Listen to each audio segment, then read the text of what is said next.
Good evening and welcome to the Thousand Oaks City Council meeting for June 22nd. Leading us off in the Pledge of Allegiance will be a longtime resident of the city of Thousand Oaks, I think more than 50 years, and one of the best-known sisters in our community, Sister Lisa McGaffin with the Sisters of Notre Dame. Thank you. Ready, begin. I pledge allegiance to the flag of the United States of America, and to the republic for which it stands, one nation, under God, indivisible, with liberty and justice for all. Thank you, Sister Lisa. I think this is the first time you've led us off in a pledge, as far as I can remember. All right, Madam Clerk, a roll call, please. Councilmember Adam? Here. Councilmember Jones? Here. Councilmember McNamee? Here. Mayor Pro Tem Engler? Here. And Mayor Bill de la Pena? Present. Thank you. We will now go to, number 4, yes. We are going to start off our meeting after public comments with item 12C, I believe it is, and that is dealing with the homelessness update. We have a couple of representatives here. We have our deputies here, Deputy Richter and Deputy Cordova, who are the vulnerable population officers with our Sheriff's Department, or TOPD. And since homelessness is on the mind of many people, I thought it would be good if we started off with that before we have our public hearings. And with that, I turn it over to our city manager, who's finally sitting next to me along with our city attorney for the first time in more than a year, and without a mask, Mr. Powers. Thank you so much, and really pleased to be up here on the dais, and also pleased to report this will be my last COVID-19 update from the dais here, as we have entered into a full statewide reopening as of last week, and so we've really turned that page. Just want to remind everyone, for all information regarding vaccination or any questions around COVID-19, the county maintains their website, VenturaCountyRecovers.org. It's a great place for information. Wanted to use the concluding period of my comments to do a quick introduction to our city, new member of our city team. I think for those that track the news know that we had a transition in our police chief ranks, with Chief Jim Fryoff moving to another post within the Sheriff's Department. And so we've gone through the process of selecting our next chief here, and that is our new Chief of Police, Jeremy Paris. Wanted to give Jeremy an opportunity to step forward, meet the community, and offer a few words. So, Jeremy, mic is yours.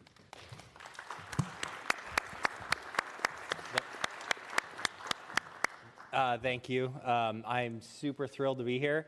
I've been a resident of Thousand Oaks for a very long time, lots of family here.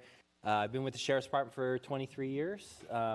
Haven't worked in Thousand Oaks before, worked mostly on the west side of county, but very, very excited to be here, and thank you for the opportunity. Thank you so much, Jeremy. Welcome to Thousand Oaks, Chief. Welcome. I know everyone over the course of the weeks ahead will have a great opportunity to get to know Chief Paris, and we welcome him here to our city team. Thanks so much. Thank you very much. And next up, we have the Community Commitment Award. So once again, I'm so pleased to be able to introduce everyone to the 6th recipient of our monthly Community Commitment Award, and this month is Kathy Nass. Kathy Nass has volunteered with Harbor House for the past 3 years, and even during the height of the pandemic, she continued her invaluable volunteer work. Kathy serves Harbor House's daily meal program. She gives so much more, though, to their clients, to all of our homeless populations, such as helping one elderly client set up his cell phone when he was having trouble. She knows each client by name, and she is a comforting presence to those who are homeless or living in poverty. Kathy is a joy for both the clients and the staff and volunteers. She exudes a spirit of calm, which has helped de-escalate many contentious situations. The staff at Harbor House describes Kathy as a rock of support, and it is the reason they have nominated her for this award. So unfortunately, Ms. Nass is not here tonight to accept her award, but of course, I'm very happy to share this video about her.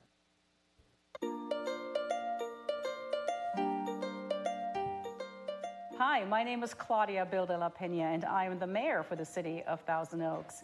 And I am here today with the Community Commitment Award recipient for the month of June. Her name is Kathy Nass, and she's been a volunteer for several years for Harbor House. Congratulations, Kathy.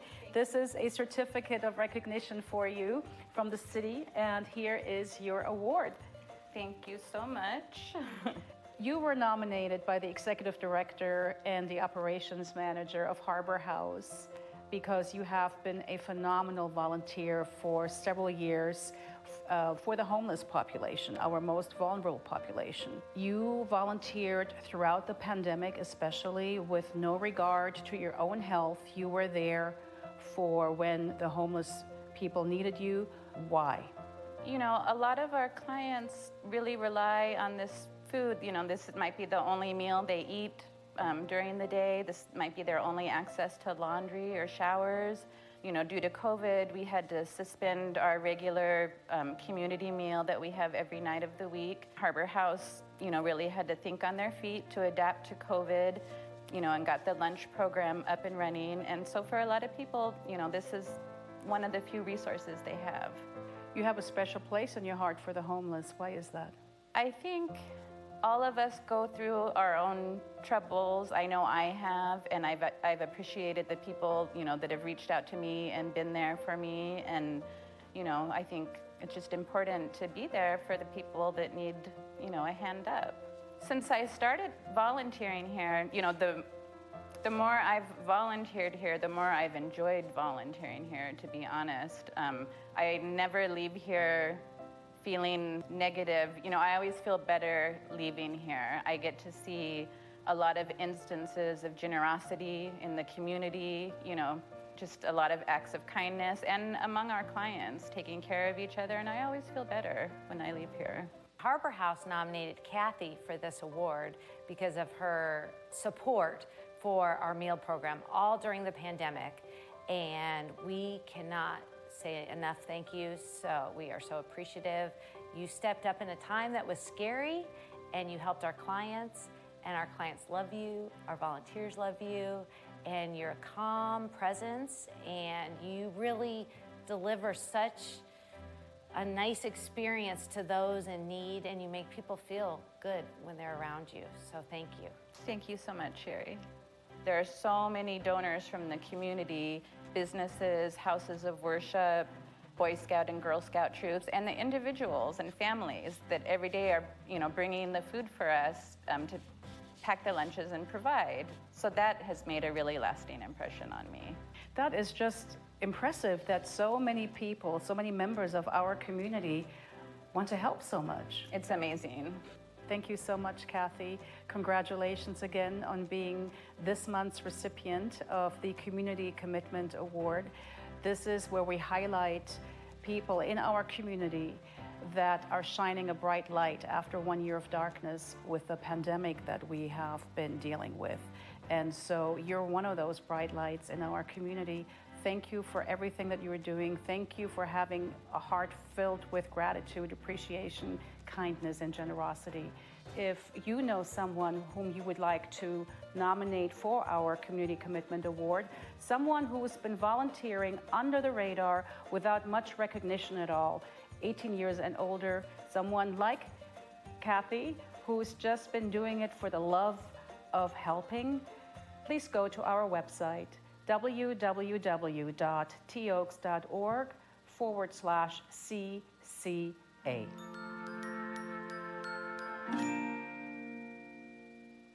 Thank you, Kathy.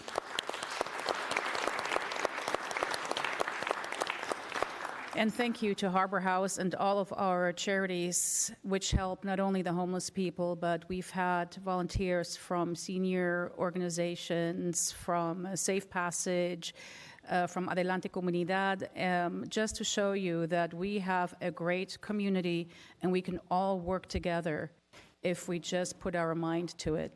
So thank you again. All right. I want to go to public comments, but I also Mayor? want to say that we have... I pressed my button. Oh, yeah. Okay. I was just going to mention really quickly Sure, go ahead. About how our community, speaking about community, our high schools have wonderful, wonderful athletes. And I hope that one of these days we will be able to honor them in person here. The Thousand Oaks Lancers baseball team just won a major, major, major title. And we had the Westlake High School girls basketball win a major title. We have Nico Young, the fastest runner and a graduate from Newbury Park High School, just being part of the Olympic trials. So our community is wonderful, and I just wanted to let everybody know in case you hadn't heard. But go ahead, Mr. Adam. No, thanks for bringing that up, Mayor. In fact, I was going to mention the same thing, that Westlake High girls basketball team won their division. First time in 26 years. Fantastic record. Congratulations to Josh Budd, the coach of the team. And as you mentioned, the TO Lancers, probably the best baseball team in the history of Thousand Oaks, if not the Ventura County. Incredible record, 31 consecutive victories in a row. Congratulations to Coach Jack Wilson. They won the division title as well. So speaking of champions, Kathy's a champion, and so are all these kids that participate in these two teams. Let's give them a big hand.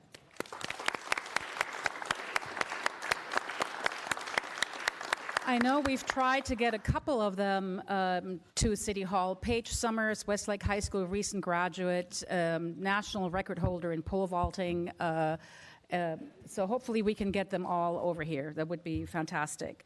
All right. Now we go to public comments. Madam Clerk. This is a time and place for public comments. A speaker card is available for those wishing to address the City Council regarding items on the agenda or on a subject within the city's jurisdiction. Speakers for public hearing items shall be called and heard during the public hearing. All remarks should be addressed to the council as a whole, and all documents for City Council and the official record should be presented to the City Clerk prior to speaking. Speakers are requested to state their name and community of residence for the record.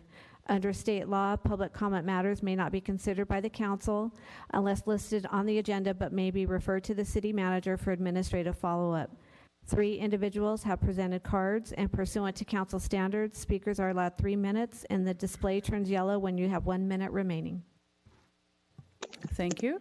The first speaker is Anaí Quiroz Romero, followed by Karen Martin, and then Gary Hartung.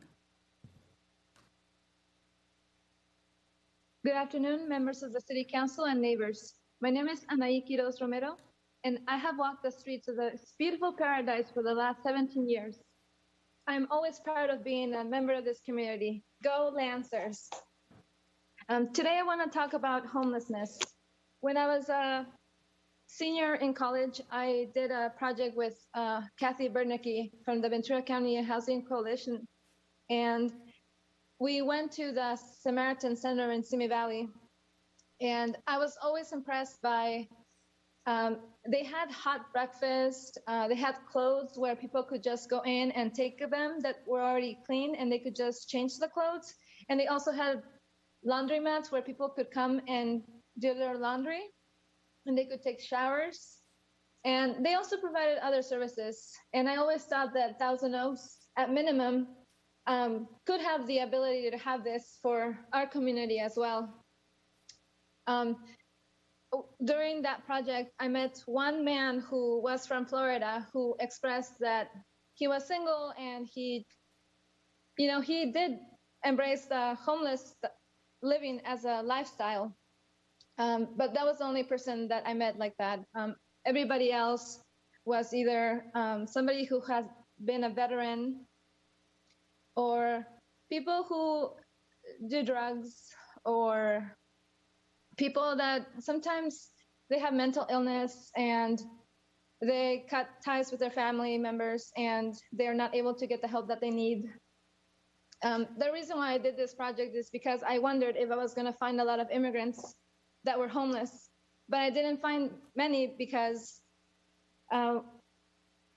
immigrants tend to have good connections with their communities. So we tend to be employed, and if we lose our jobs, we tend to have friends or people that we can count on. So that's why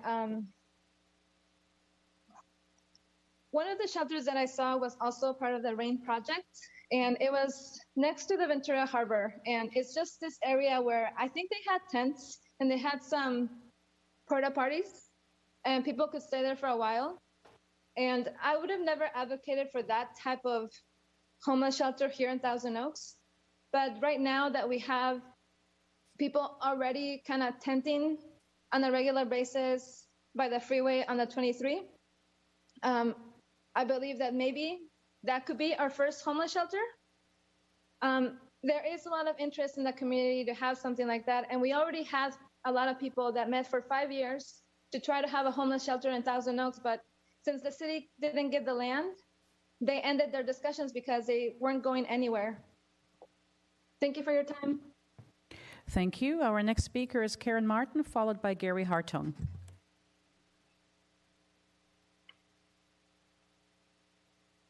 Hello, thank you very much. My name is Karen Martin. I live in Thousand Oaks. It's been 13 years since I started my campaign to calm Lynn Road traffic. At that time, the staff told me you would listen to me because I wasn't crazy. Perhaps I am. The definition of insanity is doing the same thing and expecting a different outcome. At first, I thought you didn't know. Now I believe you know, you just don't care. I like to solve problems. After years of being told there weren't enough officers to patrol Lynn, I found out we have even less. 21 of 66 patrol officers have been committed to controlling the homeless. I don't believe it's a coincidence that response time has also increased over that time. I've asked for a camera surveillance to aid the officers in halting aggressive drivers. The Traffic Commission says they had looked into it and it wasn't cost effective. 15 years ago. That's when Blackberries were cutting edge technology. What is saving a life worth? I understand the chief of police was just replaced. Tim Hagel approached me after a city council meeting in 2019, said he was excited that they were going to do some things to improve the chaos on Lynn. He would call. Then he was gone. James Fryhoff took his place. He too promised to help. A DUI checkpoint, a crosswalk sting. He would call. Now he's gone too. Most cities over 100,000 sign patrol on a per capita basis. That would equate to about 137 officers at a minimum. We have 44 to patrol 380 miles of road in Thousand Oaks.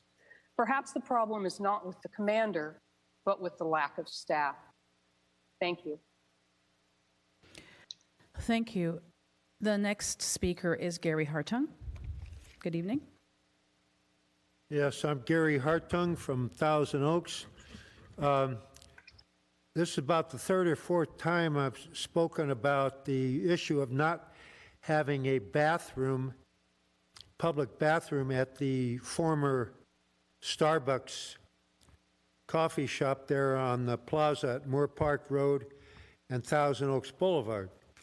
I go over there almost every day for half an hour, patronize one or two of the shops over there, sit there, have my cup of coffee, and then all of a sudden I got to go to the bathroom. So I got two choices. I either drive back home or drive down to some other coffee facility down the street there on Moore Park Road or down to Ralph's grocery store. I shouldn't have to keep asking the city council to see that some relatively simple thing like this is done. Secondly, the Thousand Oaks Library is only open from 10 to 2 o'clock on the days that it is open. It should stay open till probably 4 o'clock. I always don't have the opportunity to get over there right away when it opens up at 10 o'clock. And then the librarians are telling me, well, you only have an hour to get on the computer on the internet. That's another stupid rule. If nobody's using the computers over there, why shouldn't people be allowed to use the computers for more than an hour? Thank you. Okay, and we now go to our consent calendar. Are there any items which my colleagues would like to pull?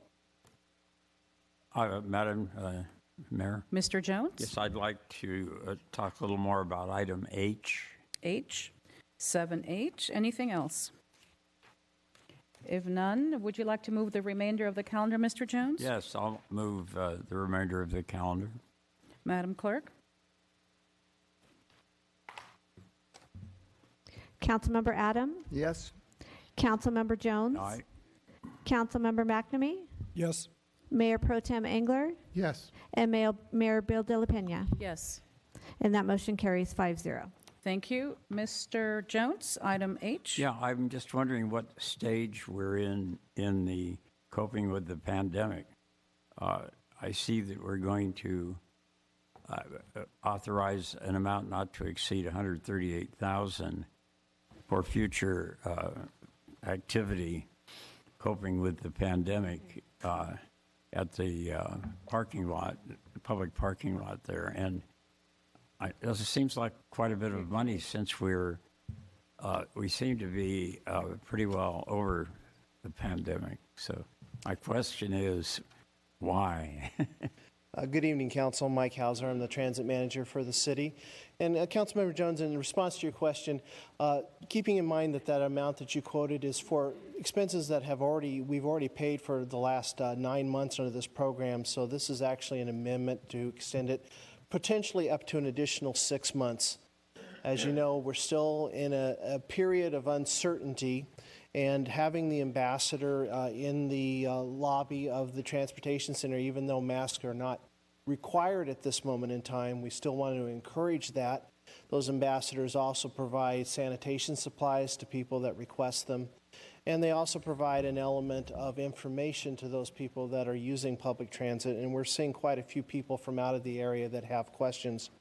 Certainly, we're going to monitor the situation, and if we deem it necessary or prudent to go ahead and cancel the services that are being provided earlier than what the contract, the 6-month extension, is requesting, we're prepared to do that. We're actually monitoring this on a week-to-week basis. This particular report was prepared in anticipation almost 2 months ago.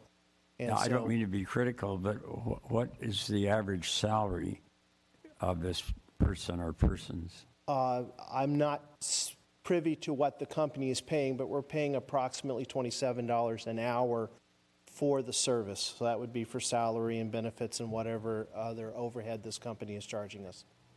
Well, I can see this as a long range. I mean, I understand COVID strikes when it gets cold. So perhaps there's not an immediate need for this. I don't know. Maybe I'm being too frugal here, but it seems like a pretty good hourly wage if most of the time they're replacing supplies in the restroom and so forth. No, to be clear, Council Member, this person is actually stationed within the lobby, and they're providing direct assistance to each and every single patron that enters and exits the lobby. So they're having literally hundreds and hundreds of interactions with potential riders and customers on a weekly basis, in addition to supplying necessary face masks for those people that want them, hand sanitizers, and they're also wiping down the high contact areas. This is a preventative measure and a best practice in our industry right now. Well, was any of this done prior to the pandemic, or is this all pandemic related? This is all pandemic related and is also being paid for with monies that we have specifically gotten to deal with pandemic related expenses.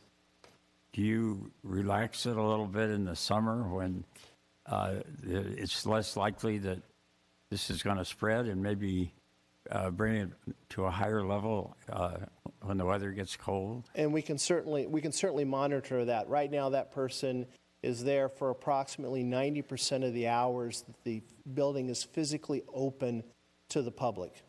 And of course, our peak times are first thing in the morning and late in the afternoon. So there may be some ways that we can look at perhaps curtailing that service midday. It just seemed to me on first blush this was a little incongruous with the pandemic ending. So thank you for your explanation.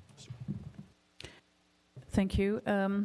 Mr. Hauser and Mr. Jones, would you like to move approval? Yes, I'll of move this? approval. Thank you, Madam Clerk. Actually, I've got my hand is up there for a question. I'm sorry, I missed it. Go ahead. Mr. Hauser, I'm trying to give you your exercise for the day. For those in the audience, he's walking up and down the stairs quite nicely. So the clarification is that Mr. Jones pointed out that this service did not exist before the pandemic. It's there as a result of the pandemic, paid for by pandemic funds. However, this obviously pandemic is basically relinquishing, which is nice. Very excited about that concept. At what point do you anticipate that that service will no longer be needed? I think that once we've had a period of time where it is acceptable and accepted that the vast majority of our patrons are not concerned about masking up or needing to mask up, or that we have no specific direction from the Federal Transit Administration or TSA with regard to mask use. Up until just 2 weeks ago, we were still required to have people, for instance, at our bus stops masked up, even though they were outdoors and California had already relaxed or were preparing to relax their rules. On our buses, even though there's a relaxation in California, masking up is still required on all of our transit vehicles at this time. So this is another component that they help assist with. That particular direction from the federal government is currently still on the books through September 13th. So you do have an exit strategy at some point of outcome measures? Yes, sir, we will. And we'll look at that, and we will wind down this program either with a full, partial reduction in hours or a full cancellation of the program when we feel that it's prudent and appropriate to do so. Thank you. No other questions? And Madam Mayor, I don't know, do we want to have them go upstairs and I'll ask another question, bring them down? Thank you. Madam Clerk, the vote, please. Councilmember Adam? Yes. Councilmember Jones? Aye. Councilmember McNamee? Yes. Mayor Pro Tem Engler? Yes. And Mayor Bill De La Pena? Yes. And that motion carries 5-0. Thank you. We will now go to item 12A. 12A is an update on our homelessness situation, and this will be presented by our Assistant City Manager, Ingrid Hardy. Good evening. Good evening, Madam Mayor and members of the City Council. It's a pleasure to be here this evening to provide you with an update on homelessness. It's actually kind of nice to be back in the chambers and to see us getting back to our normal business. First off, I'd like to thank you, Mayor Bill De La Pena and Mayor Pro Tem Engler, for just all of your work and efforts over this past year and then some. From going on ride-alongs with law enforcement to meeting persons experiencing homelessness in the field, to all of the multiple phone calls and discussions we've had. So I appreciate your efforts and commitment. Tonight's presentation, there's going to be 4 elements to the presentation. I'll provide a background on homelessness and the city's response. Then I'll go into our homeless numbers and demographics, followed by challenges and opportunities, and then what our next steps will be. Addressing homelessness has been a priority of the City Council since 2018 when the ad hoc committee was formed. Shortly after the formation of the committee members spent a significant amount of time learning the landscape of homelessness in Thousand Oaks by meeting with several organizations, business owners, law enforcement, and the faith community.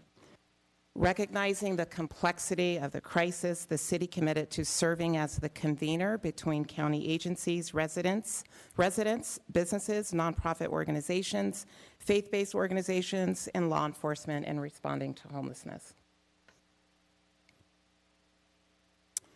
While oftentimes homelessness is characterized one-dimensionally, locally, our vulnerable populations fit a range of demographics, and the issue presents itself in many forms.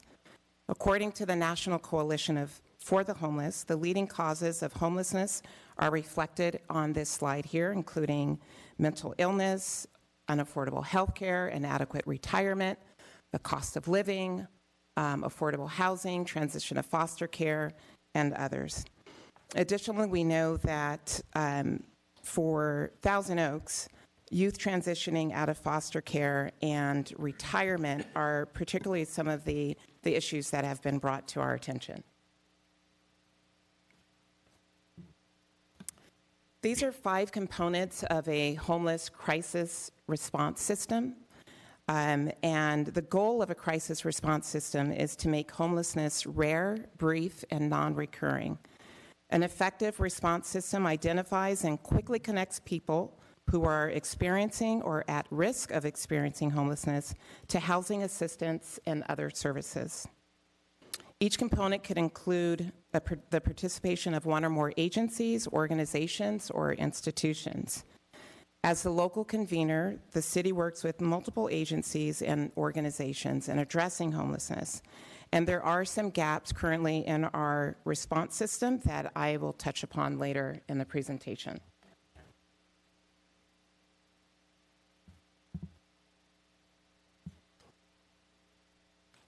In 2018, when the ad hoc committee presented several areas of focus. You wanted to align the city's strategies with the county's regional and use a regional approach to addressing homelessness. We developed robust education and outreach materials. You continue to provide funding to local nonprofit organizations such as CDBG and our Social Services Endowment Fund. We continue to focus our efforts on maintaining public spaces and facilities to the highest standards possible. You also encourage the inclusion of affordable housing units in future residential projects. And we also have taken the necessary administrative actions to strengthen our response to homelessness, and we've worked diligently and in partnership with law enforcement.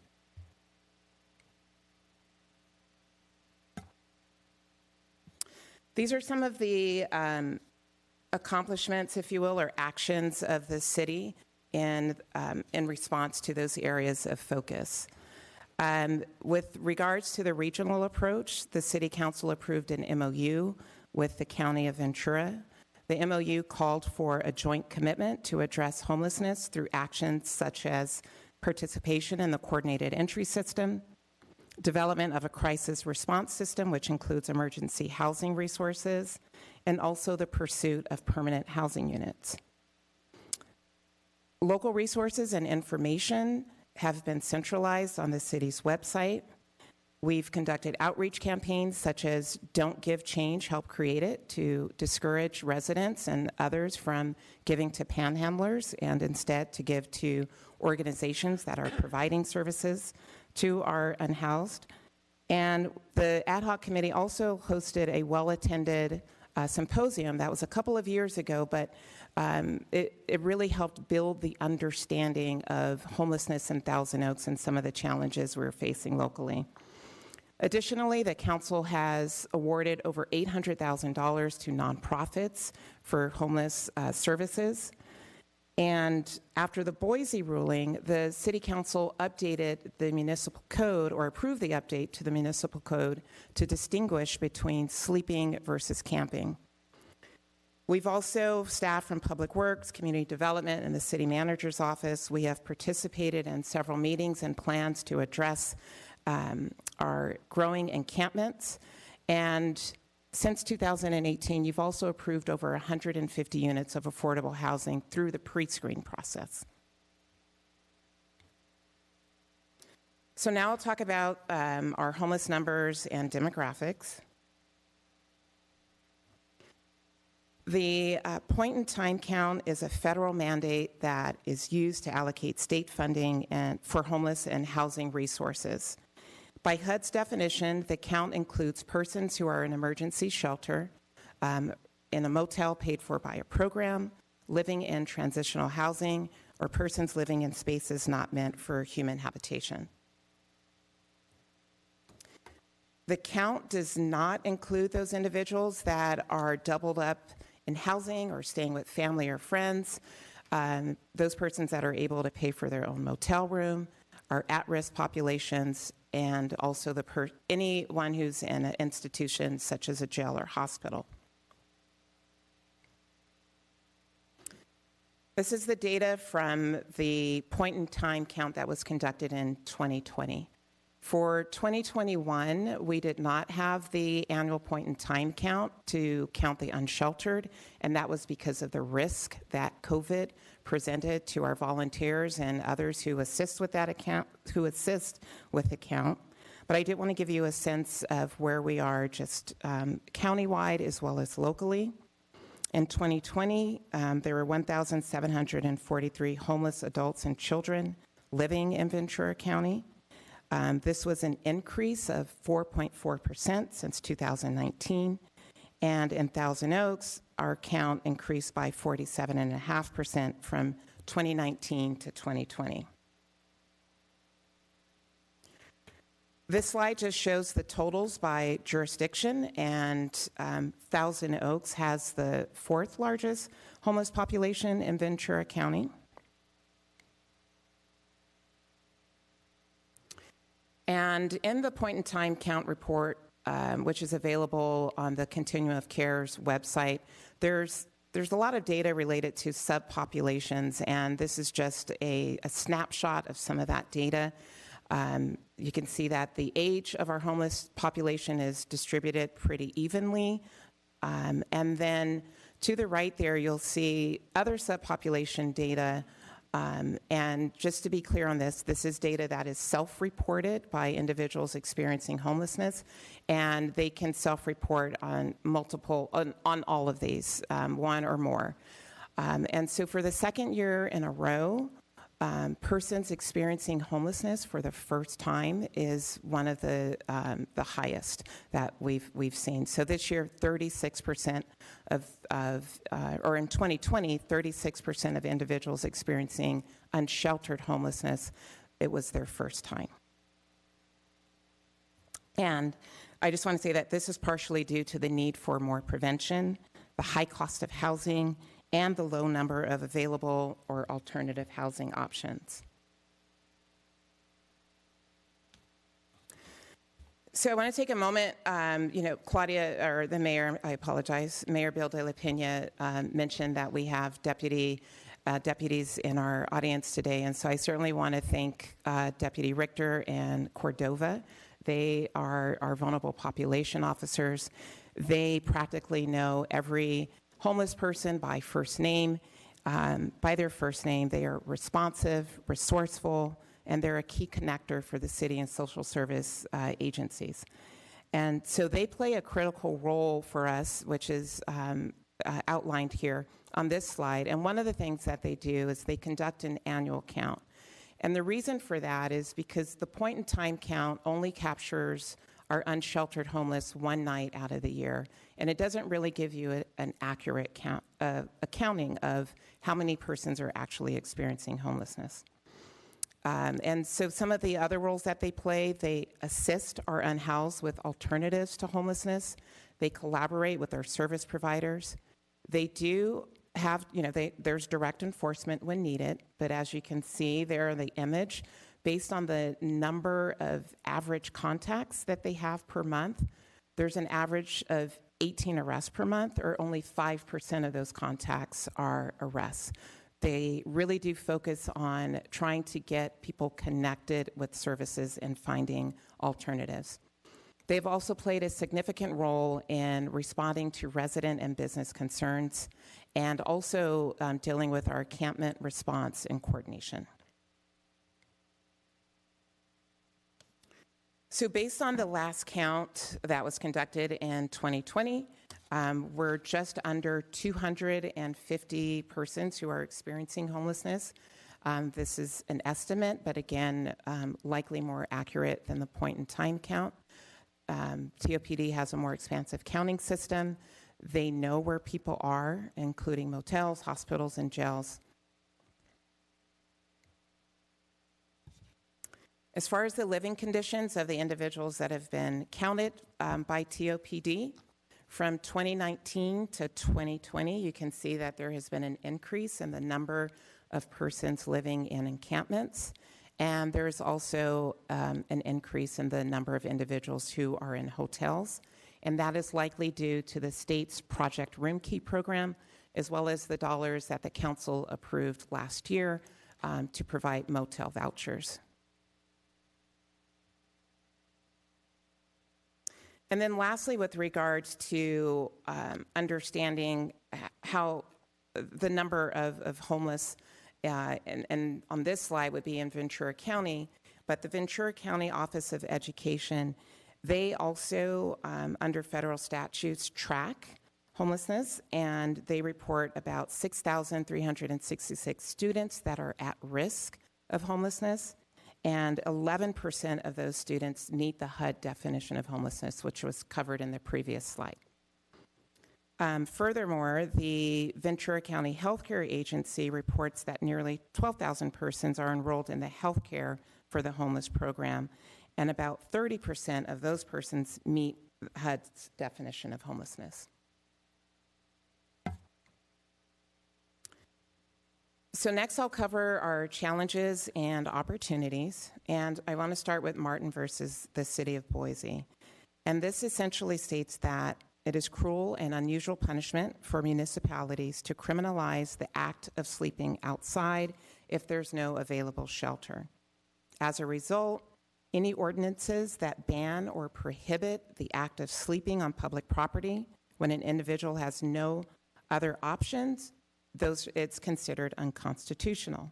So the city updated its ordinance to differentiate between camping and sleeping is allowed on public property between the hours of 10 p.m. and 6 a.m. to comply with the ruling on the Martin versus City of Boise. Another challenge for the city is the growing number of encampments. The police department, the city council, they regularly receive complaints from residents and businesses about the encampments, and they want to see the city respond or do something to address homelessness.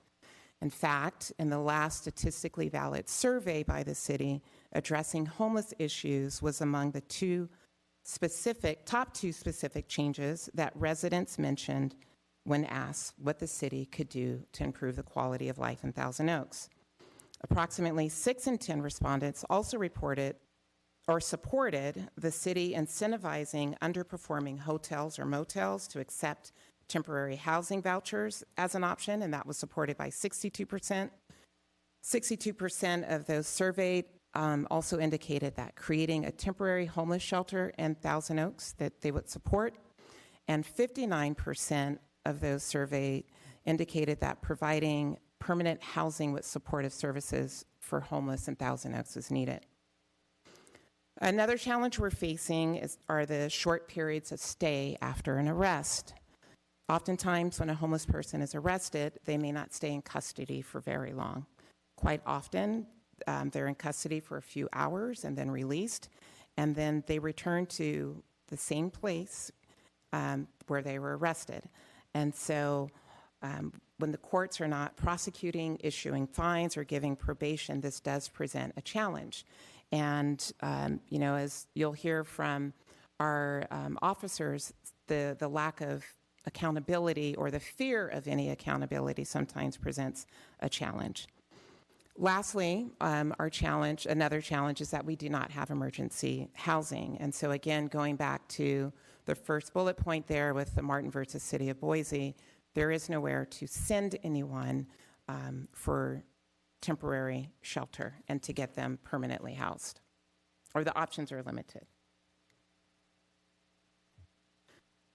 So our opportunities, and in alignment with your adopted priorities for the next fiscal year, we have an opportunity to pursue temporary shelter and permanent supportive housing.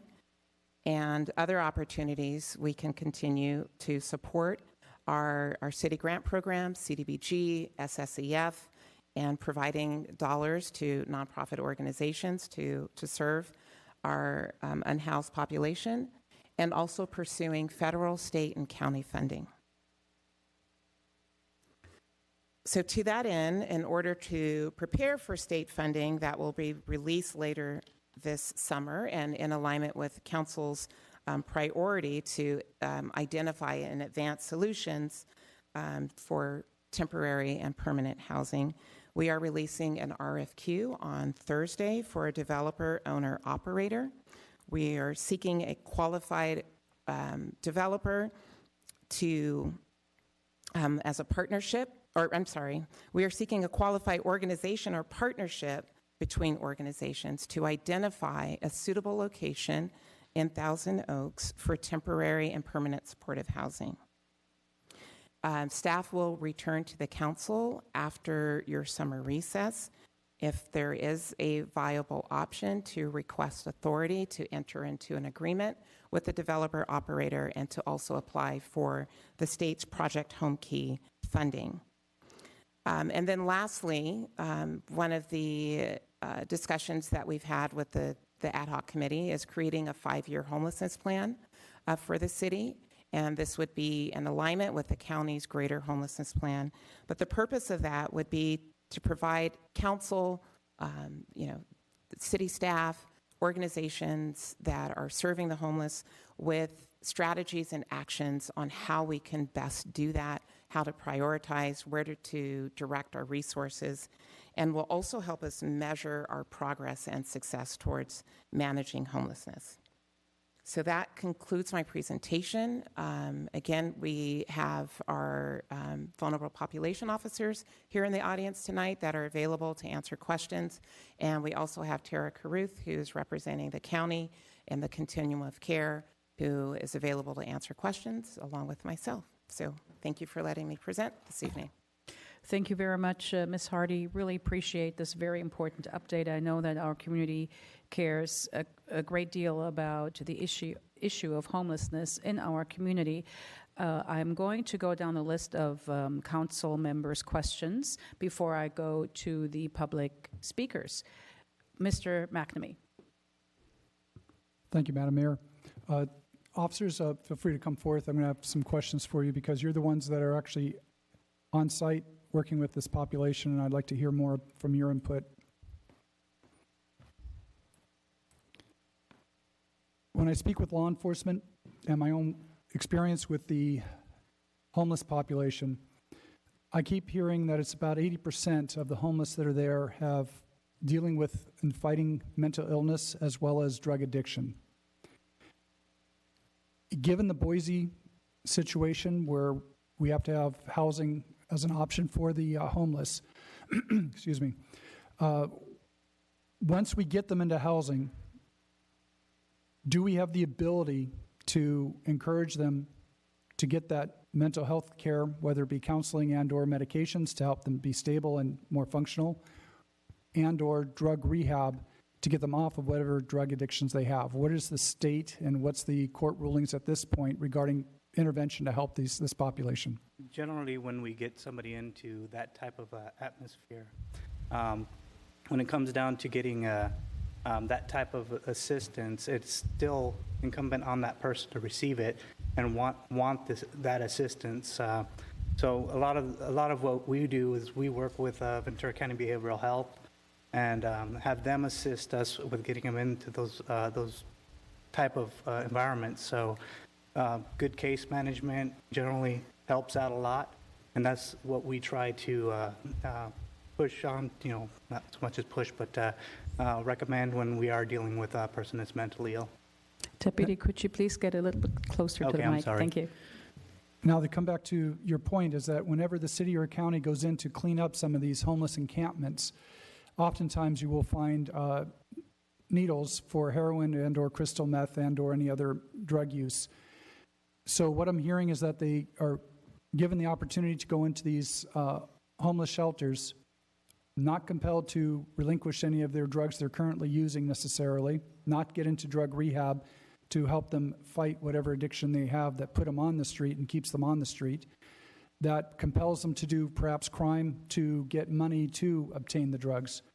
That we cannot compel them to do in a homeless shelter. However, if they were in county facility, they would not have access to heroin, crystal meth, all the other lists that we have there. Is that correct? No, that is correct. Could you speak in the microphone a little bit more? Yes, that is correct. Thank you. I'm sorry. I can hear myself. Sorry. Sounds great. The challenge that I have is that the population that of folks that are suffering with mental illness, oftentimes they're unstable and they are in a bad place. And yet many of them who I meet after they get stable with medication and counseling, they wind up saying, thank you so much. I feel so much better. I now can reunite with my family.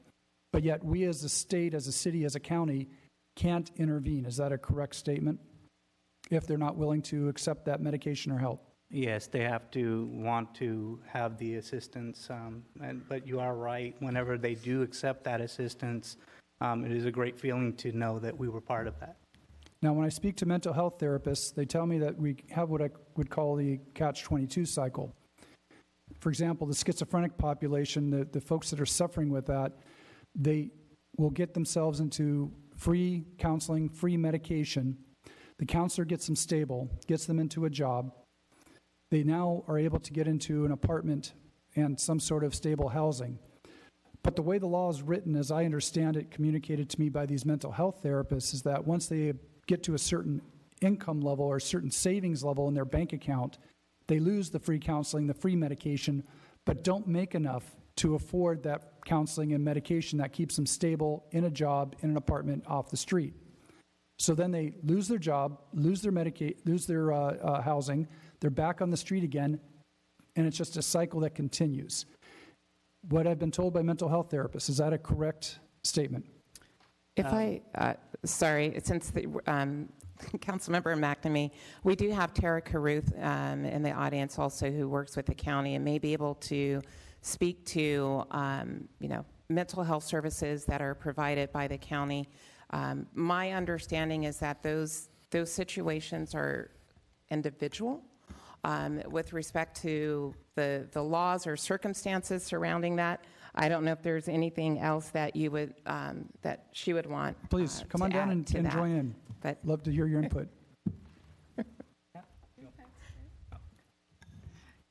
Please, could you address that? Because again, I'm hearing this from mental health therapists, and I just want to verify if that is a correct statement. So it is very individualized as far as what people's income they're obtaining and what they are eligible for. However, there are other programs aside Medi-Cal or Medicaid.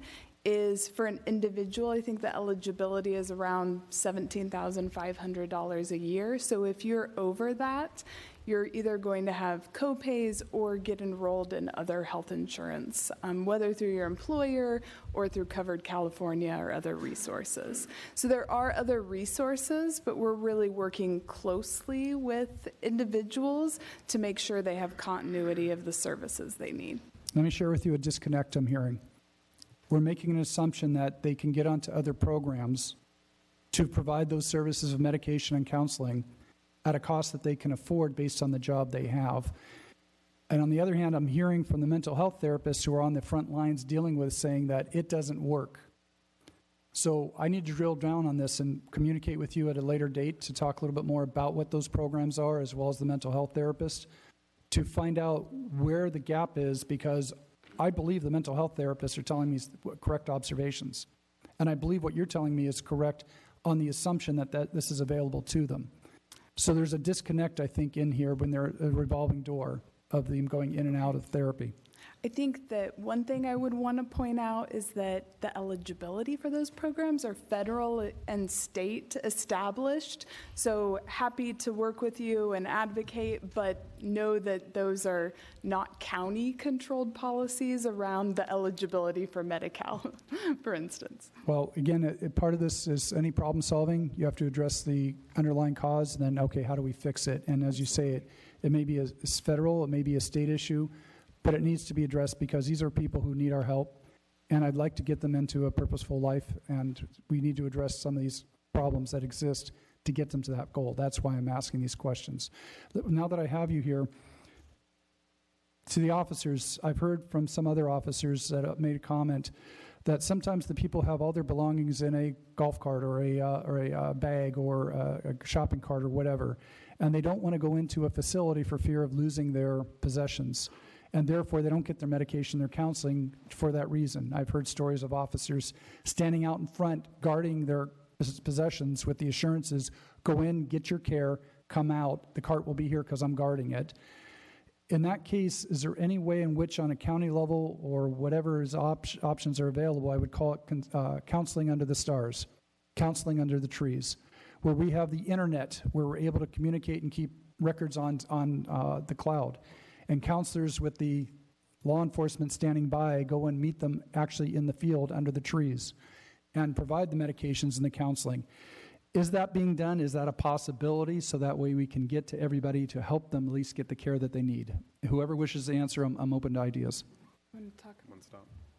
Well, yeah, so there are outreach services throughout the county with partnerships with behavioral health and law enforcement, through the county's One Stop program, which is the Healthcare for the Homeless program, Backpack Medicine, where they are going out into the field with crisis mental health and addiction specialists. And then our nonprofit agencies are also doing outreach in partnership with law enforcement. So there are resources that are happening at those times. I would say that some of the gaps are nights and weekends and non-traditional hours, because most of the county and nonprofit agencies operate during regular business hours. So let me just come back and rephrase it in a different way. Do we have patients that are homeless out there that we have counselors with law enforcement protection going out and meeting them in the streets, under the trees, in the parks, to do the counseling and medication on a regular basis? Yes, absolutely. Thank you. Okay, great. That's all the questions I have. This is a challenging issue. Ingrid and I had a wonderful lunch, and talked about this a little bit more, and I want to drill down and learn more about this with you and what services are available to help address this issue. There may be an answer, there may not be, but at least I'll give it a try. Thank you. Thank you, Madam Mayor. Thank you. Next, we have Bob Engler. Thank you, Madam Mayor. Thanks for being here tonight to give us some good answers. The work you're doing with behavioral health is important, and my colleague here touched on it a little bit. Is there more that we can do in that realm? If it's a matter of being there on weekends, is that something that can be addressed? I believe as far as changing our hours, we generally from 7 to 5 when we're doing our outreach, we're able to meet with everyone that we know is willing to get help. It really is a matter of at this point spending time to develop those relationships and that rapport to where meeting that person when they actually are willing to take services. Unfortunately, right now, when we might find somebody that is willing to go to a treatment or go into rehab, a bed may not be available for them. It's kind of a first come, first served basis. And then when a bed is available, maybe a day or two later, they're not in that mindset to want to take the help. So at this point, it really is, we continue to do what we can to develop relationships and establish rapport with people to at least want to get them to that point where they want to take some help. Yeah, if I can address that real quick. Just so everyone's aware, almost all of our deputies are trained in crisis intervention techniques. So you see the two experts here, right, that have all the connections and all the details on all the little caveats on how to get stuff done. But all of our deputies have some level of expertise in this. So even though they may not be working, the deputies that are contacting them know what to do, and then the referrals end up back with them so they can follow up later. So even though you may see that there's gaps in time, obviously they can't be working 24/7, all the other deputies have a role in this too. It's not just on these two. These two are just happen to be like the experts to make sure all the little, the T's are crossed and the I's are dotted. So if that helps. Thank you. Yeah, it's one of the things that I point to with pride that the city does is have both of our officers, our vulnerable population officers, out there on a daily basis, and the good work they're doing. Is my question, I think, is if you could point to maybe one or two things, what would be as helpful as possible to start addressing more of this issue? Because we're already addressing the issue, but what would be something that would be of more assistance to you? Is it the lack of available beds? Is it the follow-up wraparound services issues? Yeah, I do believe it's having the case management that's able to oversee continuously, have them come out and continue to assess and come up with game plans on what to do, on how to beat the issues that they have. I would love to see something to that effect where if they work with us, they go out and contact, getting them to appointments, getting them medicated, giving them the assistance they need, and eventually, get them into the wraparound services and everything that they would require from that point on. It would be really beneficial. And one final quick question on our encampment issues. Where are most of the encampments? Are they on city property, or are they state property, county property? Where are they located? The main encampments are generally on state property. Thank you.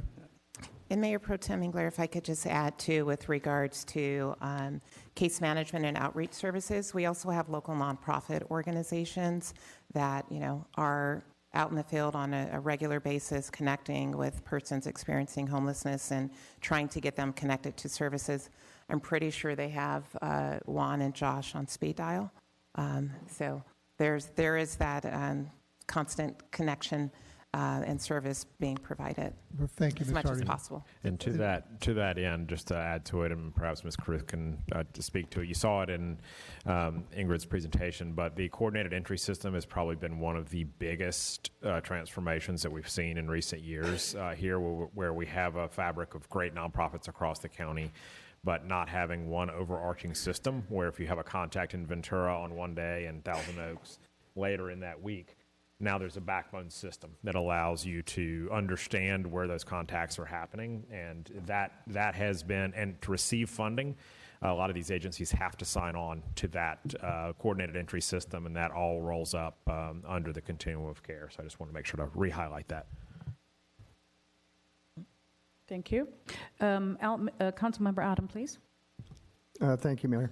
First, I want to thank Josh and Juan for the great job you do out there. I've been out touring with you, and it's not an easy job. Many times you're dealing with unstable people, and it takes a lot of patience and understanding, and I really appreciate the fact that you two guys are out there. I have a concern, and I think it's a concern I hear most often in the city, is about the encampments. Needless to say, for those of you who read the media, some of the encampments in other cities have grown completely out of control. Here in Thousand Oaks, they have grown, but I wouldn't say they're out of control. They're being managed, but they are growing. And I guess I have a quick question for Ms. Noonan, if I may. How do we just, and I understand the Boise ruling, you can't criminalize sleeping, I get that, and people have a right to sleep, and they can do that if there are no beds to offer, and we don't have any beds to offer.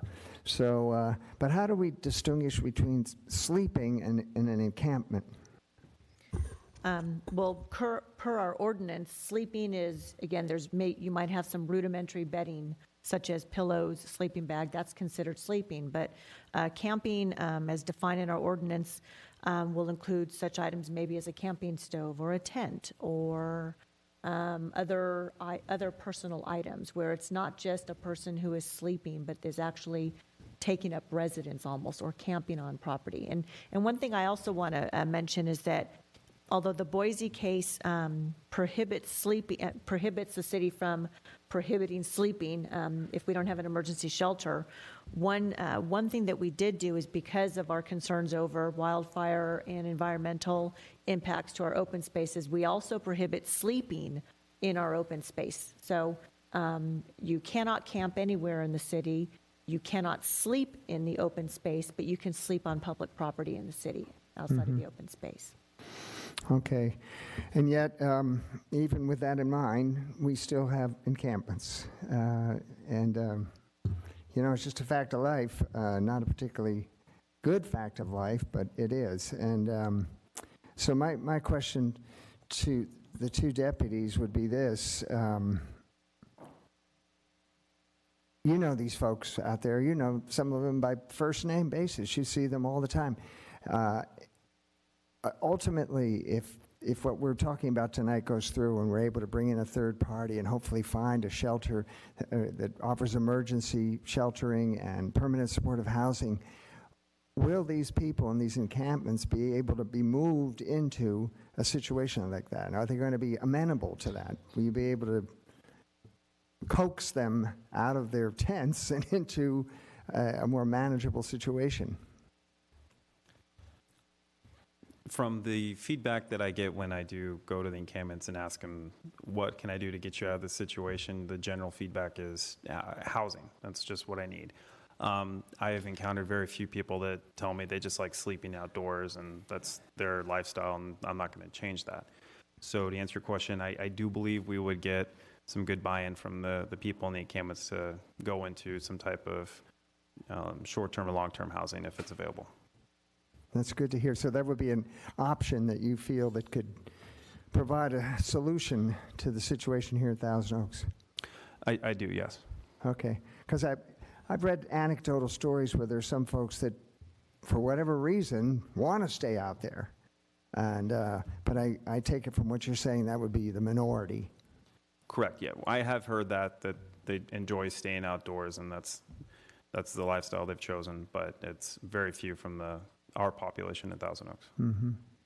And as far as the encampments go, now, because we don't have any sheltering really to offer per se, how do you approach these encampments? Do you clean them up occasionally, or do we just kind of tolerate them? Or no, we do blend enforcement with outreach. So the people that are staying in the encampments where I know that they're possibly on probation or something from the court ordered, we will go into their encampment, offer outreach, and also do direct enforcement if there's any violations of law that they're committing.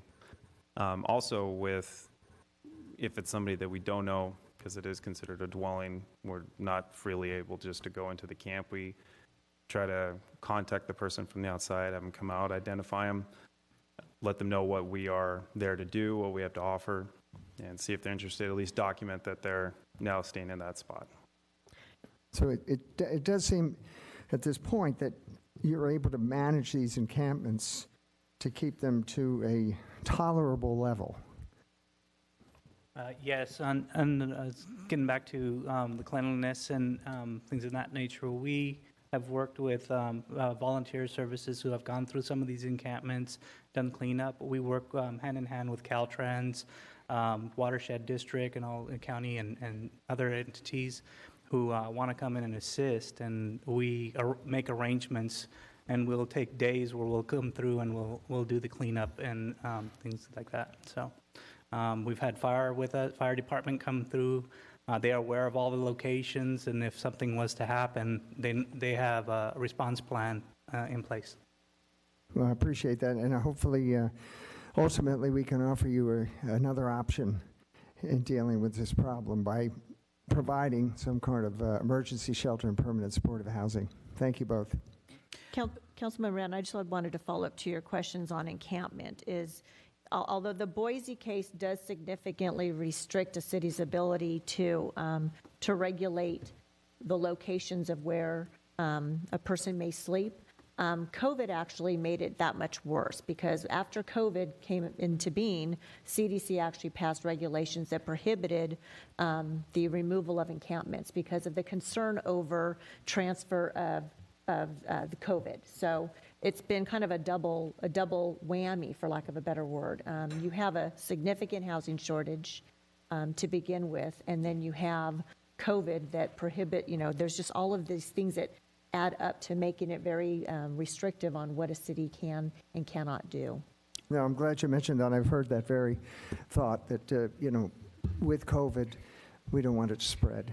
So, And that's one of the reasons why the ad hoc committees focus so much on temporary shelter, supportive housing. Yes. That's really what cities, that's one area that the cities can control. well, I know we're trying very hard as a city, and I know we can do better, and I know we're going to come up with an answer. This encampment that was referenced along the 23 freeway is on Caltrans property, and it was cleared by Caltrans on May 12th, but it was said that Caltrans, nowhere in California will they be removing homeless people. They will stay there. So what you're seeing along the 23 freeway is that it was cleaned up slightly, but again, Caltrans will not be removing property or these encampments. And the biggest encampments are on state property, and when they go through and clean up like they did by the Oaks Mall, that was over $100,000 in costs to remove that. That was pre-pandemic. So the biggest encampments are not on city property or not on county property, they're on state property. Just wanted to clarify that. Mr. McNamee had another question, and then again, Mayor Pro Tem Engler. Thank you, Madam Mayor. Question for you. Again, this is on state property. What enforcement ability do you have to go into state property to exercise our ability to either provide law enforcement and or address any issues with the homeless? When we enter the state property, if there are any crimes that are being committed, like the illegal camping, things of that nature, that is they are the victims, and because nobody's being moved, they're gun shy on doing anything about it at that point.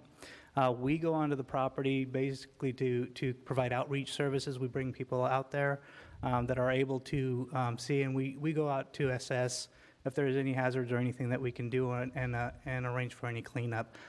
We know all of the people that are out there by name. A lot of us confide with us. If they need any, we've given rides to medical services. We've given a lot of things. So we're out there quite a bit dealing with things like that. I found the homeless I've just talked to, they tend to be rather tight-lipped and silent as to the crimes that are taking place. Those that have shared with me tell me about how the women are prostituted out, how they're raped. The one with the loudest voice and the biggest fists is the one that actually is the law within that encampment, and you guys are irrelevant as far as they're concerned. So it's one where you have your own little infrastructure of government taking place there based on who's got the greatest force there within the encampment. And yes, I know and I understand that if shelter is not provided, if we break up an encampment, all they do is move to another area of the city. And the best way I can describe the homeless situation is that you've got two types. One is a person with a skill, a trade, who's down on their luck, out of a job, sleeping from couch to couch, or maybe sleeping in their vehicle. They'll be okay. Eventually, they'll get their jobs back and be able to make a living and get shelter. But it's the other population that doesn't have a trade. They're mentally challenged. They've got mental illness. They've drug addicted. Those are the ones that we are talking about at this point. Now, if they go into temporary shelters or permanent shelters, are you as law enforcement able to make certain they don't bring in their crystal meth, their heroin, their drugs, needles, and so forth into the shelters, or is that prohibited by law with the Boise? No, the shelters have their own rules in place when it deals with those type of situations. They have a right to refuse somebody who's obviously under the influence. If they're bringing things in, I'm not the person to ask that question, but the Harbor House oversees the winter warming shelter, and they have been known to have turned people away that are coming in under those conditions. So our county representative, I got a question for you that, again, so probably, again, it overlaps, as most people are seeing here, between county law enforcement, state, and so forth. Again, if we set up these temporary shelters to get them vocational rehabilitation, mental health care, get them stable and give them purpose in life so they can support themselves to one degree or another, what control do we have over them to be in those shelters, number one, and number two, not to provide or take in any drugs or any weapons or anything of that nature? And if they leave, are we able to then bring them over to county jail and say, okay, we're done. We gave you an opportunity here. You're now in county jail. Definitely no drugs and no weapons in the county jail. What are our legal options given the rulings that have gone down? So I can talk to you about what the policies of shelters are and some of the funding restrictions, but I can't speak to the legal ramifications of then taking someone to jail. So the California follows, it's a state law that funding, we follow a housing first approach. So that's low barrier, meaning we're not requiring sobriety, we're not requiring people to, we're not coercing people to take medication prior to entry. Now, behaviors and within a shelter program, if someone is doing illegal activity, if they are using, if they're disrupting other people, there are no weapons allowed in any of the shelters, then that could result in an exit. But it's all based on behaviors. So you might have a shelter that's low barrier that allows someone who's had a little too much to drink to come in if they quietly go to bed and aren't being belligerent. Well, let me ask the chief here. Chief, can I ask you the question then? Two Mr. gentlemen roll up. McNamee, I would like to give other council members a chance as well. I think we need to start limiting the questioning so we can get through the rest of the agenda. So if you would conclude I've got with two this. left, if that's okay with you. Okay. Chief, this is very important stuff for the homeless. Absolutely. And I'm very passionate about it because I see them in my practice and I've worked with them on the street and in the free clinic. This is why I'm drilling down on these questions, because I'd like to get some solutions here for Thousand Oaks. So everyone in the audience is clear that this is a passion for me. Your gentlemen roll up on a situation where a homeless person, they go into a shelter, they don't have any drugs on them, they're in the shelter, then they decide, oh, I don't want to be here anymore, and they go and leave. Do you have any options in which to escort them over to county jail? So at that point, if they're just leaving the shelter, there wouldn't be any, right? They'd have to violate some kind of law. So if we go back to the camping ordinance or something like that, that's what would have to happen. There'd be some kind of law violated. So there's really two things with the shelter, right? When we talk about low barrier or we're not requiring a lot to get in, that's something that allows us to get more people in and have more ability to enforce camping ordinances. But if someone goes in and then decides to leave, if they're not breaking the law at the time, that we would not be taking them to jail. Okay, thank you. And Ms. Hardy, my apologies previously calling you Ingrid, but we are on a formal level outside of the council. My apologies. Ms. Hardy, we as a city set up these temporary shelters to provide some services for them. Will they be receiving some sort of skill training, vocational rehabilitation to get and become independent and find purpose in life? Or is it just simply housing that they are going to be in to get them off the street? What is the design of what we're asking? So typically what you'll find in a shelter is on-site case management services. So if someone's coming in and they require mental health services, they get connected to county behavioral health. If they require addiction-related services, they're connecting people to those types of services. For individuals that are not disabled and maybe just unemployed or they're looking for employment, then you can also connect those individuals to those services to help them find gainful employment. Whether it's going back to school or finding some other trade. It can be set up in a way that we can collectively agree that is what's needed. But there are models out there, there's best practices out there, and those best practices are to, much like what Tara mentioned, is the housing first, to get them in housing, to get them stabilized, and then to do an assessment and identify what exactly they need to help them become, self-sufficient. Not everyone can become self-sufficient. Some are disabled. Some have permanent disabilities and require some level of assistance. But it really just depends on the person walking through the door. So a person could come in and just say, I'm on vacation now. I'm just going to live here and be a very cooperative person and be homeless and taken care of by the state, and no exit strategy in mind. No, typically there's a housing plan. The goal is to get people permanently housed. And so those steps of how you get that person permanently housed is worked out between that individual and the case manager. And it is possible that that person gets permanent housing, but just can't afford to have that permanent housing, is dependent on the state forever and ever.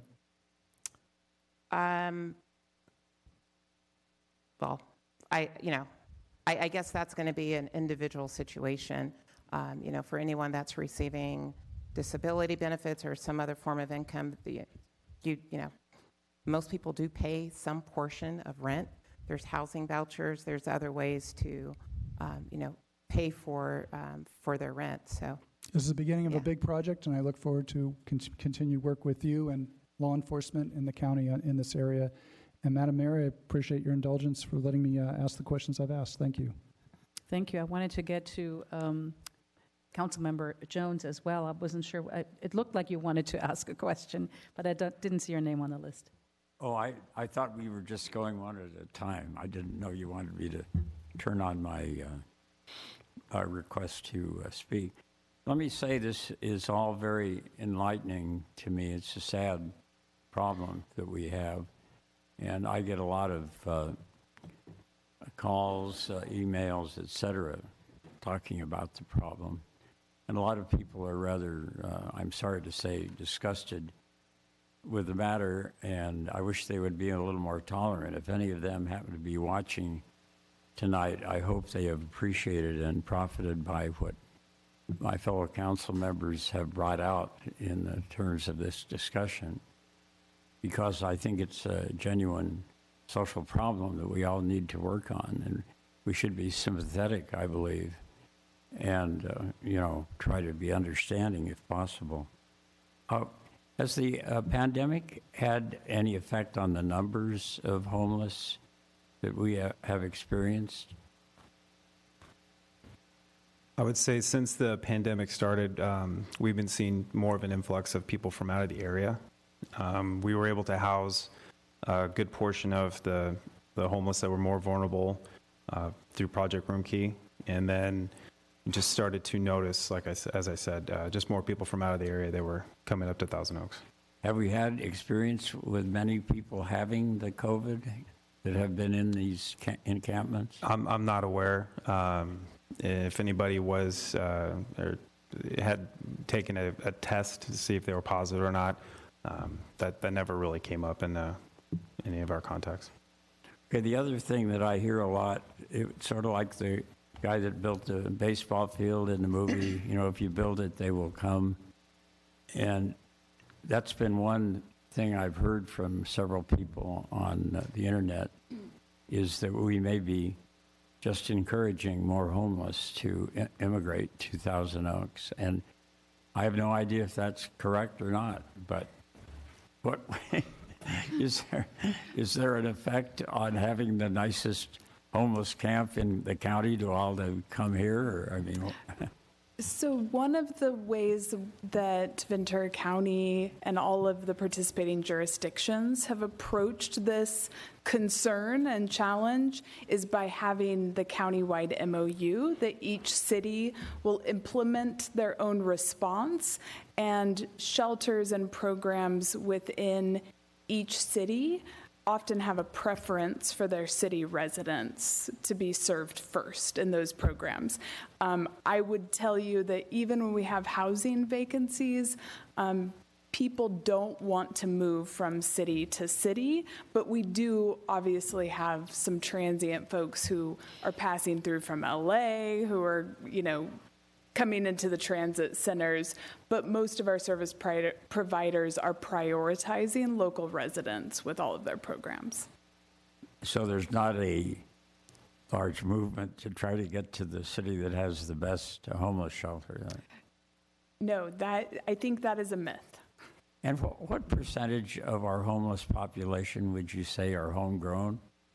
People that have grown up here, and then after a while they just didn't have a good enough job to pay their rent, so gradually they were forced out of their residence? So we ask those questions, and I think the deputies are also gathering that information locally to Thousand Oaks, but countywide, we're seeing that well over 90% of folks have strong ties to Ventura County or to the city that they're homeless in, whether they become homeless here or they became homeless someplace else and returned to what they believe is their home community. And how many would you say are capable of being rehabilitated? I mean, I understand some have mental problems, some have drug problems, but what percentage would it be reasonable to have- think that if we could put them in a shelter for a while, help them get a job, help them clean up, that they could be on their if own? we're able to connect people to the housing resource that they need, I'll cite our partners locally with Mini Mansions, that we have over a 95% retention rate in the supportive housing programs countywide. So people are succeeding to a great degree when they are connected with the housing and the support services that they need. And what percent would you say just are, have too serious a drug or a mental problem to actually live, be able to live in a normal, what we would call a normal type living? I'm Can't using really high technical estimate, terms right? here, you can tell that. I can't fully estimate that number, but I will tell you that through our efforts of providing Project Room Key, which is the non-congregate sheltering in motels through the pandemic, and that's been targeting people over the age of 65 and people with serious health conditions, we have had a small percentage of people go into nursing home care and other residential facilities because their service needs are too significant to live independently. But it's a pretty small percentage.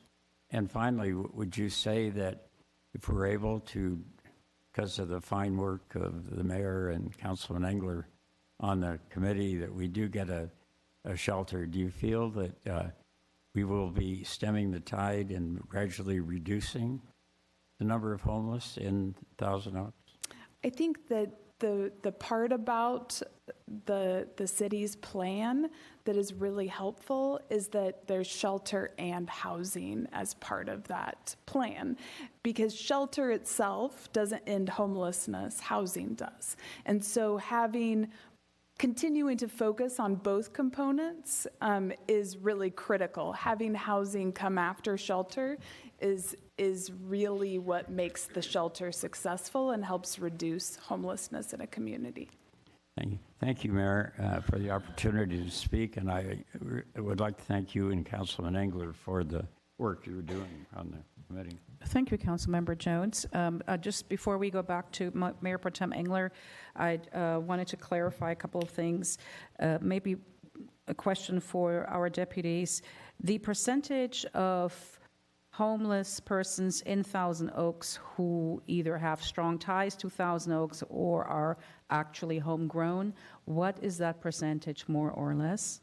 I do believe we're well over 80% on that. Like my partner said, a lot do come in to the city, and it could be because of the free bus services and everything that comes in.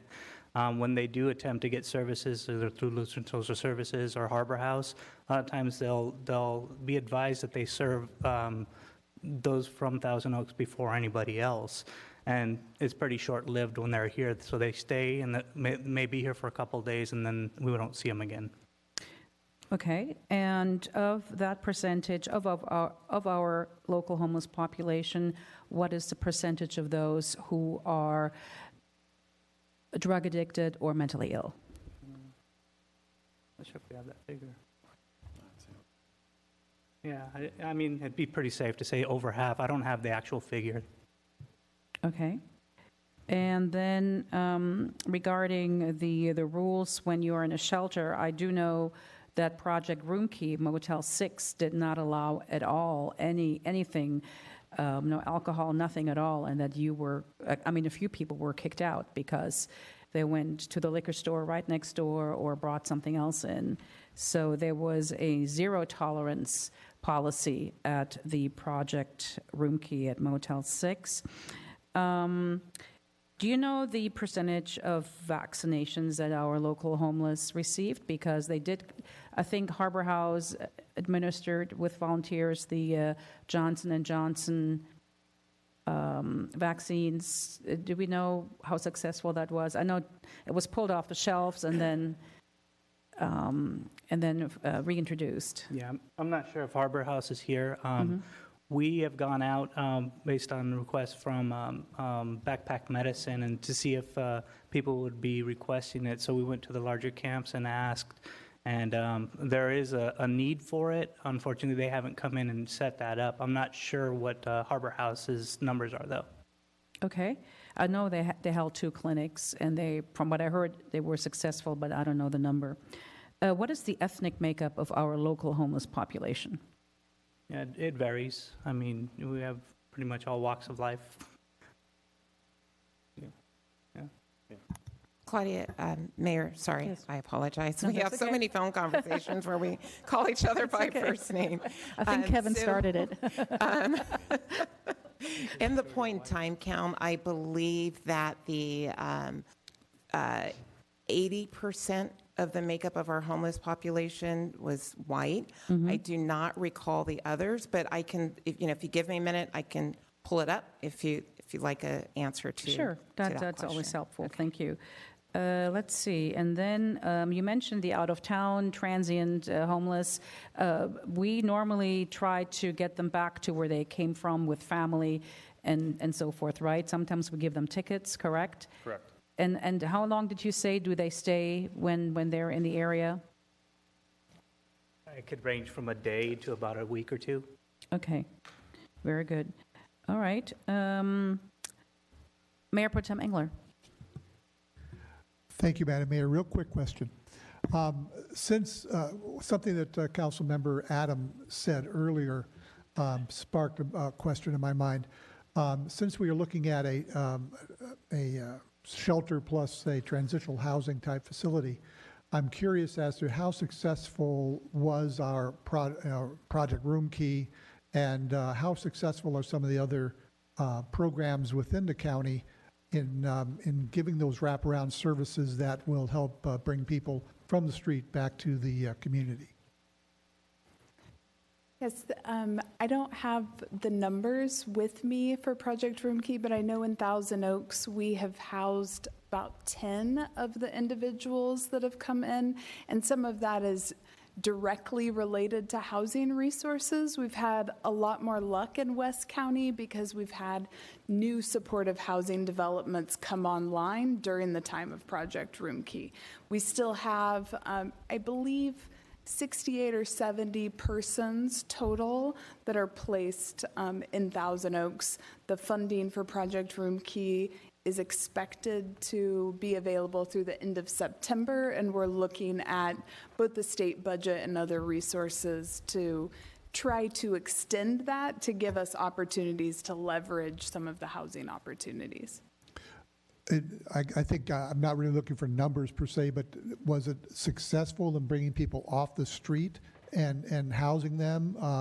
Did you have any problem getting people to come from the street to those locations? In Ventura County, we did not. We actually received a lot of kudos from the state because we were able to quickly stand up, thanks to our Office of Emergency Services with the county, secure 4 partner motels, and because of our coordinated entry system and our coordination among all of our service providers, we were able to quickly identify those eligible persons and bring them in, and we did not. Some other communities did have reluctance to come indoors, but we did not, and we've seen a lot of success in transitioning people to more permanent and supportive environments. Thank you.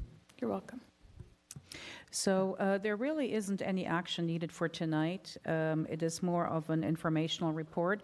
We do have several public speakers on this. So now that I think we got all of the questions out from council, I can start calling the individual speakers. We do have Amy Silver, followed by Frank Schillo, former Mayor Frank Schillo and former Supervisor Frank Schillo, Sister Lisa McGaffin, Tim McDougall, Deshelle Harris, and then finally Rick Schrader with Many Mansions. Good evening. Hello, I'm Amy Silver. I live here in Thousand Oaks, and I'm here in support of your proposed Project Home Key solution to help develop emergency sheltering and permanent supportive housing as a potential humane solution in response to our growing homelessness problem in our community. I believe that Project Home Key would build upon the great work performed by Many Mansions over the past 40-plus years. Many Mansion was originally conceived by members of local churches, temples, and businesses in conjunction with the city of TO.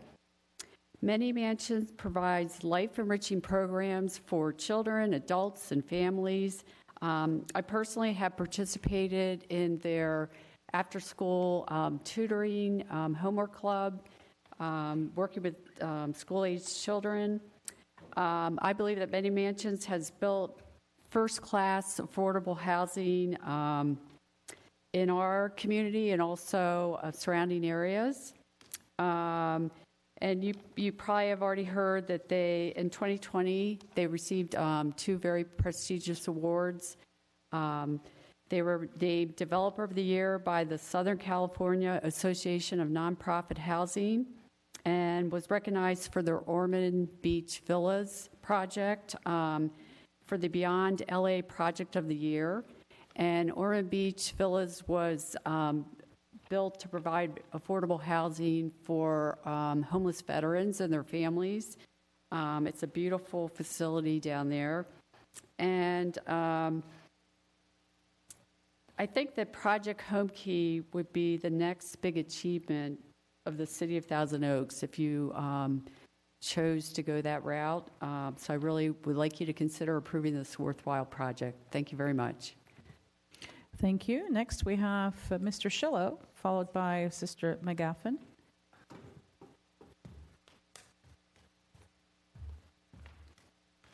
Thank you very much. My name is Frank Shillo, 50 years this year, member of the community.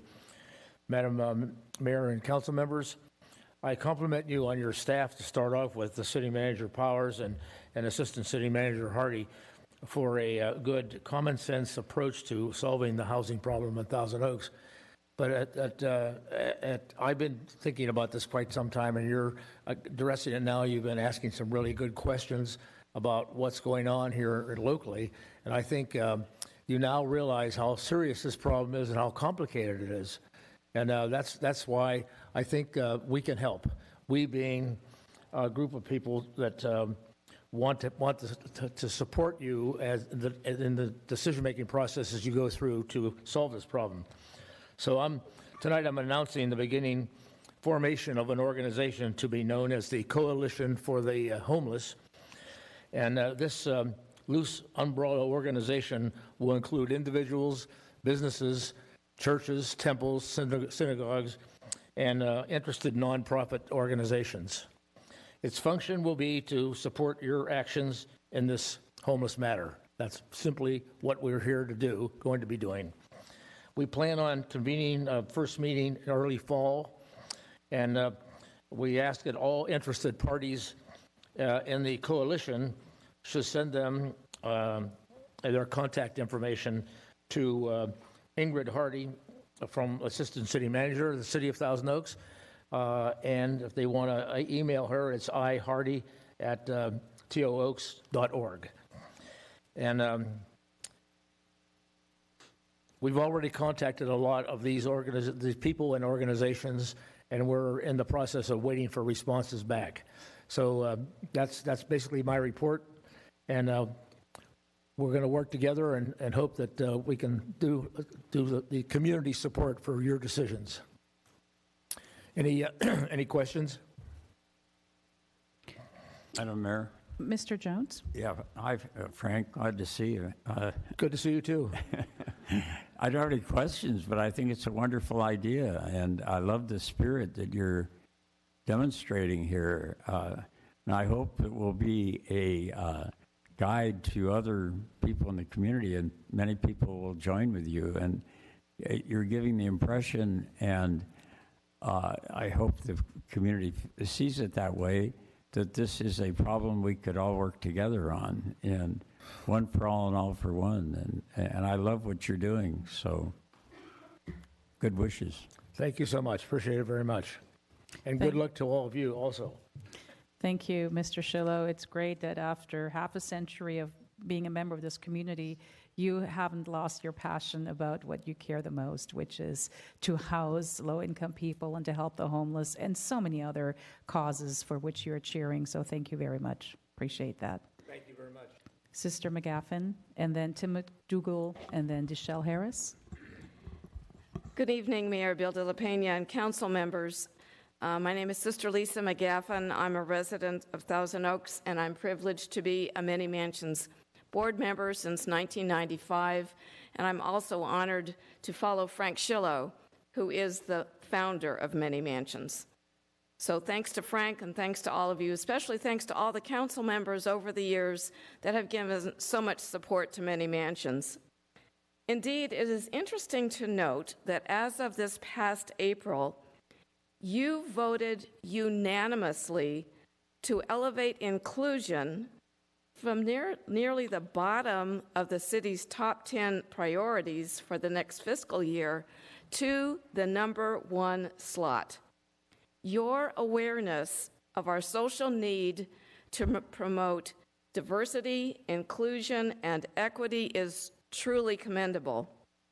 To review, you defined the city's goal to create a more equitable, accessible, safe, welcoming, and inclusive government and community, regardless of race, color, ethnicity, religion, sex, physical or mental ability, sexual orientation, gender identity and expression, age, language, education, and/or socioeconomic status. So I'd like to call out a couple of phrases there. Equitable community, regardless of physical or mental disability, and regardless of socioeconomic status.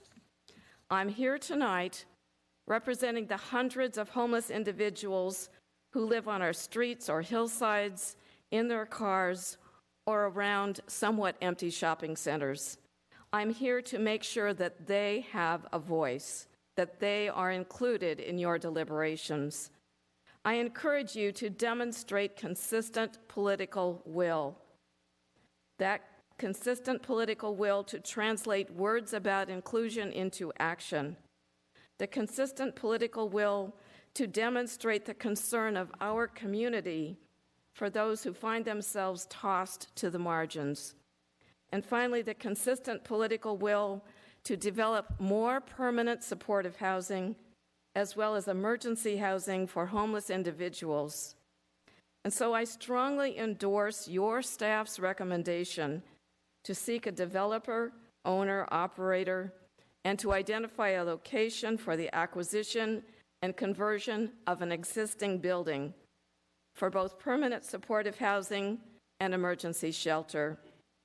I encourage you to move forward as expeditiously as possible on behalf of our homeless brothers and sisters, especially the children. Thank you.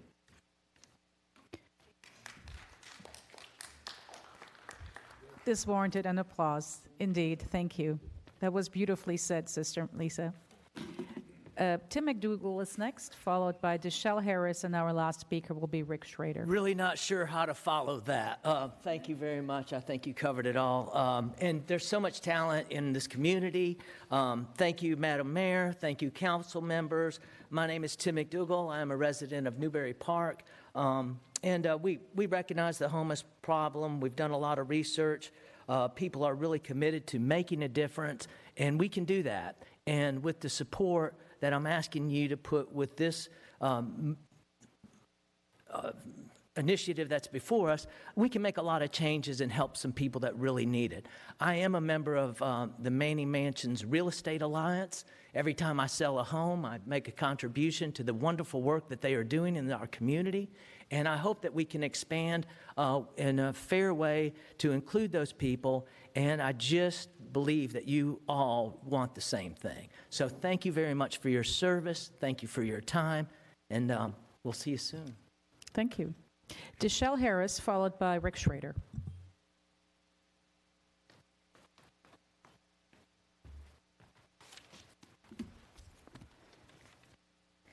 Hello, everyone. I'm Deshelle Harris, Area Director with Lutheran Social Services over here in Thousand Oaks on 80 East Hillcrest. So today, a man came to our door and said, I just got released from the hospital and I have no place to go. Where can you tell me to go? Where can I stay? This is a story that we often hear. This is something that often happens. We have people come to our doors almost every day requesting shelter or housing. So I am here to support emergency housing, emergency shelter provided through many mansions. We may have a temporary shelter program during the months of November to March, but there are 7 months out of the year where we don't have a place for people to sleep at night. One thing that we have noticed is we have placed people in Project Roomkey. We have placed people at Motel 6 through city funding, and we've seen so much progress once they have a stable place to stay, a stable place to put their items and not worry about moving from this encampment or this park or this wherever it may be, right? I will say that the nearest shelter is in Oxnard, and we are doing exactly what we don't want other cities to do. We are sending our homeless neighbors, our homeless residents, to other cities for shelter. But the vast majority of the people that we serve are from the city of Thousand Oaks. Something that we also know as homeless service providers is that Housing First does work. There's a lot of research on you stabilize a person first, and then you work on mental health services, then you work on addiction treatment, right? Because if you're in survival mode, you're worried about where you're gonna sleep the next day, what you're gonna eat, where you're gonna go, right? You're not thinking about the next step of your life. You're not thinking about work. It's a full-time job just moving your stuff from one park, one encampment, one business, every single day, right? We see a lot of people that come to us who are like, they come to us and they say, where can I sleep tomorrow? Where can I put my stuff? Where can I park, right? Another thing I want us to keep in mind is the people that we serve, they're not just people who are living in encampments. They're mothers living in vehicles with their children. They're people who are so sick. They have these major hospital bills and they cannot afford to pay rent, and they're going to be disabled for the rest of their lives. There are many faces to homelessness. It is not just the people that you see in encampments and the people that you see on your street every day. Thank you. Thank you for that. Rick Schrader is our last speaker. Good evening. The Executive Director of Many Mansions. Thank you, Madam Mayor, members of the City Council, members of city staff. I am Rick Schrader, President of Many Mansions. Many Mansions is a nonprofit affordable housing developer, manager, and service provider. As Sister Lisa mentioned, we were founded here in Thousand Oaks by Frank Schillo 42 years ago, but also many concerned citizens in this community wanting to do something about affordable housing.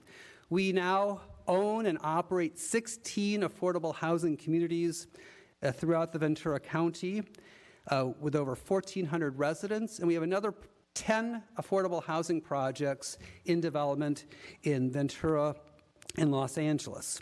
We are the largest supportive housing provider in Ventura County, and it's supportive housing that's affordable housing with on-site services for those persons and families who are homeless. And those on-site services are services for job development, mental health counseling, drug addiction as well. And we also strongly support the city staff's recommendation to find a permanent location for more permanent supportive housing and an emergency shelter. We need more permanent supportive housing in the city. There's a huge waiting list for such housing. Yet every year we place relatively few people into our supportive housing. And as a result, people remain homeless and continue to live on the streets or in cars or encampments. And most of the people that we do place are local people. We need permanent emergency shelter housing also. Now, emergency shelters are now called bridge housing. And I think the name is very appropriate since bridge housing is that needed bridge from homelessness to permanent supportive housing, housing that's affordable, that's permanent, and that has those on-site services. Now, our existing rotating shelter is really not adequate for today's challenges. I do applaud, though, the countless volunteers and churches and synagogues who have run this program. But I think we can do better. That permanent bridge housing would be open year-round. It would assist more people. It would be staffed by professionals, which could provide a variety of services. It would better assist individuals and families looking for permanent housing, and it's more likely to actually have women and children use that housing. So the city has an enormous opportunity coming out of this pandemic to address one of its most important issues facing this community.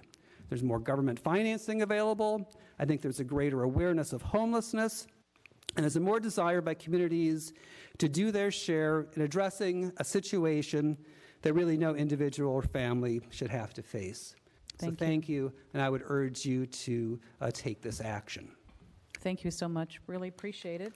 To all of our public speakers, obviously, this is a very important topic. All 5 council members care very deeply about this. We are indeed passionate about this subject, each and every one of us. This item was initially going to be called at the very end of this council meeting, but because I felt that it is so important, I moved it up because of the fact that we need people to be aware of our homeless situation in our city. So there is no really action that is required by the council other than to approve the direction with the RFQ and the 5-year homeless plan. So the city attorney advises me that there is no vote required. That's correct. You're just receiving the report. And I will just remind the council that the ad hoc committee will be returning to the city council with an update as to the results of that process. Indeed. Mayor Pro Tem Engler and I will do that for you.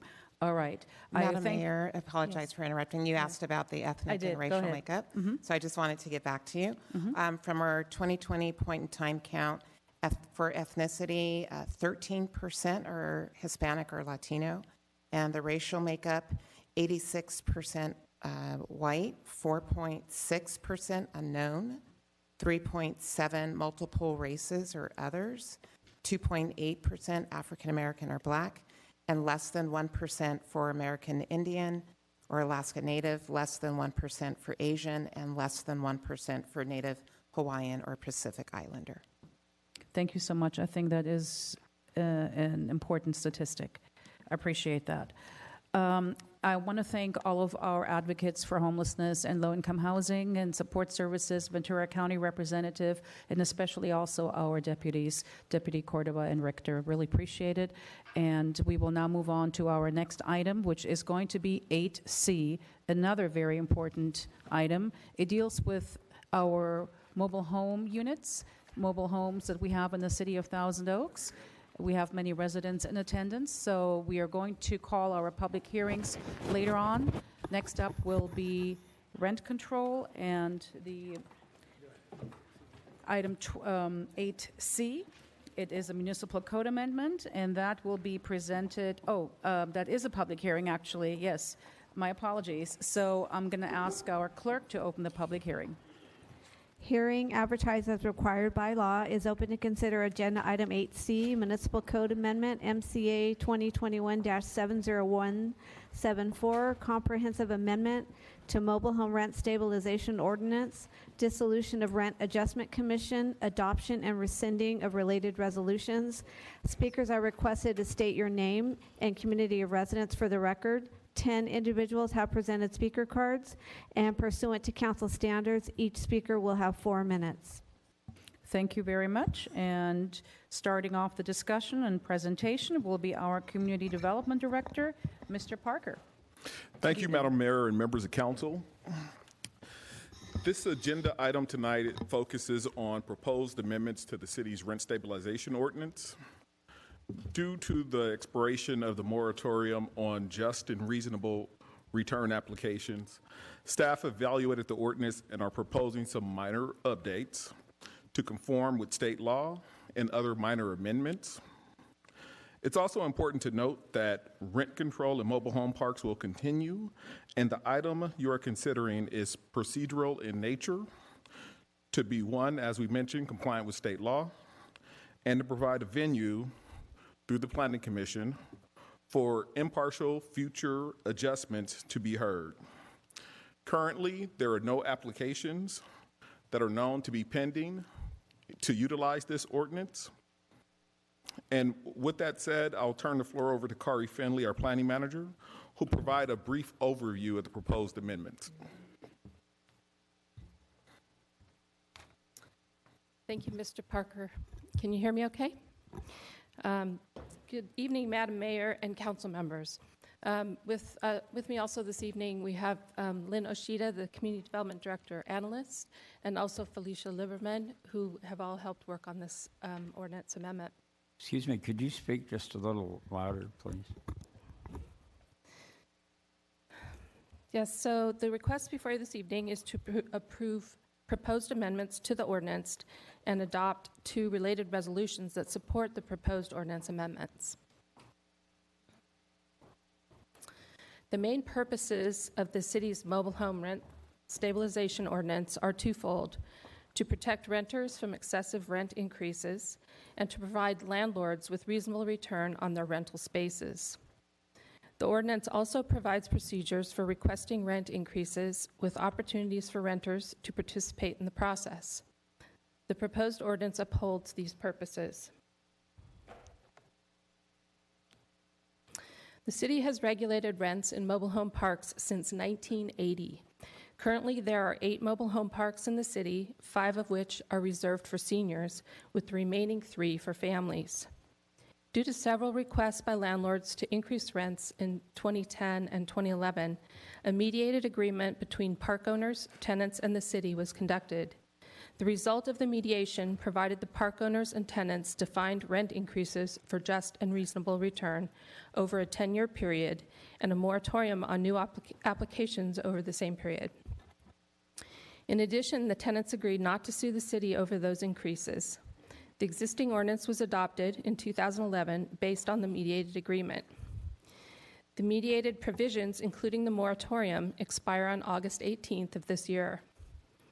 Once the moratorium expires, owners will once again be able to apply for just and reasonable return rate increases. Key components of the ordinance are listed on this slide. The 3 types of rent increases that exist in the current ordinance and are not proposed to change include 1, an automatic annual adjustments based on the Consumer Price Index, adjustments for capital improvements and rehabilitation work that are administratively processed with an application to the Community Development Department, and the 3rd are the applications for just and reasonable return that would be reviewed by an assigned hearing body. Excuse me, I didn't hear that 3rd one. What was that? Those are the applications for just and reasonable return that would be reviewed by an assigned hearing body. No significant changes to the types of rent increases are being proposed.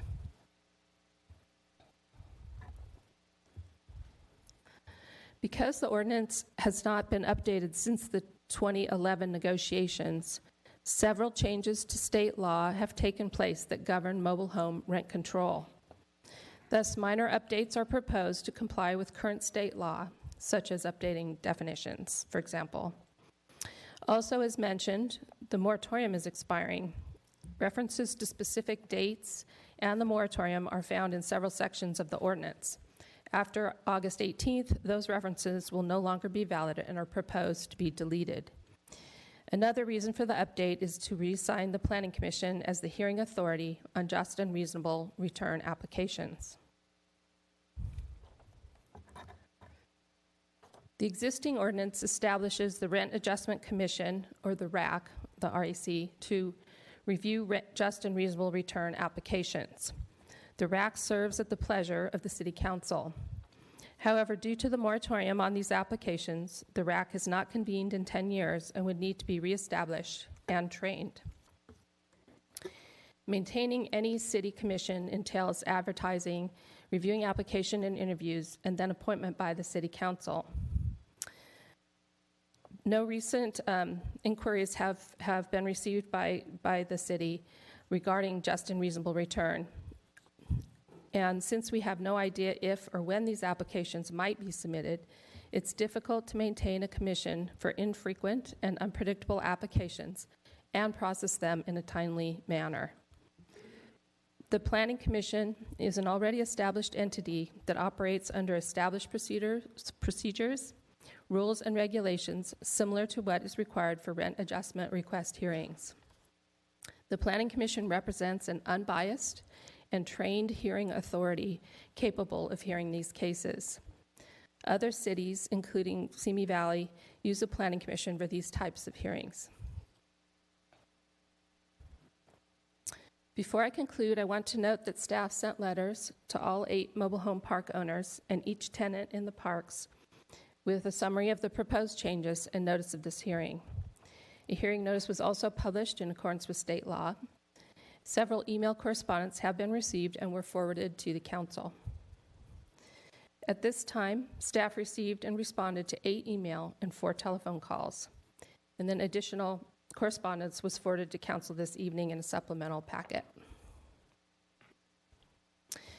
In summary, the ordinance amendments being proposed are to comply with changes to state law and reassign duties of the RAC to the Planning Commission. No other significant changes are proposed. Staff recommendations for approval are shown on this slide and included in the staff report. And staff is here and available to answer your questions. Thank you, Ms. Finley. Appreciate that. And thank you, Mr. Parker. We do have, as you heard, several speakers and the emails that were forwarded in the supplemental packet. There are quite a few emails in here and quite a few questions. I was wondering if staff could address these questions perhaps after we hear from the public speakers. Questions posed by residents from mobile home parks. Before I go to the speakers, are there any questions from council? None? Okay. Then I will call on the first speaker. Haven't seen you in quite a while, Mike. Mike Moore is first, followed by Mr. Sanchez Castro, Jill Martinez, Jill Nani. So if you could all make your way down to the podium, the names I just called, that would be great. So Mr. Moore is first, Castro is second, Martinez third, and fourth is Nani. Good evening. Get my glasses on here. Good evening, you all. I'm Mike Moore, and I happen to live in Twin Palms Mobile Home Park. Our family moved to Thousand Oaks in 1961, so it has been 60 years I've been in this amazing city. I don't know what is going on with the city council. For years I thought you were behind the little guy who didn't have it as good as you all. You have taken a completely different direction over the past years. It seems you are more concerned about your pocketbooks than the people of this great town.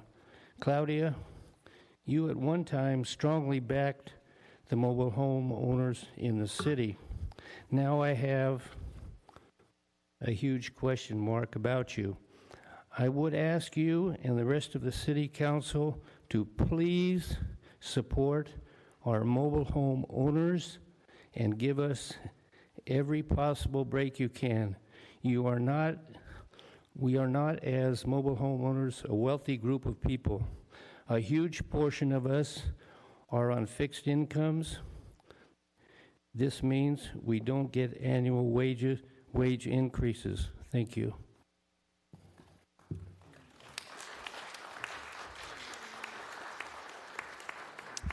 Good evening. My name is Herman Castro. I'm coming representing my mother who lives in mobile homes. I just listen to you guys, and after hearing that homeless problem that we have, I think why do not put more attention under item 2 of this recommendation to eliminate RAC number 3 and RAC 07, which is working for these people who are living in the mobile homes up to the moment. If we remove the rent control that they have right now, there will be perspectives that in the future, or very near future, the rent will increase for them to levels that they cannot afford. That's all I can say. Thank you for your time. Yeah, before we call on Jill Martinez, the city attorney would like to say something. Right. I just want to be clear with everyone. What the city council is doing tonight is not eliminating the mobile home rent control stabilization ordinance. That will remain in place. It is not being rescinded. It is not being repealed. As rent control exists today, it will exist if the city council adopts this new ordinance. What this ordinance is doing is two things. First, it is just making minor adjustments to language in the rent control ordinance to comply with state law. The second thing it's doing is it's basically having the Planning Commission be the hearing body rather than a separate committee be the hearing body. That's the only thing that this ordinance is doing. Rent control for mobile home parks will remain just as it has since 1980.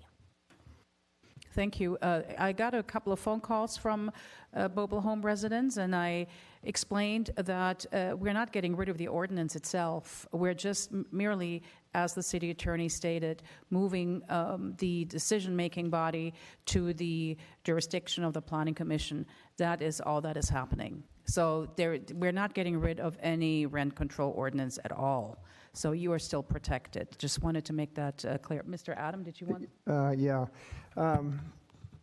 Ladies and gentlemen, I've been on this council now for almost 9 years, and I have to tell you that there's no more ardent supporter of mobile homes and the folks that live in them than our mayor. All right? Hallelujah. Period. And I can attest to that fact because she converted me into an ardent supporter many years ago, and the two of us have been very forthright in our support for mobile homes, particularly Ranch Mobile Home Park, haven't we, Claudia? We understand that this is a well of affordable housing in the city that it's very important that we maintain. It houses hundreds of people. Claudia and I visited many of the mobile homes. We've seen the residents there. We've steered funds to the mobile home parks through our community development block grants and through our, what's our other one? Our CDBG and the community endowment. Community endowment for hundreds of thousands of dollars. So please understand that. And as the city attorney says, nothing's changing with rent control tonight. This is merely a procedural act that we have to do because the other one expired. So rest comfortably. Nothing's changing when it comes to rent control in the city for our mobile home parks. Thank you, Councilmember Adam. One other thing I did want to mention is with respect to the questions on why is staff suggesting that the Planning Commission be the hearing body rather than creating another separate independent commission. There's a lot of reasons for that, primarily as expressed by the city staff. Our Planning Commission, just as another committee, are appointed by the city council members. They meet regularly, unlike the Rent Adjustment Commission that had met previously. It's been over 10 years since the Rent Adjustment Commission has met. And even prior to that, they met very infrequently. So there's very strict timelines on processing a potential rent adjustment application.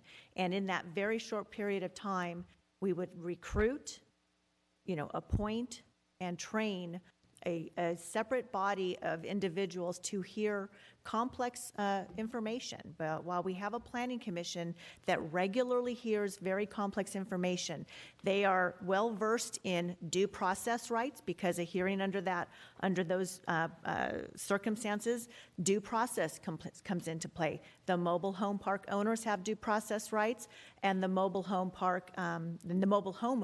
owners also have due process rights. The Planning Commission is well versed in that because they are expected to be unbiased and have an understanding of the procedural and substantive due process rights that everyone is afforded. Whereas appointing a new body, they would not have that experience. So from our perspective, it was logical to have the Planning Commission be the decision-making body. But again, their decision is not going to be any different than what it exists right now if the City Council chooses to have the Rent Control Adjustment Board separately.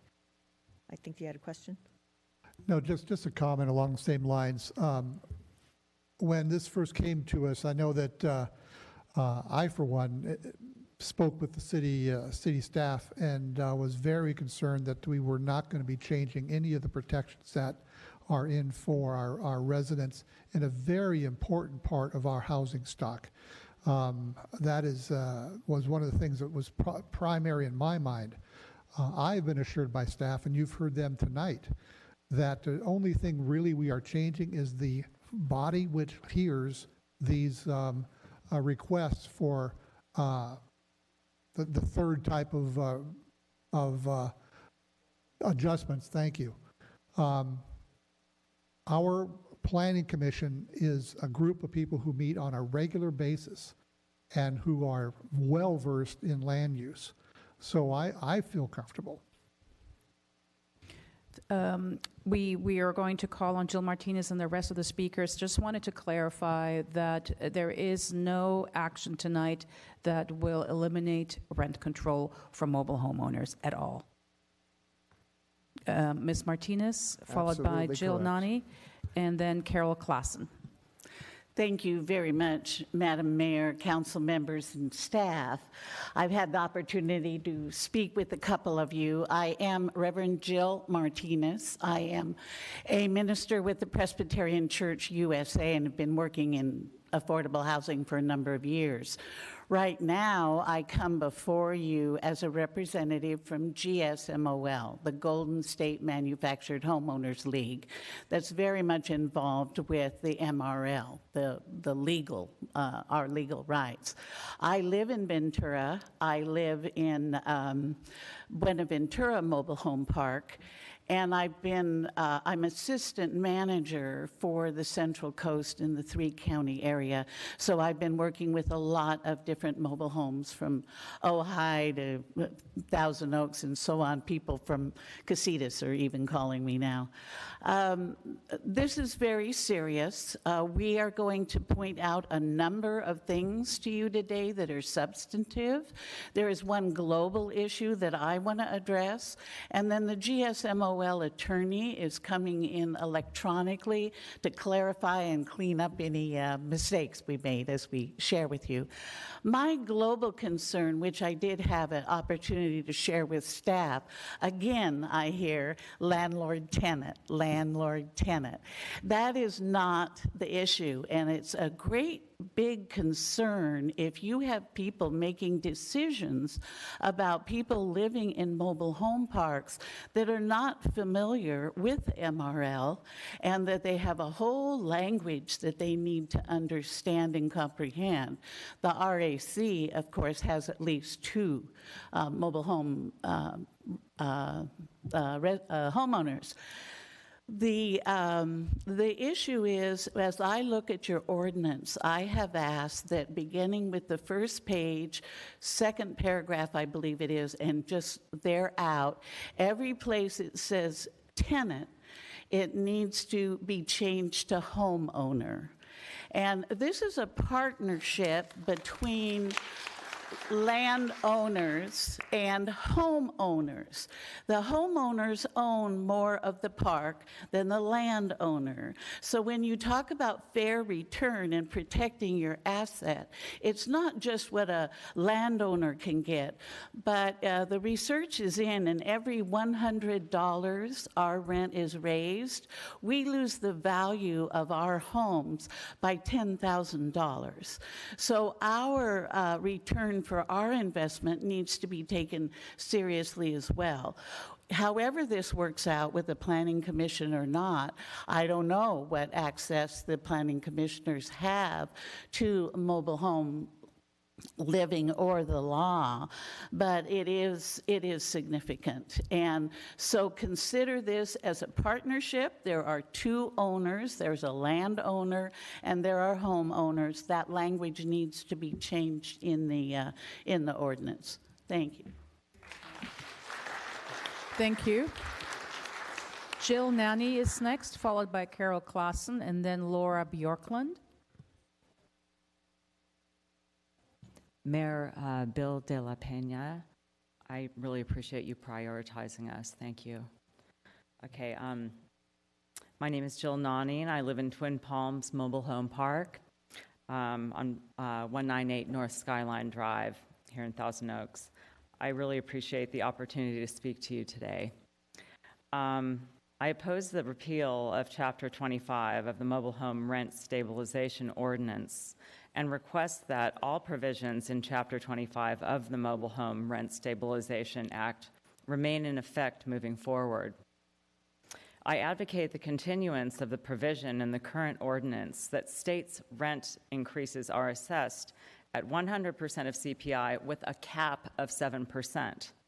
According to the Golden State Manufactured Homeowners League lawyer, Bruce Statton, 22 mobile home ordinances in the state of California include caps on all rent increases determined by CPI. In 2021, the CPI has increased rapidly from 1.4 in January to 5 in May. Maintaining the current necessary 7% cap protects mobile home park homeowners from runaway inflation. I oppose the dismantling of the RAC. Is that the proper pronunciation? Thank you. I oppose the dismantling of the RAC and the folding of their duties into the City Planning Commission. The RAC is composed of 2 mobile home park representatives, 2 mobile home park tenants, and 1 member who belongs to neither of these categories, a neutral individual. The RAC is a rent adjustment commission that acts on the behalf of mobile home park homeowners, and I advocate the retention of this most necessary commission. In respect to appealability, I would like the City Council to hear all of our appeals, including appeals that include capital improvements, as opposed to the City Planning Commission or City Planning Commission manager making unilateral decisions by his or her sole self. Again, I appreciate the opportunity to speak this evening. Thank you. Thank you. We have Carol Klassen next, followed by Laura Bjorklund. Thank you very much. I appreciate the opportunity to speak to all of you wonderful City Council members. I have lived in Thousand Oaks since 1976. And Ed Jones, you and I go way back. So I appreciate being here. I've been a resident of Ranch Mobile Home Park for 10 years now, and I love that sweet little place, and I love what you have helped us with, Claudia. Thank you. I had an opportunity to speak with a dear friend who's a lobbyist in Sacramento, and I said, Doug, I need your help. I have a problem here at the mobile home park with, things aren't getting taken care of. And he explained to me what he did as the Western Manufactured Mobile Home Association that he was a lobbyist for, and he said, we represent the park owner. And all of the things that have happened in the 10 years that I've been there trying to figure out how the system is, I've realized that there's not anyone that represents the residents, the owners of the actual mobile homes. And so one of the things that just happened recently, and we're going to be getting a rent increase, and it's, I understand the park owners want a reasonable and fair increase in the rent and stuff, but we've got streets with gaps and holes in them that are so dangerous at Ranch that when I see some lady in a walker or a man in a walker walking around, I go out and tell them, do not walk on the streets. It's not safe. It is so dangerous. The place is a shambles. It's not being taken care of. Our park owner doesn't even help our manager take care of the park. We've had a light out for 2 years out in the street. And the other thing, I've given 200 photos so far of the situation, of the street situation. I've called the city and found out, oh, that's not the city. You have to call HCD in Riverside. So it's just a real convoluted, interesting governmental bureaucracy that we are sort of caught between, that I see. And we have, I just lost my train of thought and all my notes. But that's the issue I wanted to bring, is that I'm hoping to join the parks around here so that I have a database of we know who we are and we can help each other. And just standing out in the lobby was wonderful, seeing people and trying to connect and meet them, because we don't have anybody connecting us and supporting our side of things. So thank you for letting me speak. I appreciate it. Next speaker is Laura Bjorklund, followed by Victor Abruzzo, and then Kimon Juarez. Hi, good evening. I'm Laura Bjorklund. I live with my mom at the Ranch Mobile Home Park. I've lived there for 9 years, and I have to say I'm new at this, and I've been noticing the last year of, just as Carol and Jill Martinez were saying, there's just been some injustices there and fear among the manager. And I appreciate Tracy Noonan and Claudia, our mayor, for stating why we're here today, that our rent is not going to be increased. It's terminology in the paperwork, and that is really important because there's 2 pages of that terminology that I did not understand. I'm a college person, and the lingo was a little convoluted, so if that could ever be changed in the future would be really wonderful. And I won't keep you, but I just feel like it would be nice to be recognized as homeowners instead of renters. The seniors worked really hard to become renters, and I think that particular verbiage should probably be changed. There is no upkeep of the property, as Carol was saying. There are big, huge potholes. I've actually stepped in it and twisted my leg, and nothing's been done about it. I've taken pictures, and they don't seem to know to get tarp to fix it. So just with those little things in mind, everyone is on a fixed income there, and I support all the seniors that are there and my mom. And I want to thank you for your time and everyone being here today. Thank you. Thank you. Next, we have Victor. Victor, good to see you again. And then after Victor, we have Kimon Juarez, and then Marvin Sanders. Good evening. Madam Mayor, members of the council, I want to thank you kindly. My name is Victor Abruzzo. I live in the Glenwood Park area, but I have been associated with at least Ranch Mobile Home Park for at least the last 12 years. You should have before you a 4-page note that I prepared to save you listening to my rambling, but just a few rambling thoughts, if I may. Many of the comments suggest that senior citizens, homeowners, are objecting to changes because they don't understand the changes. I indeed agree that unless we understand what changes are being made and what import they have, there is going to be a resistance to change. I listened to your staff member talk about reasonable rate of return, and I have very vivid memories of you folks trying to create financials so that the property owner could justify a rate of return that was much more commensurate with a business venture than a mobile home park for identified low-income senior citizens.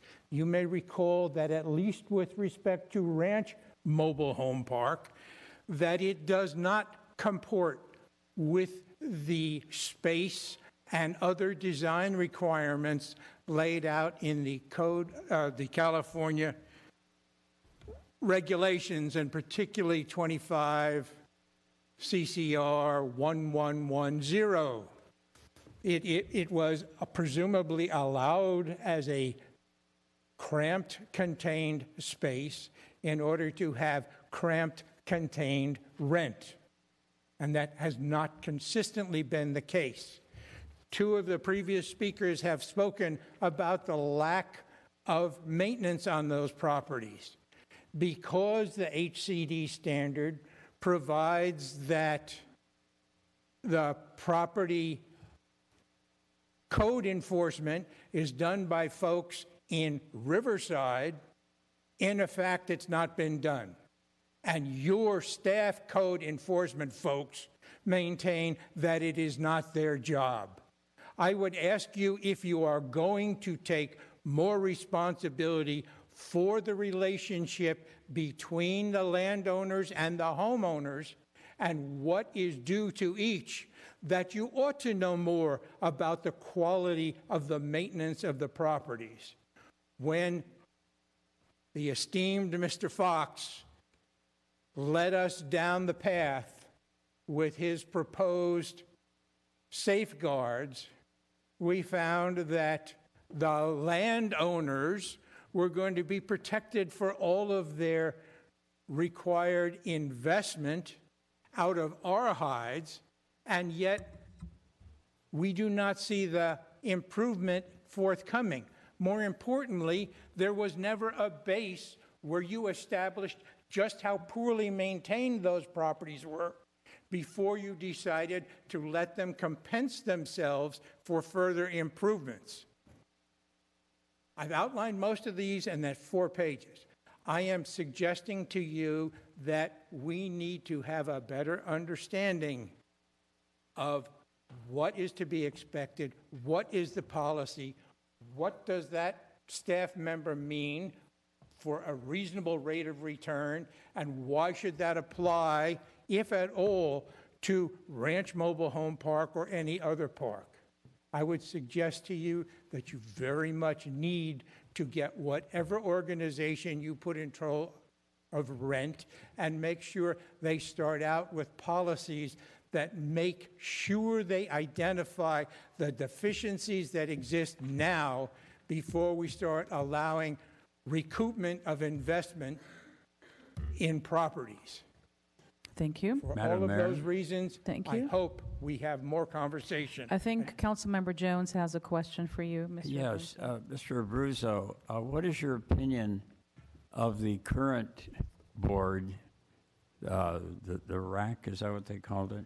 RAC, to the best of my knowledge, has not been active for the last 10 years. So I mean, what do don't you, understand my the question. question is, what, do you have any concern about changing that to the Planning Commission? Your decision to move the function to the Planning Commission means that a group of people who have not dealt with the relationship between the homeowners and landowners are now going to step into that morass. If they are prepared to deal with maintenance of net operating income, responsibilities for the underlying lack of maintenance for these past 10 years, it would be a joy to deal with them. But until I know, and I think until the rest of these people know, what is it they intend to do to gain an understanding of the current situation, we are scared of the possibilities of a rate of return commensurate with Amgen or somebody else. Well, is your understanding the RAC has that level of understanding right now? Again, I don't know that there's been a RAC in existence for more than a decade. As far as rates of return, the statute that the city has allows percentages, and so far we have not dealt with recovery of capital improvements, which I think is an issue which the Planning Commission may learn about, but certainly is not something in their boathouse at Somebody this point. said earlier that the current RAC has representatives that represent 2 different areas.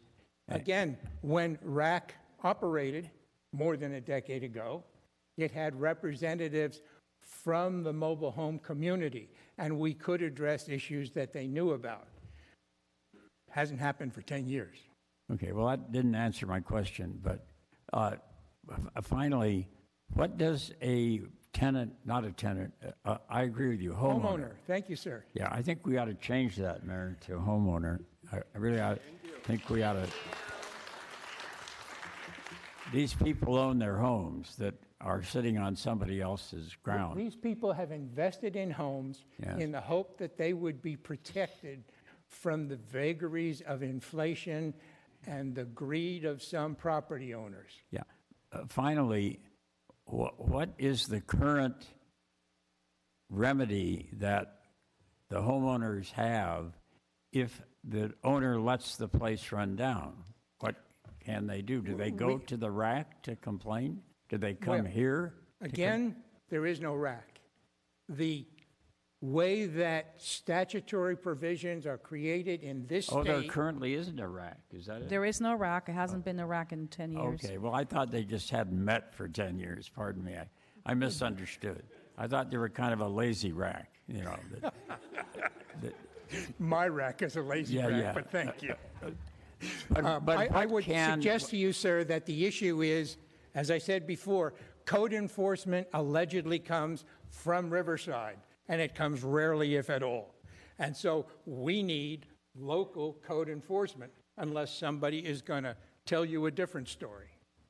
And you could get that here? You're asking for it by the city council? I am addressing myself to the honorable mayor of this town and the rest of the city council who have not taken the initiative of allowing code enforcement to be conducted in this city by city employees. Well, let me just ask you, I'm through with you. I mean, thank you for what. I appreciate all you said. I didn't mean to be so abrupt. I'd just like to ask the city attorney, do we have the ability to do that? Unfortunately, we do not. We are preempted by state law.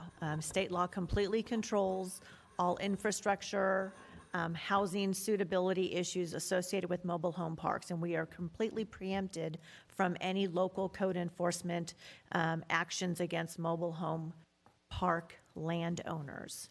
So we cannot, we are preempted by it. Just as I can't enforce violations of the IRS tax code or, or the penal code, we have no jurisdiction over that. Meaning you no disrespect, Madam Council, I believe there are different opinions in that regard. Well, thank you. And if you have Thank no you. questions of me, I'm sure I've done my time. Yes, thank you, and thank you, Madam Mayor. All right, we have a question from Councilmember Al Adam. Oh, thank Was you. that- Thank you, Mayor. So just to be clear, the Rental Adjustment Commission does not exist at this point, correct? Ms. Newton? That's correct. Okay, and That's it correct. hasn't existed for 10 years, correct? Right, And it hasn't met in 10 years. correct. And we So haven't had a a rent adjustment, just and reasonable return hearing in 10 years, correct? well over 10 years. Well over 10 years. Yeah, because Okay. I think the mediated agreement occurred in 2011. Okay. And so the application was, I think, in All right. 2010. So I would say that that's a pretty good indication of rent control is pretty strong here in the city of Thousand Oaks. But the issue this evening, unlike the gentleman there is seemingly trying to make, is not the maintenance of the mobile home parks. That's not the issue. And we are sympathetic to that. And that's why we pump, as I mentioned, hundreds of thousands of dollars in different funds to keep these parks maintained.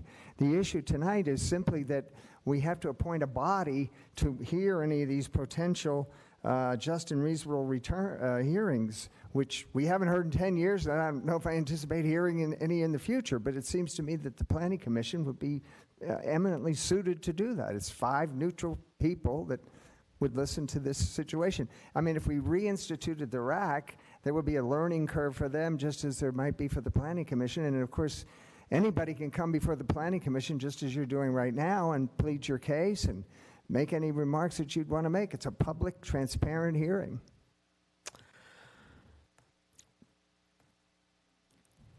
Can I call the next speaker? Certainly. Thank you. Kimon By all Juarez. means. Thank you. Thank you. Kimon Juarez, followed by Marvin Sanders and Bruce Stanton.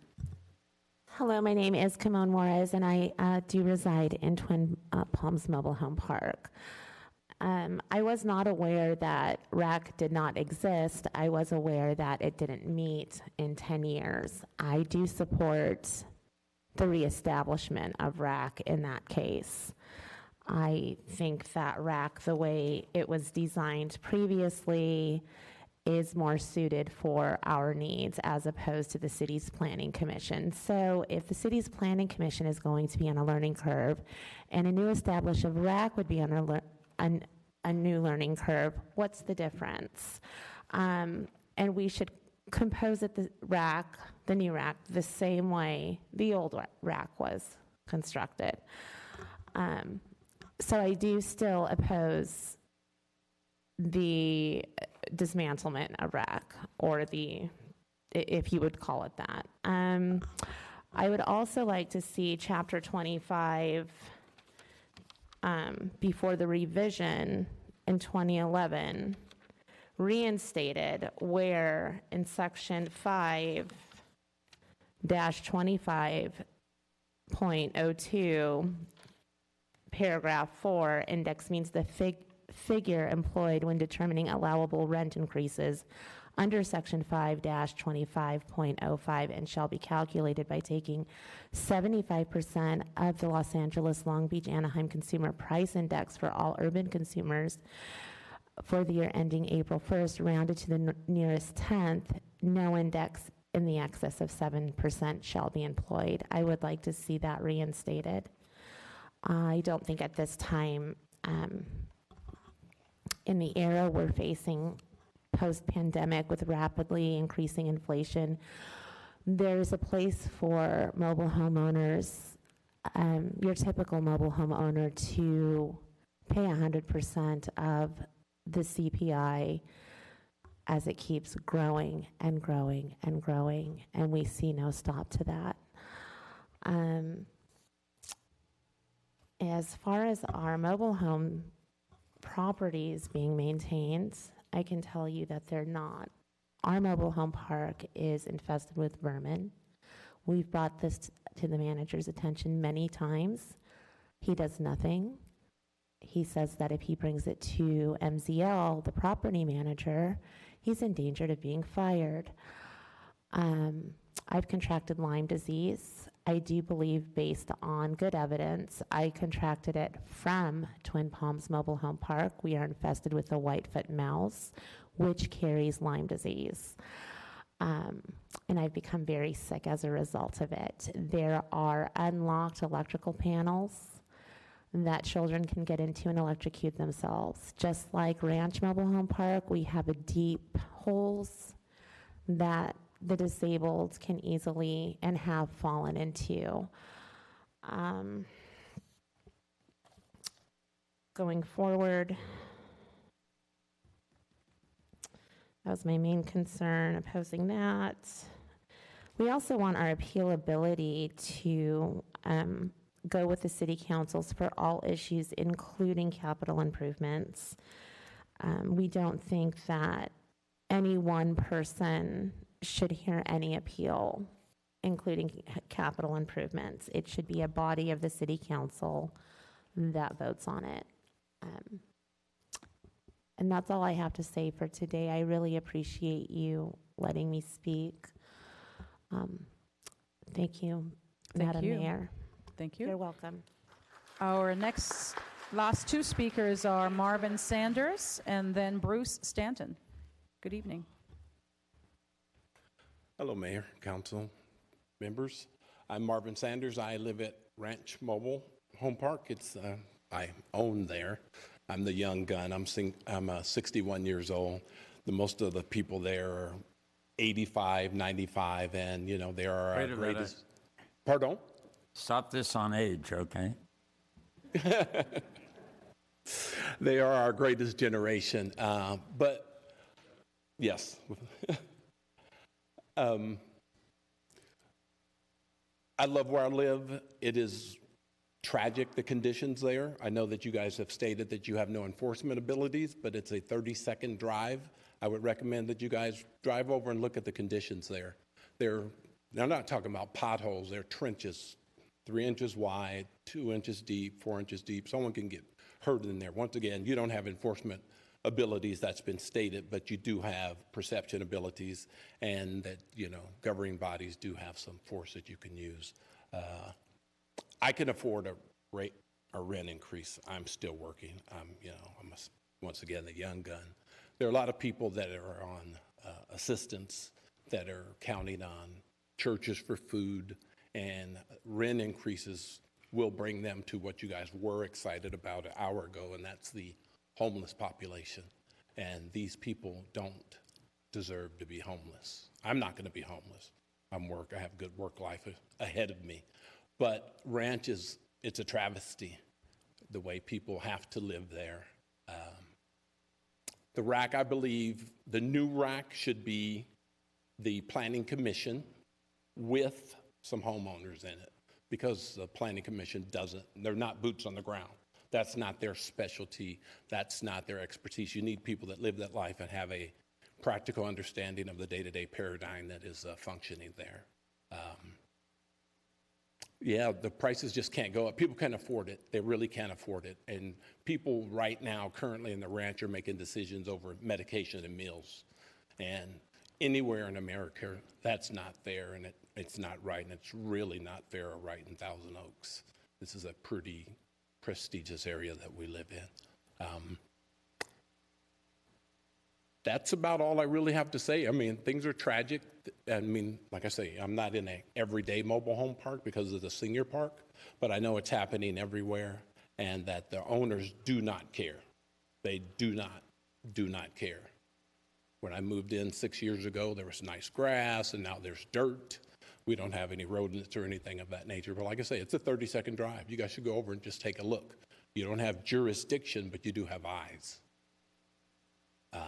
We need this governing body to help us, help ourselves, and to help the greatest generation. Thank you for your time. Thank you. Our last speaker is Bruce Stanton. Yes, good evening. Can you hear me okay? Oh, you're on. Oh, there you are. Okay, good evening. I thought you were in the audience. Go ahead. Good evening, Honorable Mayor and members of the council. My name is Bruce Stanton, and I'm speaking tonight on behalf of the residents of Twin Palms Mobile Home Park. I've been a practicing attorney since 1982, and most of that time has been spent specializing in the representation of mobile home residents throughout California. I'm currently the corporate attorney for the Golden State Manufactured Homeowners League, GSMOL, which is a 55-year-old nonprofit corporation that advocates on behalf of mobile homeowners throughout California. Now, during that time, I've had, through no fault of my own, had to have had extensive experience in connection with drafting, amending, and enforcement of local mobile home rent stabilization ordinances, what we call RSOs. And I've represented residents in probably 50 to 60 administrative rent hearings throughout California since 1986, been involved in numerous state and federal court cases, including a 1992 U.S. Supreme Court case.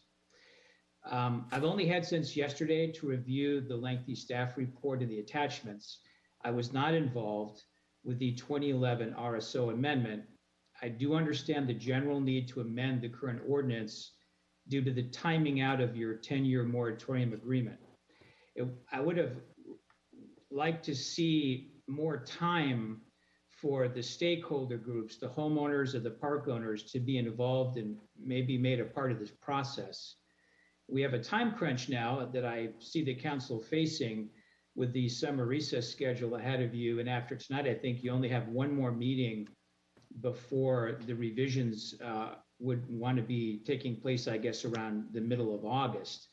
But nevertheless, I would urge you to not act hastily in connection with this important consumer protection statute. It's designed, of course, to preserve affordable, mobile home affordable housing in Thousand Oaks. Instead, I would urge you to allow whatever time might be made available to carefully consider these proposed changes and whether additional changes might be productive. So I'd like to just focus on three issues tonight. First, the automatic adjustment to rents provision. This is going to carry forward, of course, the current 100% of CPI indexing for annual allowable rent increases. Prior to 2011, the ordinance indexed annual adjustments at 75%, which is actually in line with the majority of California jurisdictions that use CPI as an indexing factor in this way. There are 26 of the 47 jurisdictions that use 75%. Another 16 of those jurisdictions index at 100%. But of the combined total of those, at least 26 of those 47 jurisdictions also have some kind of maximum cap on the amount of rent increase. And those caps range from a low of 4% to a maximum of 10%, with the most prevalent caps being in the 7 or 8% area. Your proposed new language does not contain a cap, but I would note that it's not a new concept because, as previously mentioned, there was a cap in place prior to that, prior to the 2011 amendment. So the residents respectfully request that if 100% of CPI is to remain the standard, that a 7% cap be reinstituted due to the very real concerns about inflation, especially in the post-COVID area. Secondly, the ordinance language carries forward the existing language that with respect to capital improvements, the community development manager, or if appealed, the city manager is the final decision maker with respect to capital improvements, and that the council there's no right of appeal to the council. And I would just say this creates a lack of parity in the process and places responsibility for what could be an extremely large financial item on one person without you being involved at all. I think that we respectfully request, as has been mentioned, that there should be a right of appeal to the council. And there's a case in Santa Paula. Mr. Stanton, right now. your Yes, I'm time, sorry. you have run out of time. Can you finish up real quick? Well, I was also going to speak very quickly about the transition to the Planning Commission. I think that to answer some of the council questions, the benefit of having park owners and residents on a commission is that they live in and operate the parks, and they know how the parks work. The last thing I was just going to mention is there is, under the HCD protocols, the ability, if the city wishes, to become a local enforcement agency for Title 25. There's a process to do that, and there's approximately 50 or 60 local jurisdictions that do have enforcement for Title 25. So I thought I'd mention that. Thank you. Thank you for letting me go over. Thank you very much. Thank you. All right. And so Mr. Stanton was our last speaker. And we are going to, I'd like to go back to staff so that you can address some of the concerns, and then I will go to my council colleagues for your questions and comments. Mr. Parker or Mrs. Finley? Thank you, Madam Mayor. So there are a number of comments that were made here this evening. So as a team, we'll take turns responding to each. And to start, we're going to go to our attorney that's assisting us, Ms. Lieberman. Good evening. With respect to the residents who have come forward and asked that the definitions be adjusted to reflect that they're not tenants but owners of their coaches, when we made these adjustments to the ordinance that's before you tonight, we never changed those definitions from what they had been before. There was no disrespect meant. We just didn't adjust them. We certainly can make a change to the definition of mobile home tenant or resident to change it to mobile home owner/tenant. There's a great many people who live in mobile home parks that own their coaches. There are many who rent their coaches, so not all of them are owners, so it would encompass all of them. So we can make that change. Did you want to address that further or move on to the next? Move on to the next. Okay. Mhm. As far as CPI goes, prior to the mediated agreement that went into effect in 2011, CPI had been capped at 75% of the annual CPI for the annual automatic adjustments.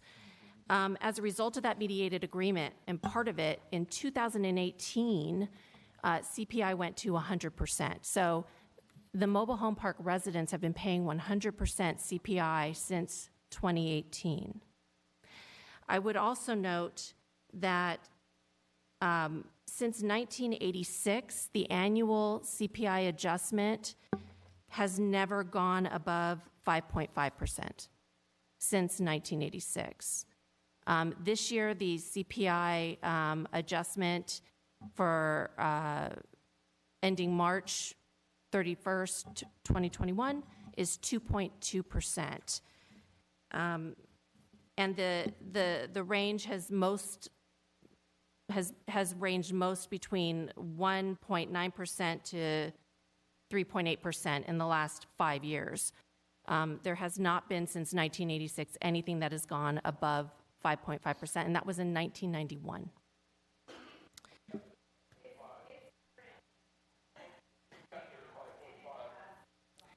Just We're according going to have the to let staff continue, please. Thank you. CPI adjusts every single month. However, we've always calculated, and the ordinance has always calculated it as what the CPI rate is at the end of March of any given year, because it does adjust monthly. And for March 2021, at the end of March 2021 for this year, it's 2.2%. It might adjust differently in April, but we're not calculating the CPI adjustment based on any other month.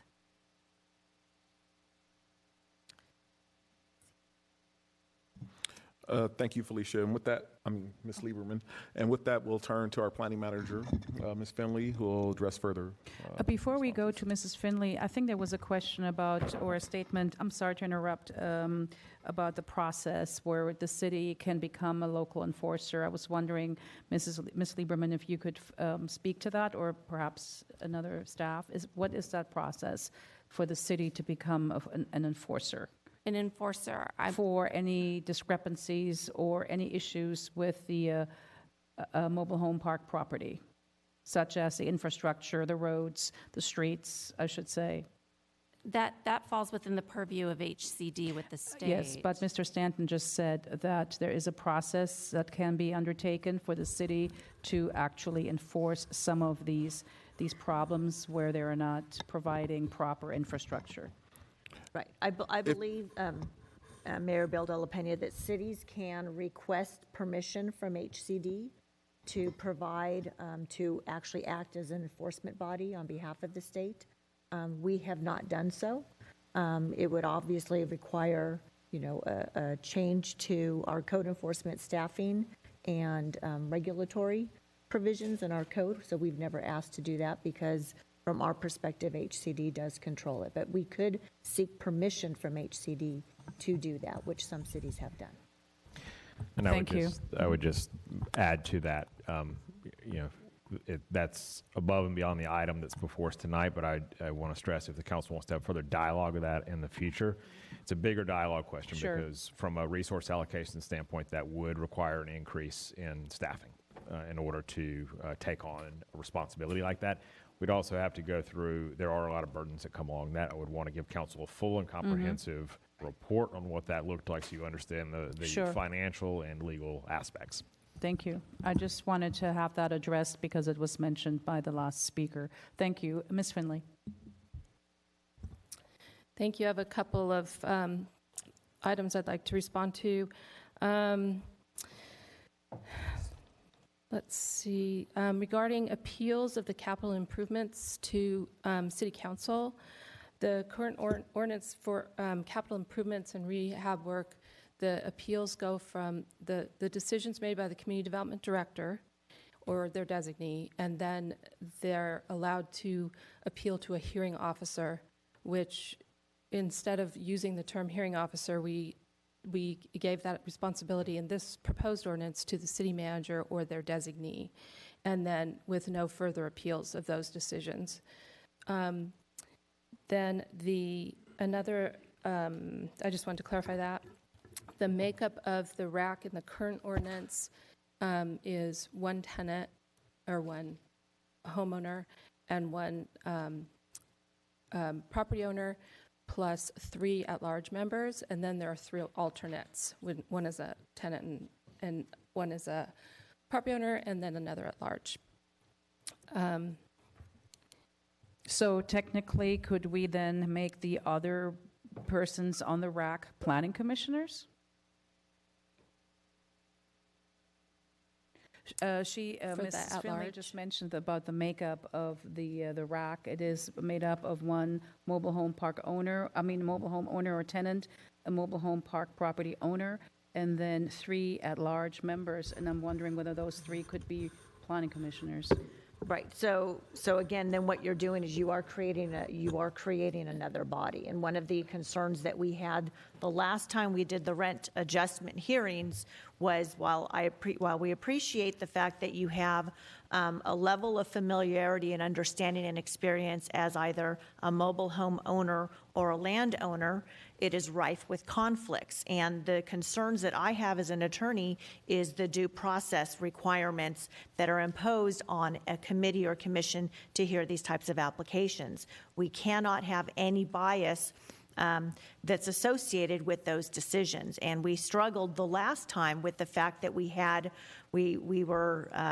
the commission struggled with an ability to come to a solution, which is the reason why the city ultimately entered into a mediated decision with all of the parks and all of the mobile home owners, because the committee struggled with maintaining that independence and impartiality and mulling through the thousands of pages of information and the hours and hours of testimony.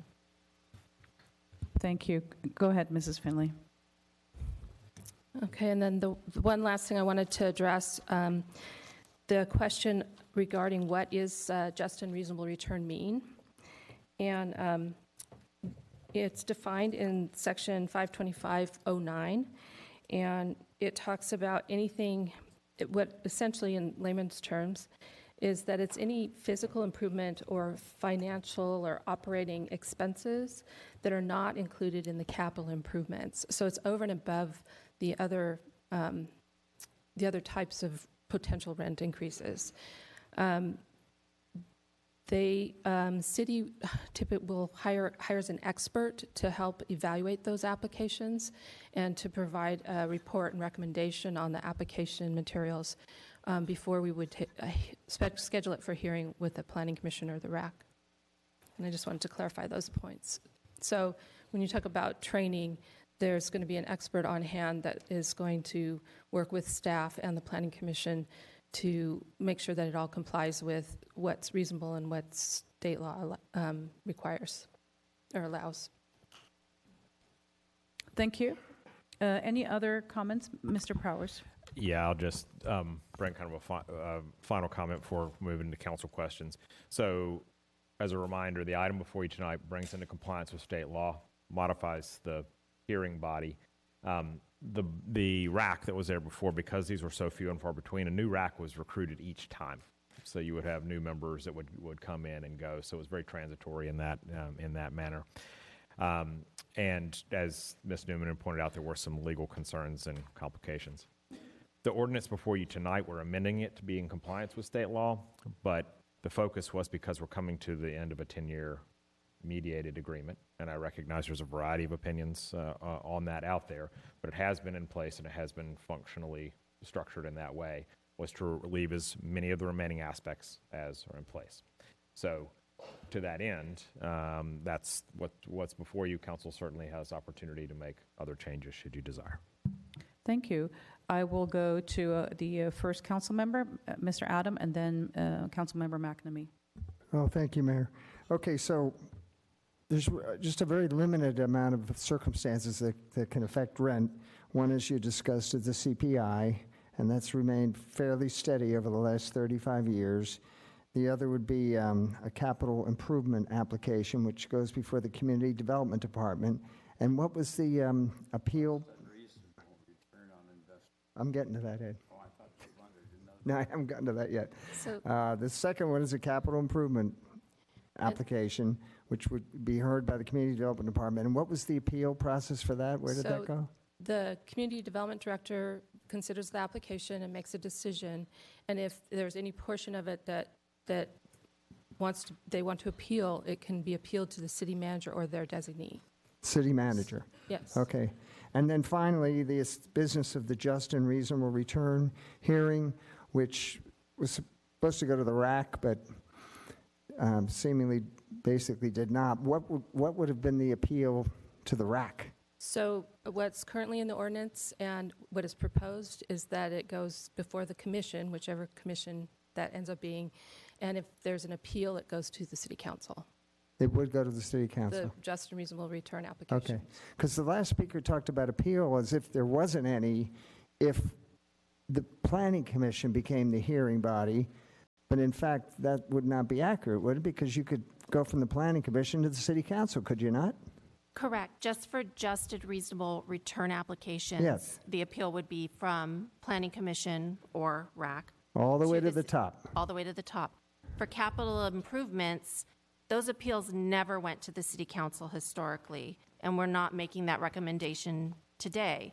We're keeping that appeal process the same.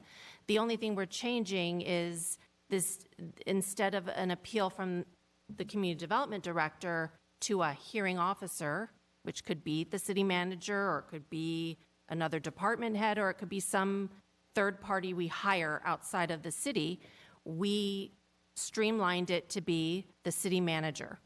Okay. So again, in the case of the just and reasonable return hearing, which have been few and far between, if any, the right of appeal would not be lost if it were shifted to the Planning Commission to hear it. You could appeal all the way to as high as you could get in this city, which is the City Council. That is absolutely correct. All right. I want to make sure that was clear to everyone. Thank you. Thank you. Councilmember McNamee, followed by Councilmember Engler. Mayor Pro Tem Engler. Thank you, Mayor. I'd like to share with my council members as well as the audience, thank you very much for being here to share your perspective on the situation, because that's been very valuable information from, I'm sure, the council's perspective up to date. I am not happy that we're having to go to Riverside to do code enforcement. One of the strengths of Thousand Oaks with 127,000 people is that we're very accessible, and that you can pick up a phone, you can email us, you can show up here at City Council to voice your opinions. That, I think, is a wonderful strength of our city, and by you being here really has brought that to light. Again, I'm not happy we have to go to Riverside to drive that commute to bring it out here. It's another example of, I believe, big government bureaucracies running amok. Why do we have something in Riverside doing code enforcement? How many hours of drive away to here to Thousand Oaks doesn't make sense. So to Mr. Powers, I would ask you, please, can we put this on the agenda if my other council members agreed that we start looking at all the different aspects as you suggested to bring this in-house? And I think it would be worth the investment from a city standpoint and quality of life for these good people there to not have to deal with this.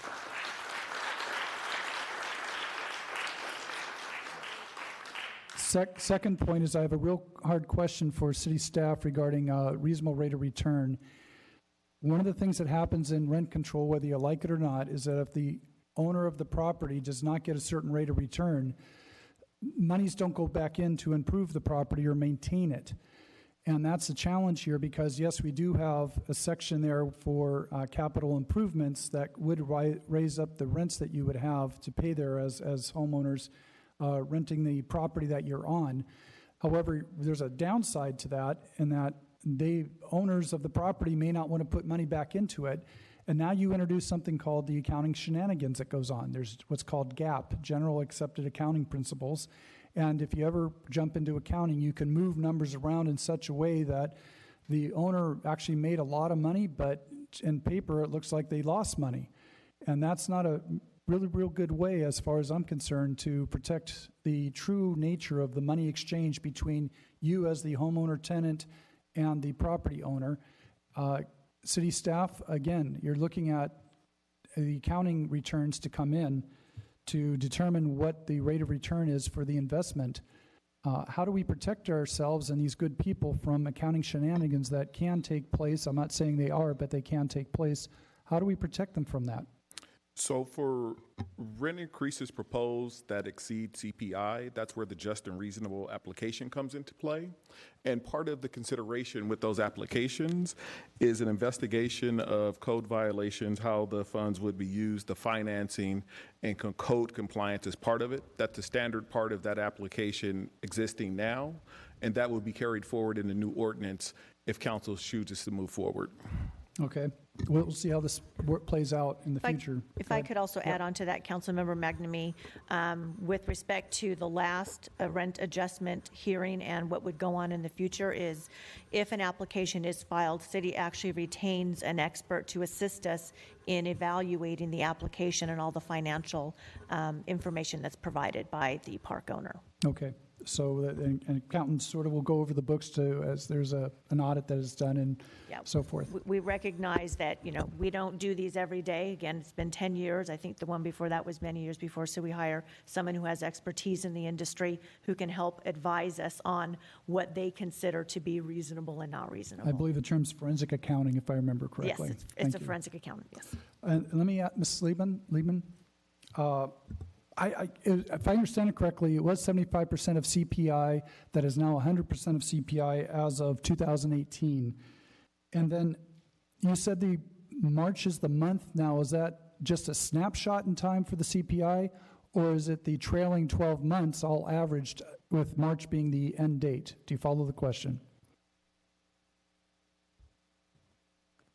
I may defer to Ms. Oshida because she processes those applications and she knows the ins and outs of the minutia of that. I would say that they always calculate or implement the CPI figure ending March 31st of any given year. So that's the date. Whatever the CPI is for the Los Angeles, Long Beach, Anaheim region as determined by the U.S. Bureau of Labor Statistics, whatever that number is, that's the number. They don't. So it's the average of the last 12 months is what we're saying here. Is that correct? It's actually the change and the annual change. So you're Okay. looking at the 2020 March, and then you compare changes of the 2021 March. Okay. Now you're getting my engineering up here.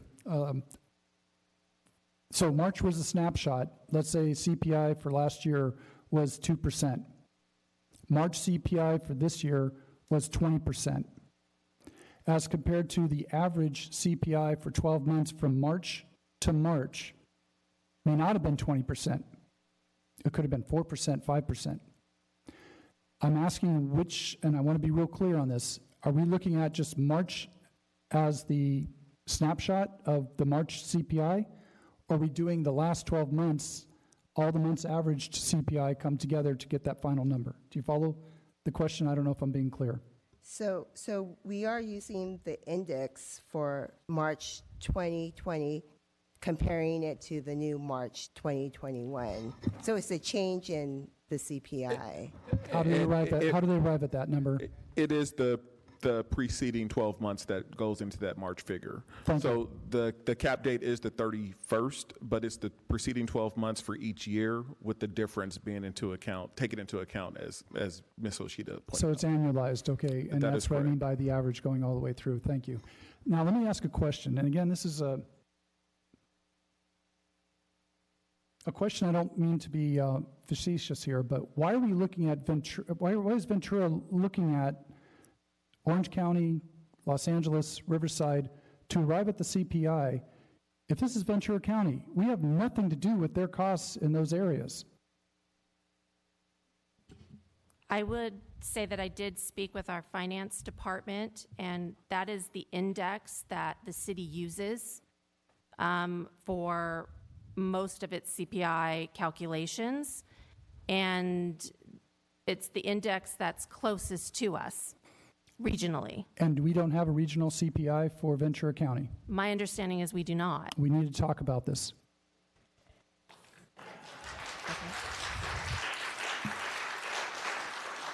If I were to look at this economy from my MBA business training background, you put a pin in Thousand Oaks and you draw a 5-mile radius around it, and that will give you the CPI that these people should be paying.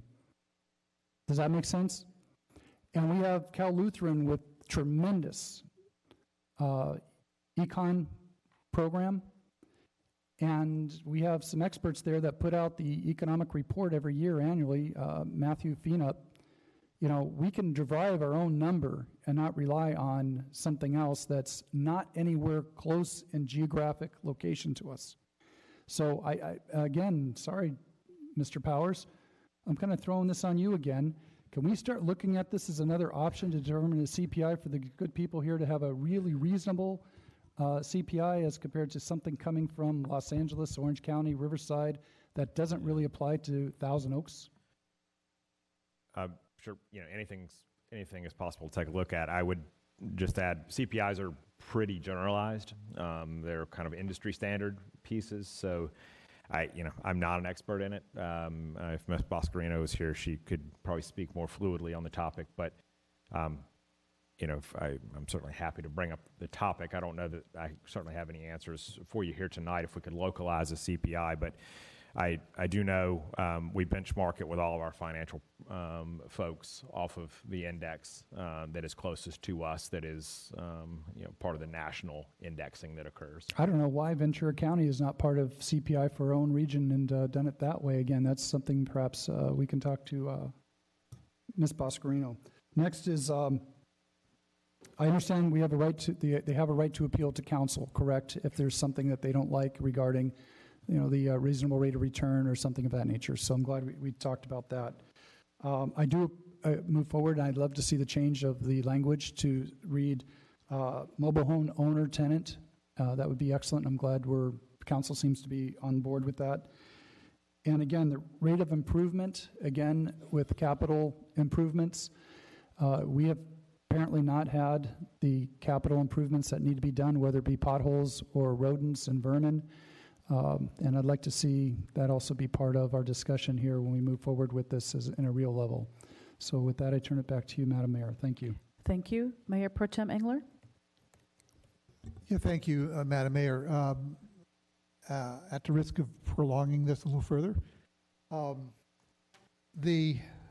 when we have a just and reasonable discussion, and I don't think anybody here was part of any prior discussions, does a park's condition and maintenance come into part of that as part of reasonable and a concern? In other words, would that be balanced against any demands that the owner might have? And like I said, I wasn't part of any of these. I don't know if anybody else here was part of them.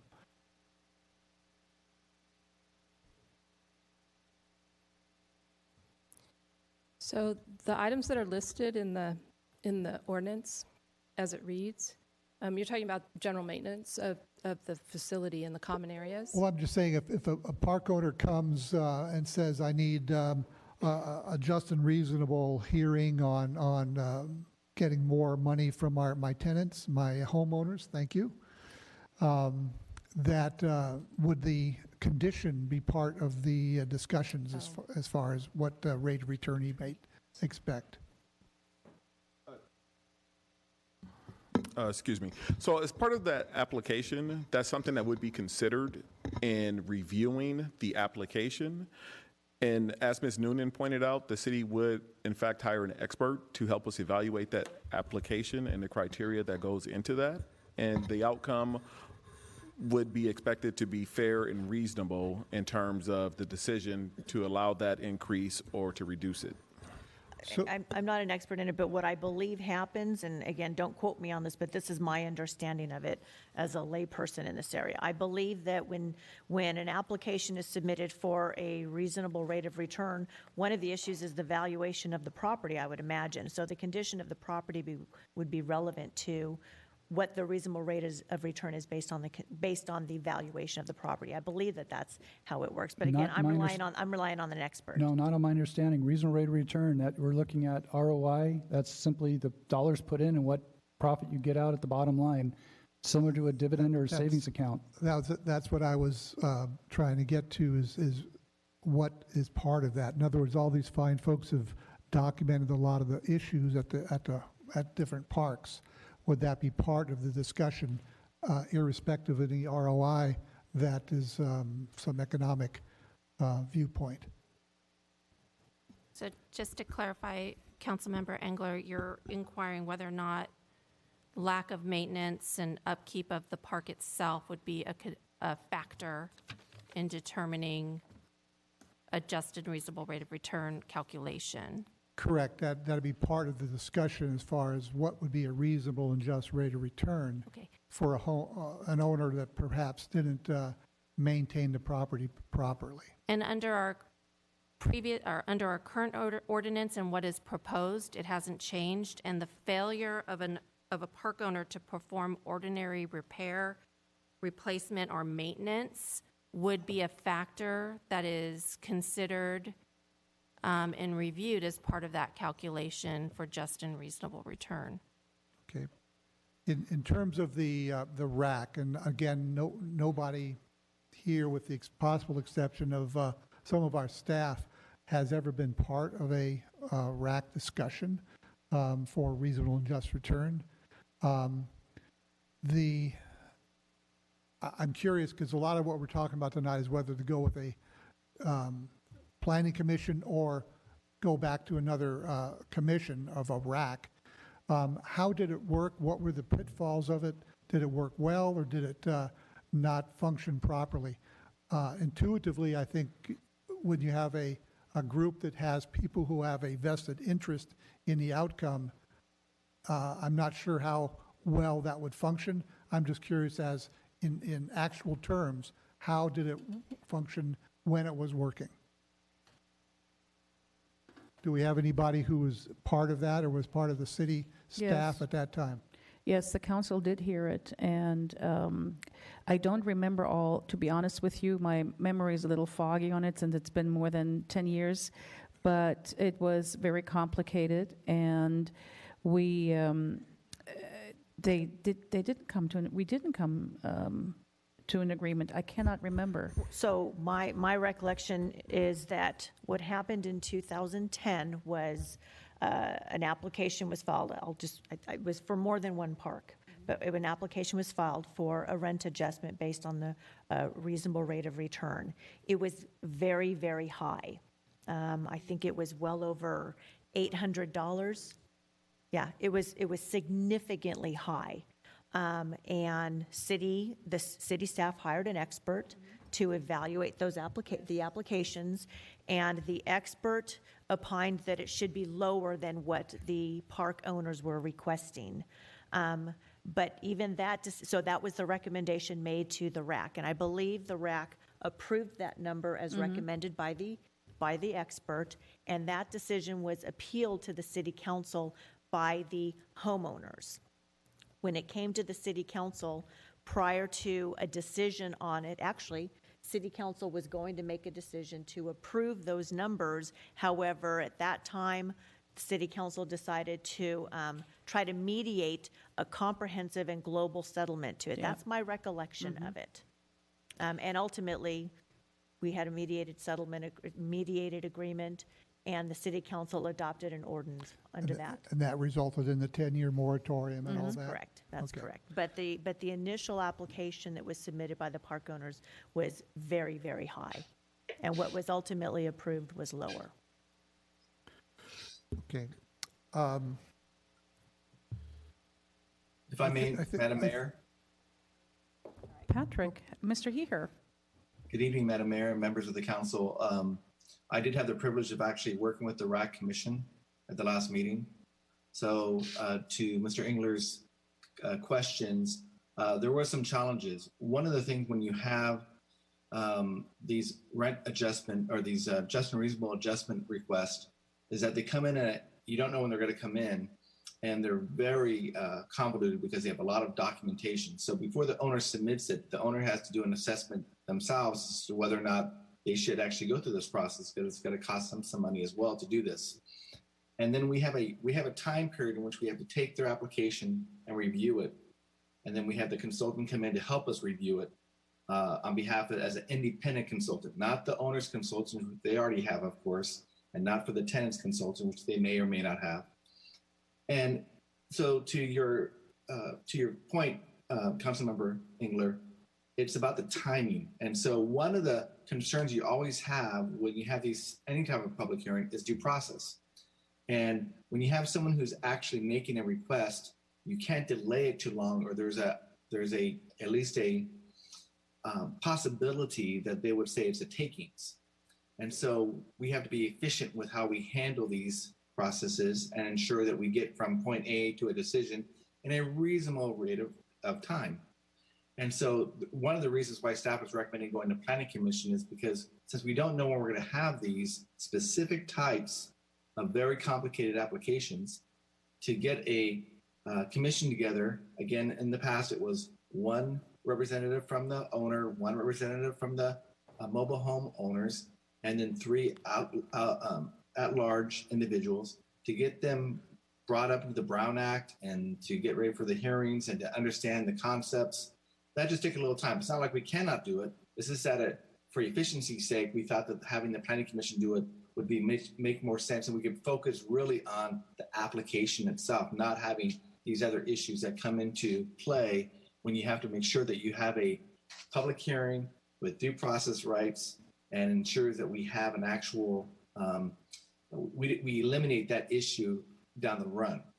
And so when you look at the cases that you have in these cases, the lawsuits actually later on, if they ever happen, you look at those things like takings and time and due process. Did the owner have a right to be heard? Did the tenants have a right to be heard? Did everybody get the evidence that they need to do? And do you have a foundation for the decisions? And as Ms. Noonan stated, and she's absolutely correct, is we had 2 applications. We had 2 separate hearings for those 2 different parks. And ultimately, there was a decision that the RAC Commission made a decision to go with the recommendation from staff and its consultant. And that was going to be appealed. And during that appeal process is when we had the mediations, and the mediation ultimately, in an incredible way, resolved the issues to most of the extent. Thank you for that. I appreciate the background on it, trying to weigh whether we should go back to a RAC or just go with our Planning Commission. In terms of the ordinance, don't we have a schedule within the ordinance that lists the types of capital improvements that would qualify? And if I remember reading it, doesn't it extend the payback time toward the owners by a year or two? In other words, the other one was like they build a fence, it's 10 years, and now it's 12. Try to give me a little update on that as well. So if you're asking, I'm not sure if you're asking me or other staff, and I apologize, I can't see staff. I'm sorry, Patrick. I was asking staff, in-house staff. Thank you, sir. So those capital improvements, that useful life chart that is attached to the resolution in front of you today has been updated because it hasn't been updated for over 10 years. And so those categories were looked at to see if the timelines and the minimum monetary amounts for each of those capital improvements were still valid, if they needed to be updated, and the recommendation was that we do so. And those are charges that are amortized over the life of that improvement to the tenants or the homeowners. Yeah, I see that the amortization rate was extended somewhat. On some of the categories, yes, they were, as well as the minimum amount of money that the mobile home park owner would have to spend in order to even get to be able to put in an application for those things. It was much lower. What's being recommended in front of you tonight is a higher amount that would have to be spent. Yeah, I remember the threshold amount went up by 50% or something like that. Okay, that's all the questions. Thank you. Thank you. Councilmember Jones. Yes, thank you, Madam Mayor. You know, I think it's really fitting that we should talk about this subject right after our long debate on the homeless. You know, a lot of people in these mobile home parks are like one step above that, who, you know, this is housing of their last refuge. That, you know, if we have a place where people can still have home ownership in Thousand Oaks going with the current rise in property values, it's in mobile home parks. And so I think we need to pay specific attention to that. I don't know what our latitude is for decision-making tonight, but if I could just take some of these one at a time, I would be in favor of the 75% of CPI and a maximum of 7% on the...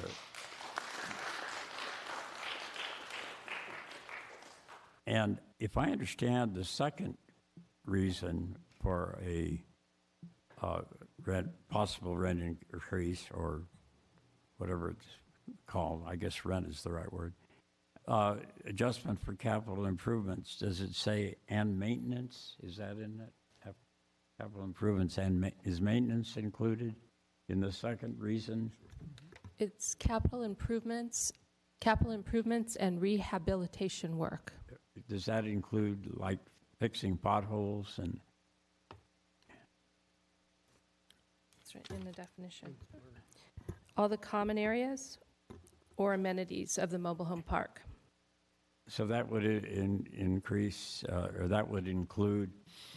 It says like streets, driveways, curbs and gutters, sidewalks, water, wastewater, and other utility systems, and other similar improvements. Well, I don't like to accuse anybody of a conspiracy, but I understand at Ranch Mobile Home Park, there's a recent change in ownership, and I don't know how long ago that was, but I think in the time period, the person the new owner has let the place run down. And if he's letting it run down so that he can get more money for maintenance, that would seem like a rather unfair tactic on my, and I believe you need somebody really, I agree with what was said earlier by Councilman McNamee. I understand the reason you have to go to Riverside is that these are considered mobile homes, that they're mobile units. And so isn't the Riverside facility dealing with something that's capable of moving? Is that how Riverside gets into it? Well, they're called mobile homes, aren't they? I mean, I think that's the reason you go to Riverside. I think we need some way to change that and bring it back here, because if you have to go to Riverside, you know, you're not going to have a reasonable time period involved in trying to improve maintenance. So I think we need some way, if we're going to be involved, or the Planning Commission is going to be involved, to actually do inspection ourselves and see what the situation is, you know, rather than a snapshot at some point in time. Oh, look, it's run down. Well, why is it run down? Well, because the owner let it run down so we can get more money for maintenance. I mean,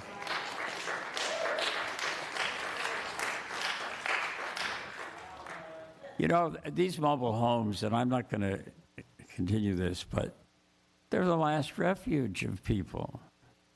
You know, they're the last place of home ownership that can be afforded by people.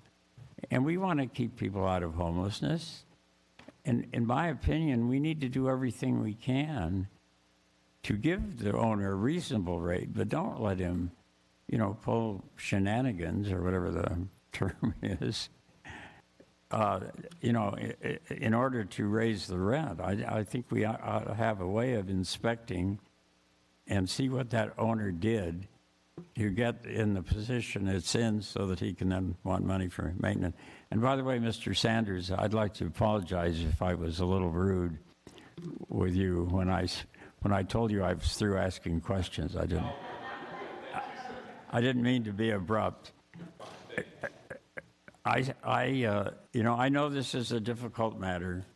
You know, like Solomon, you have to divide the baby, maybe. I don't know how you do it perfectly, but I think if we're going to err, Madam Mayor, we ought to err on the side of the owners of the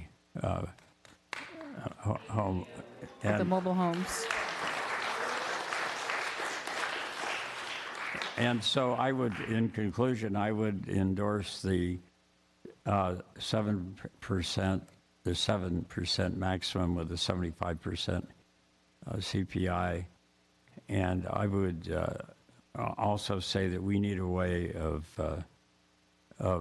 finding out the true condition of these mobile homes. And I believe that we can come to a fair and reasonable conclusion if we do that. But, you know, I think we ought to do what we can to maintain affordable housing in Thousand Oaks. Thank you. Thank you, Councilmember Jones. And we do have a couple of other questions. I just wanted to find out about the 7% of CPI. We heard, although it is 2.2%, I heard 5%. Some may be paying 5%. I'm not sure. But how can we find out whether what they're paying is above and beyond what they should be paying? They said that they are paying 5%. I'm sorry if there was any confusion. What I stated was that since 1986, CPI hasn't increased by that much. In 1991, which was the highest CPI year for the month ending March, that was at 5.5% in 1991. But in the last 5 years, CPI has not exceeded 3.8%. That's exactly what you said, but I heard that they paid more than that. Is that true? Somebody mentioned that you paid.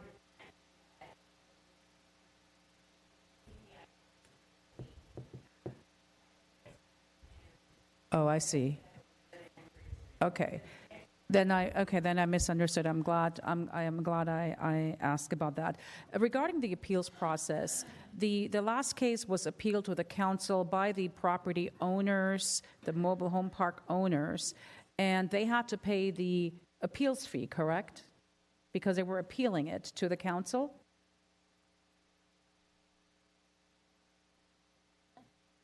Yes. So say if the mobile home park owners didn't like the result, then they would come up with the, $2,000 to appeal it to the council? Yes. Okay. Good. Okay, then go ahead, Councilmember McNamee. Just one follow-up because of the discussion that's occurred. This is out to city staff, but I think it would be more in line with Mr. Powers. Here's my request, and see if we can do this. We know how fast city government, as well as government in general, moves. And as you heard, I am advocating moving the inspections, the code enforcement to in-house as compared to relying on Riverside. That may take a process, a long time. My thought is it worthwhile sending out a code enforcement officer from the city of Thousand Oaks to drive through and do the code enforcement now to get data as to the deficiencies, and then approach, again, this at a state level, State Assemblywoman Irwin as well as State Senator Stern, with data and documentation that here are the deficiencies. Would you move on this now? We're trying to take it in-house, but it's going to be a few months, so all of you don't have to sit and wait for us to get it done. I want to be clear about expectations here because there is a process that would have to go through with state HCD. So I don't know what that process looks like. I don't know what the burdens are required of doing that. Usually if you're going to take on X, they will make you take Y and Z as well. And so I just want to make sure that the council has a clear picture when they come forward with any discussion around that. When you take on that responsibility, you're also taking on the legal responsibility, and that means taking the cases to trial. And so there's going to have to be, make sure you have an understanding of what that looks like from a city attorney's office standpoint as well, which we'll include in the report. Now, as it relates to doing condition reports in there today, I'll let Ms. Noonan weigh in. I would probably have some concern about the park owners filing something, but I don't know what your thoughts are. So a couple of concerns I have with doing anything tonight is because what we've agendized, again, what staff's intention was with respect to making the changes to the mobile home park ordinance, it was not to do a comprehensive modifications to the mobile home park ordinance, because from staff's perspective, it has worked very well for both the mobile home owners and the park owners. So our intent when we initially looked at this was the realization that the moratorium on rent adjustments was going to expire. We had to do something, but the intention was to keep the majority of the ordinance as identical as we could to what currently exists, because we think it's a good model. So with respect to questions about the CPI, we made no changes to that because that's what it currently is. With respect to appeal rights, We made no changes because that's what it is. The code enforcement issue is not on the agenda. It's never been contemplated. So it's not anything that I feel comfortable tonight to agree to do because it's not been agendized. That is something that the city manager and I can work on bringing back to the city council some information on what the process is. But as we sit here tonight, I'm just not comfortable with saying, yes, we can do that because it's not something that is within the purview of what's on the agenda tonight. Good point, I understand. But the idea, though, is that we've had a number of great statements from the audience and the residents. And I'm asking Mr. Powers, perhaps maybe at the next meeting, we put this on there to have a discussion that we can actually do actions if that's enough time, because we're heading towards a summer recess, like the CPI, like the inspections, to encourage and document what's going on. Yeah, just from a timing perspective, it's doubtful that we'll make that time frame.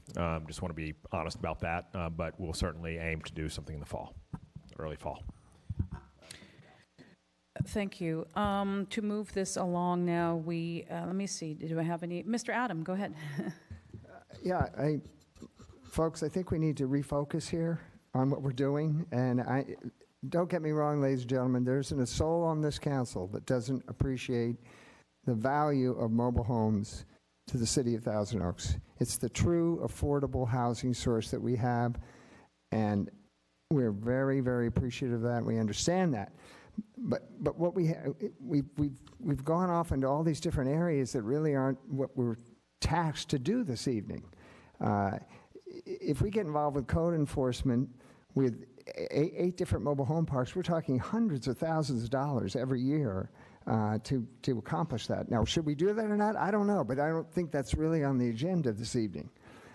If we talk about the CPI adjustment, is that legally defensible? Will the mobile home park owners come back and say, hey, wait a minute, you know, we object to this, and the next thing you know, we have a lawsuit on our hands. Now, maybe that is the thing to do, but again, that's not what we're looking at this evening. We're looking at this evening of simply re-upping a 10-year moratorium that expired, and the staff is suggesting to us the primary issue in there, the staff is suggesting that rather than using the RAC, we use the Planning Commission to review any of these reasonable rate adjustments.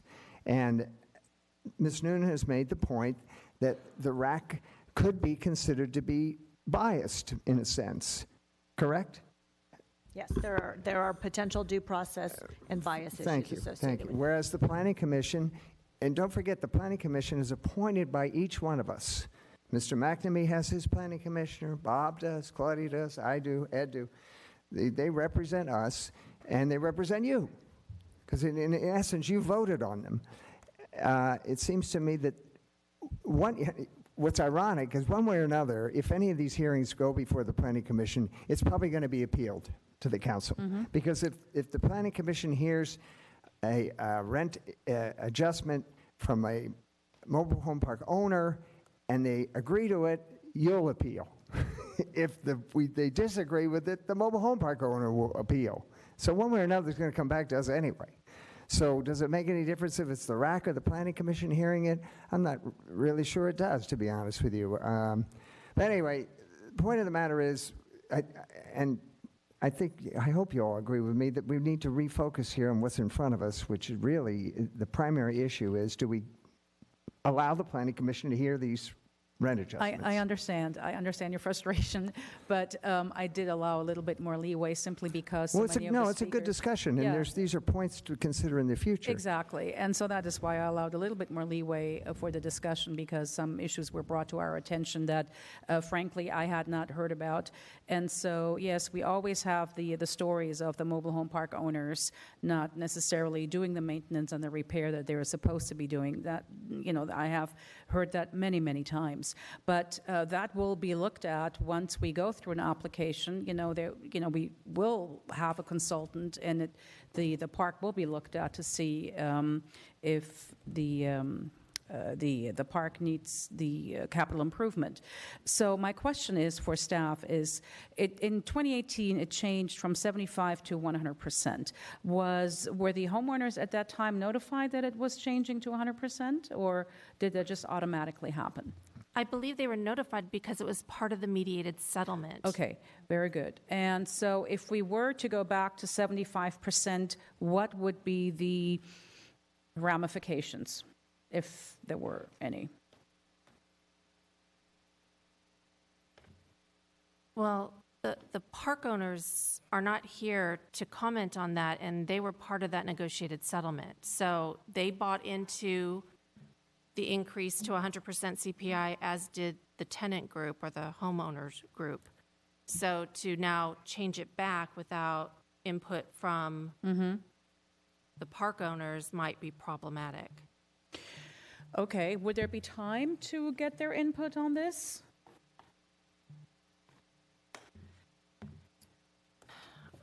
I don't see that No, happening. not tonight, I know. I but, don't see that mean, happening before your recess and before the moratorium expires. Madam Mayor, can I make a suggestion that we move forward with what's here and then bring it back up on the agenda in the fall to address the concern that you have, so we meet our deadline, but also bring up the 75% in the fall so the owners could be here to comment? That is certainly a possibility. So regarding the 7% CPI, could that be lowered? And what would be the ramifications? There is no 7% CPI. No, She's referring I'm to sorry, the cap. the cap. Yeah, CAP, the cap. Right, the cap of the CPI. Yeah. So just to make sure everyone understands, you know, with respect to formulas, City Council can ultimately change that. The concern with doing it tonight is staff never intended to make those changes. So from a due process standpoint, it would be not fair to make those changes having not given an opportunity for the park owners to comment on it. So from staff's perspective, our recommendation is to leave it as it is tonight. If there is concerns over the ultimate CPI, my recommendation would be if there is a change that council wants to make, it would be leave it at 100% CPI, but add the 7% cap. And that, I think, is a reasonable compromise because, as Ms. Lieberman indicated, the CPI over the last 30 years has never exceeded 5.5%. So capping it at 7%, I think, would be a reasonable compromise. If the city council desires to do something with it tonight. Again, I'm a bit uncomfortable with changing the 100% to 75%, given the fact that staff has never made any indication that we were suggesting those changes, and it would be from a due process perspective. I think just as the homeowners would want an opportunity to be heard, the park owners would want an opportunity to be heard as well. Oh, of course. And so I'm wondering whether we missed an opportunity to get their input. But, you know, I mean, we could bring it back, but who's going to go in the fall back to 75% when they can have 100% now? So, you know. Madam Mayor, I think since it was not agendized tonight, I think we are left with just going with what we have. These other ideas, which everybody brought up, which are some good ideas, I think need to be studied and looked at. Yes. And then we can either act on it. I mean, if we want to put together a small ad hoc committee or something like that, that'd be fine for me. But I think we need to look at these ideas. It's not on our agenda tonight. I'm afraid we'd be No, around but I'm that mentioning right it because Councilmember Jones was mentioning the 75%. So that is the reason why I was bringing it up. And if I may, just to level set us here about where we were 10 years ago and where we are today. Part of the reason that we ended up in the place we were is from the park owners' perspective, they were saying that they hadn't had an adequate opportunity to keep up. The idea of the mediated settlement, recognizing there's a variety of opinions on it, was a settlement. It did last for 10 years, and it had the function, at least from the ownership standpoint, of level setting. And so we are here today with what's been a relative equilibrium for a period.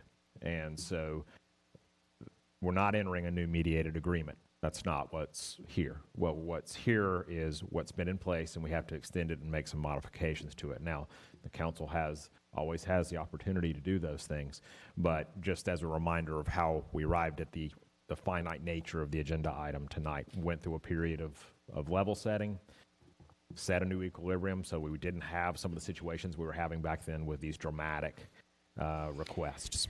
And just to restate it, or to summarize, is that the current contract is basically staying in place with the changes in 2018 going to 100%. You can still appeal the rate of return to the council. The capital improvement was never able to be appealed to the city council, and so that is something that really it isn't changing. And the only thing tonight, as we said at the outset of this discussion and this hearing, is that really nothing is changing with the exception of moving the decision-making responsibility from the Rental Adjustment Commission to the Planning Commission.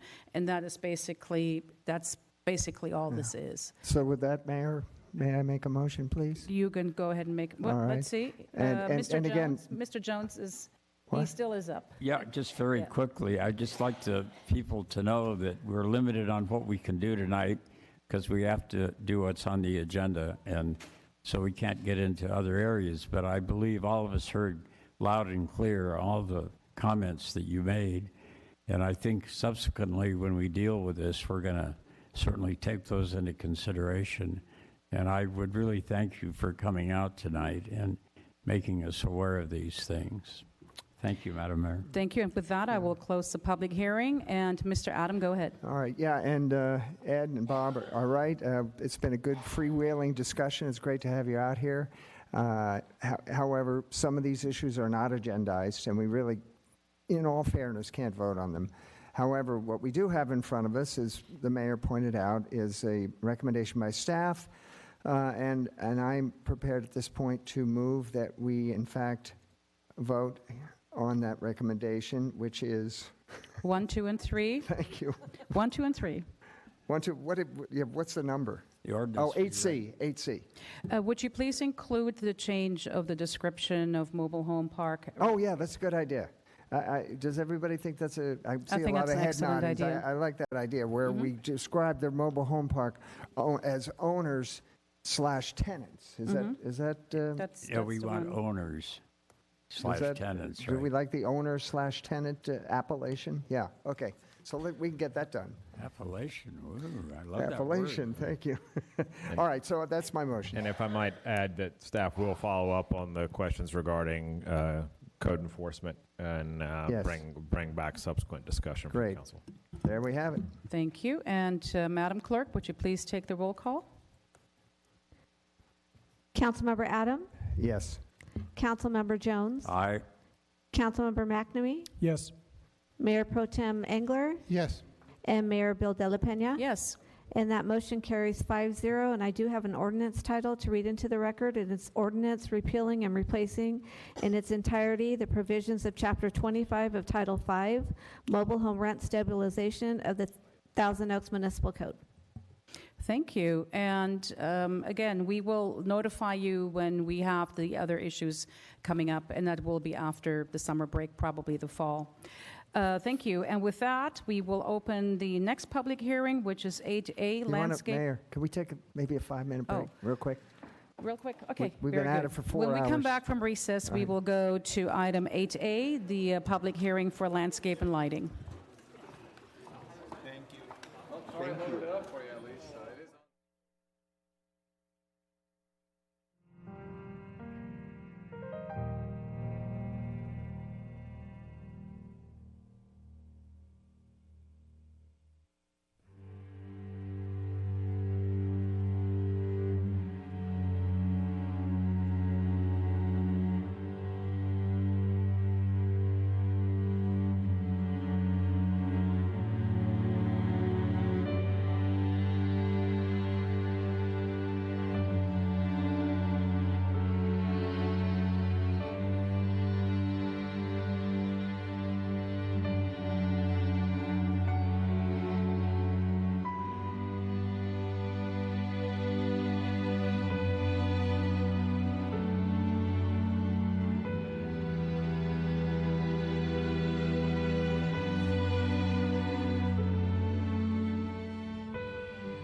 Good evening again.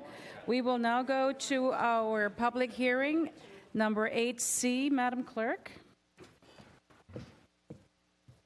Madam Mayor, item 8A, correct? 8A, yes, I misspoke. Okay. 8A, thank you. Hearing advertised as required by law is open to consider agenda item 8A, Landscape and Lighting Assessment District, number 79-2, annual levy. And at this time, Madam Mayor, we do not have any public speakers.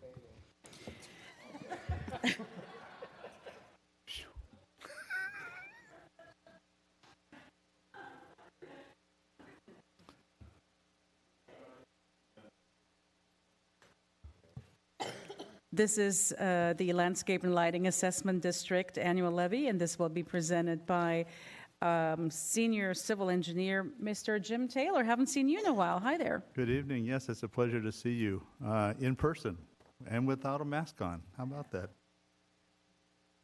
Good evening, Mayor Bill de la Pena and council members. The city's Landscape and Lighting District provides funds for ongoing maintenance and utility costs for landscape and lighting throughout Thousand Oaks. The landscaping district is apportioned into 39 zones within the city, and the lighting district is divided into 6 zones. The extent of the landscaping zones are shown in this graphic in blue. Through an agreement with the Ventura County Auditor Controller, approved at the May 25th council meeting, the costs for lighting and landscape zones are assessed upon properties via the property tax roll as described in the final engineer's report included within your packet.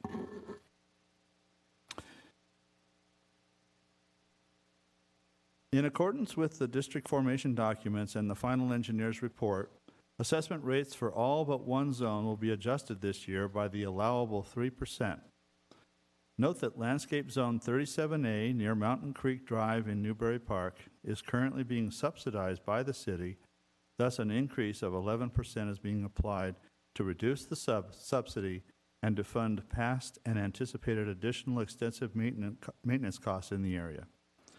The annual increase for all lighting zones is also 3%.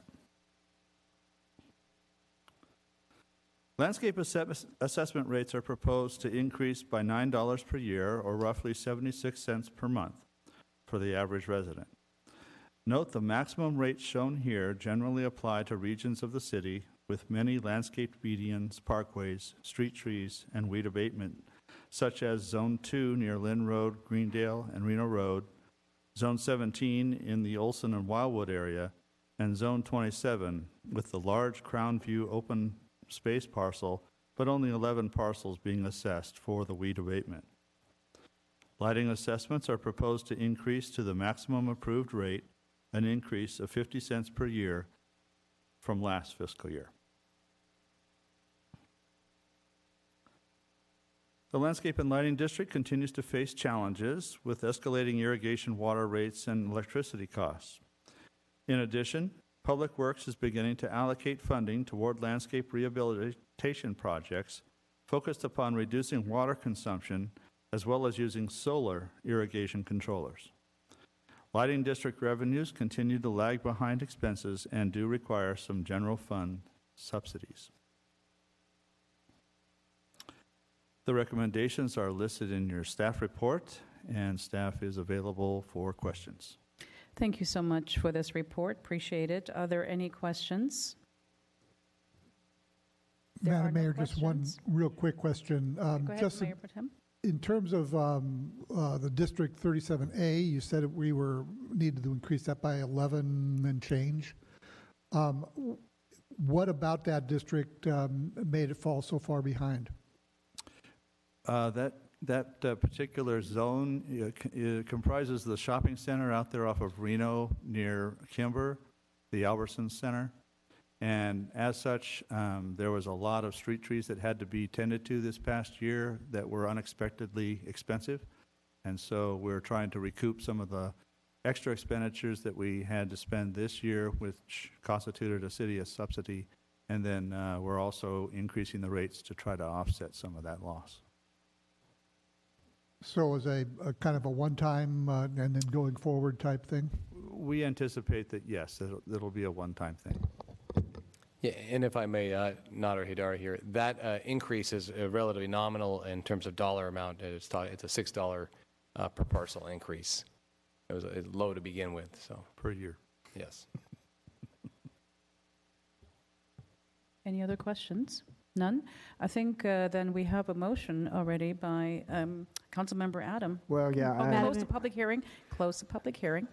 And now you may speak. Yeah, well, listen, I think this is money well spent. Thousand Oaks is beautifully maintained. I think we would all agree with that. So with that, I would move 8A. Madam Clerk? Councilmember Adam, Yes? Councilmember Jones, Aye. Councilmember McNamee, Yes. Mayor Pro Tem Engler, Yes. and Mayor Bill De La Pena, Yes. and that motion carries 5-0. Thank you so much. We're going to our next public hearing, and that is the Urban Water Management Plan update. Madam Clerk? Hearing advertised as required by law is open to consider agenda item 8B, the 2020 Urban Water Management Plan update, 2020 Water Shortage Contingency Plan, addendum to the 2015 Urban Water Management Plan, MI 2594, and speakers are requested to state their name and community of residence for the record.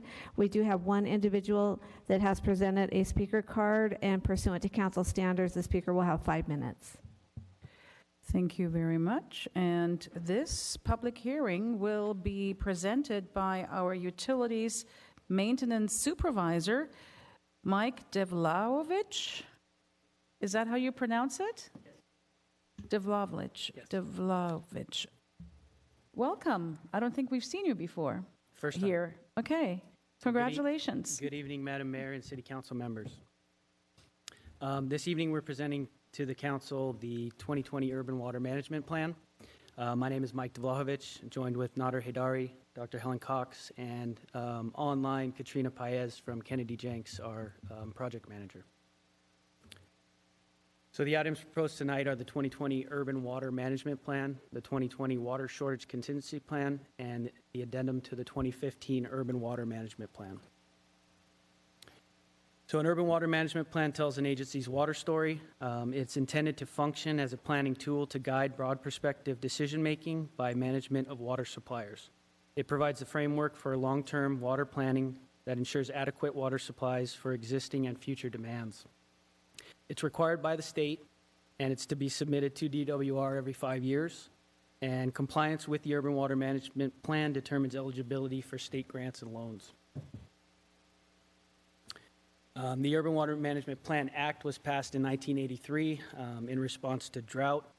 Each evolution of the Urban Water Management Plan, new requirements are imposed in response to periods of drought, such as the 2010, 2015, and 2020.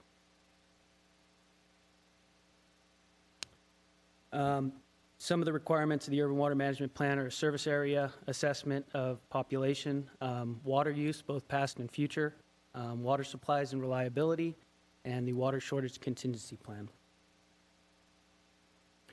So a linear growth rate was assumed for the planning period based upon population growth predictions and current water demands.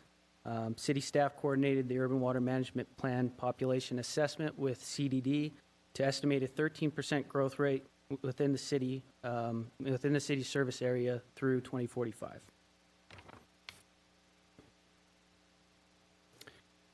Demand projections. The graph to the right represents water use since 2010, so the past 10 years of water use. As you can see, in 2013, we had the highest water use, followed by 3 consecutive years of water reduction, which includes water conservation efforts and post-drought hardening. Projected water use applies the 13% linear population increase through 2045. And as you may know, the city is 100% reliant on Calleguas Municipal Water District for our water. Calleguas has determined that supplies are anticipated to be sufficient to meet city demands through 2045 for a normal year, single dry year, and multi-dry year event. And the city is also looking into the potential for development of groundwater with the city's groundwater utilization project.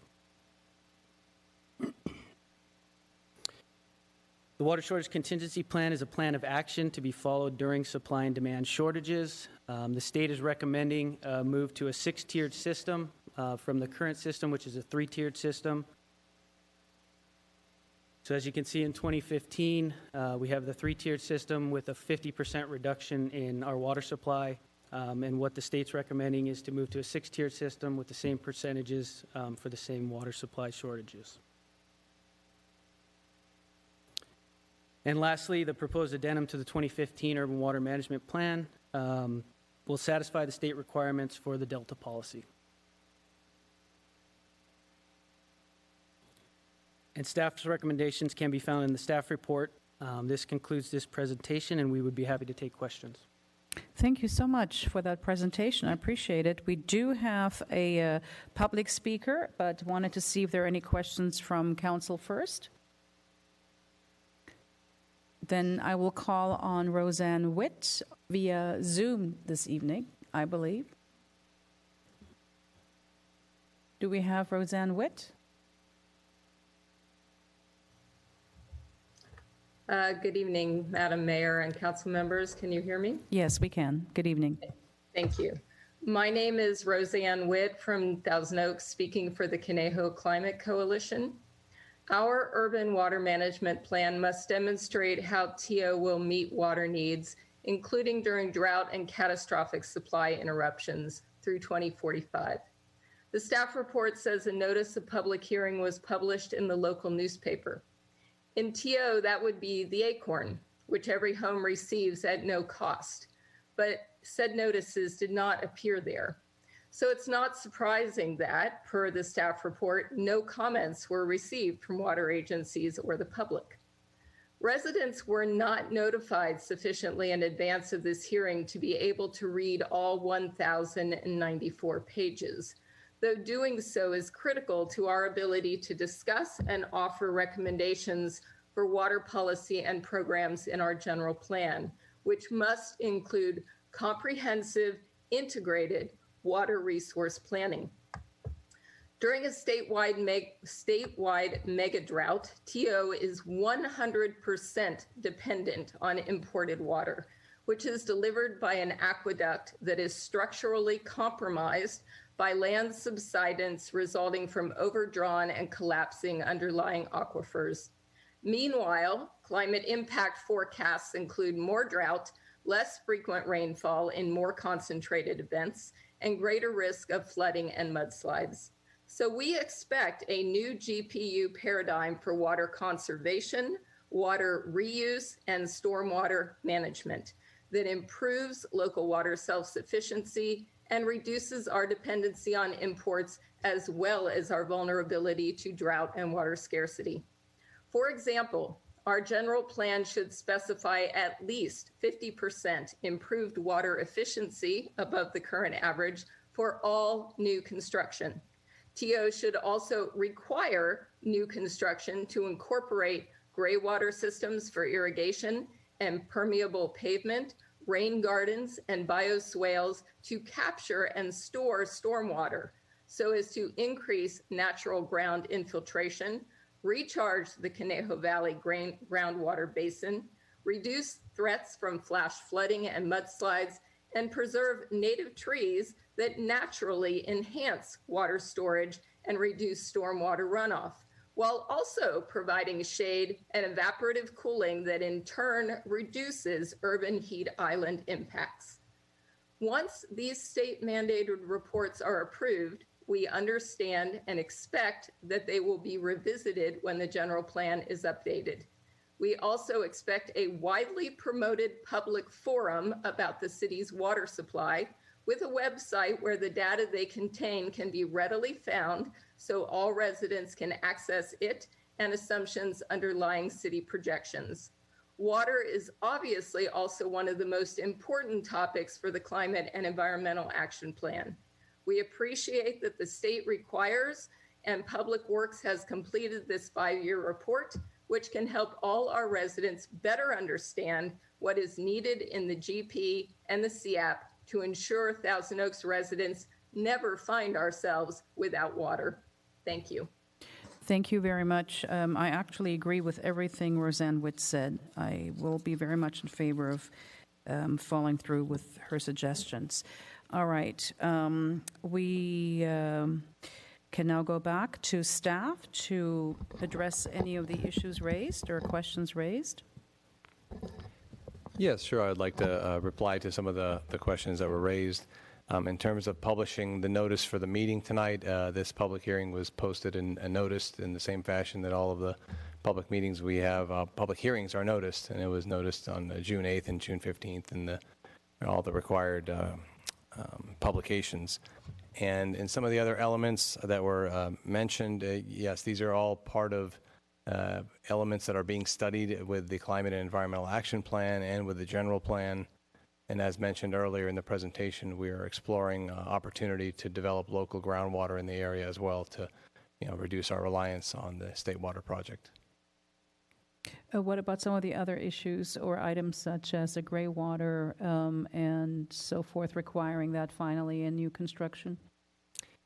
As I mentioned, yes, so those are elements that are in the larger elements beyond the scope of the hearing tonight that are part of the being looked at in terms of the general plan, and Dr. Cox can maybe comment on those elements a little bit. Yeah, I think Roseanne would mention that would be part of the general plan discussion. So, yes, it's something that we've discussed we did have one meeting of our Climate and Environmental Action Plan stakeholders group that was devoted to looking at water issues, and we did consider most of the things that Roseanne mentioned, gray water, local water supplies, interconnection with other water agencies for resilience, and also what happens to our effluent from the Hill Canyon treatment plant and possibilities for that. So those are all items that are being considered as part of the Climate and Environmental Action Plan. We've taken lists of those possible strategies, and they will be presented to the public and for engagement and to get feedback on different possibilities there. Some of them may appear in the final plan or in the draft plan that will be brought to council, but all of those will have various cost-benefit analyses, conducted for them as part of that plan. thank you. All right, I'm glad that, Mr. Haidari, that you mentioned that it did appear in the ACORN on June 8th and June 15th. So Madam Mayor, just to clarify, it was published in the Ventura County Star, and we do alternate between both newspapers in order to meet our publishing requirements, as the Star does have a little bit more leeway versus the ACORN. It's a weekly publication. I see. Okay. Thank you for clarifying that. All right. And if there are, let me see, Mr. Adam? Yeah, in fact, not only are we tapping into the groundwater, which is so abundant here because it really hasn't been tapped into since we used to water the cattle decades and decades ago. It's been sitting there. We are also coming up with a regional approach, are we not? And working with I think Cliff was telling me, and working with the city of Westlake Village to process some of this groundwater, are we not? Yeah, it's the Las Virgenes Municipal Water District. There's been some discussions between us and them, as well as Callegas, and looking at regional solutions that would kind of break apart from just looking at more isolated solutions that may provide a greater benefit. Yes, excellent. Thank you. Mr. McNamee? Thank you, Madam Mayor. I'm delighted that we're looking at water reuse from the Hill Canyon wastewater plant, because that would enhance the Las Virgenes Water District's reverse osmosis plants efficiencies, and that's the direction for the 21st century for water reuse. So I'm delighted we're moving in that direction, Mr. Nader. I've got a question for you, though. Actually, I don't know if it would be you for the doctor. The other side of that coin for water reuse from wastewater is also stormwater collection and reuse. Is the studies that you're going to be presenting to us include stormwater?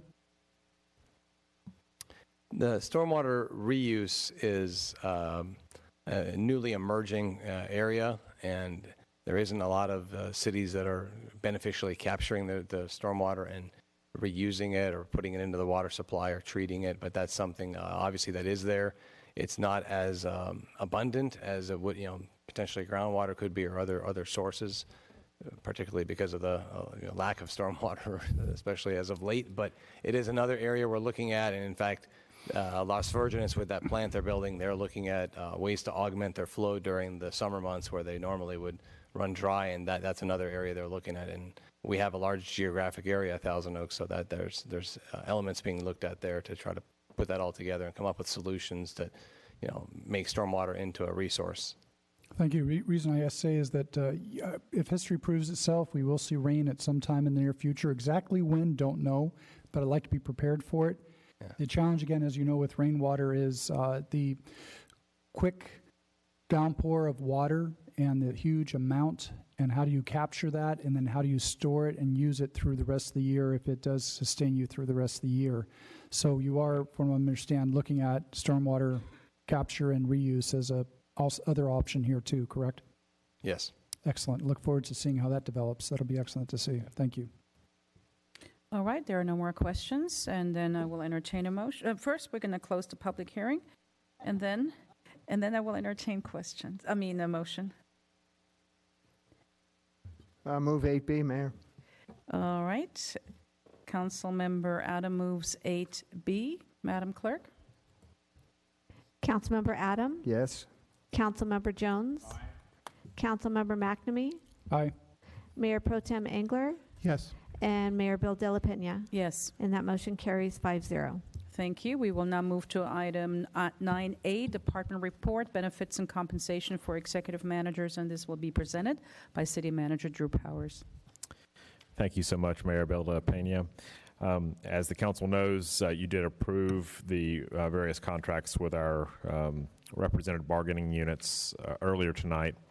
In accordance with state law, I'll be providing a brief update regarding our executive benefits resolution.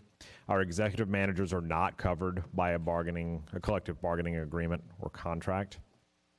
But the item before you tonight represents a revised comprehensive benefits and compensation resolution for executive managers that is within the same authority provided by the City Council for these unrepresented employees, and is presented for adoption. So to stress, the package that is there in place for the executive managers is in alignment with the same package that went to the other units, just slight adjustments in various areas. It does represent salary adjustments in the 2.5% range per year on a 2-year agreement. It is a merit-based salary adjustments, as the council is aware. Adjustments to the cafeteria plan, some range adjustments on our various positions to keep up with market. And it is consistent with what was negotiated with the Senior Management Association. With that, I'll answer any questions. Thank you so much. Are there any questions by council? Just a quick question, okay. Madam Mayor.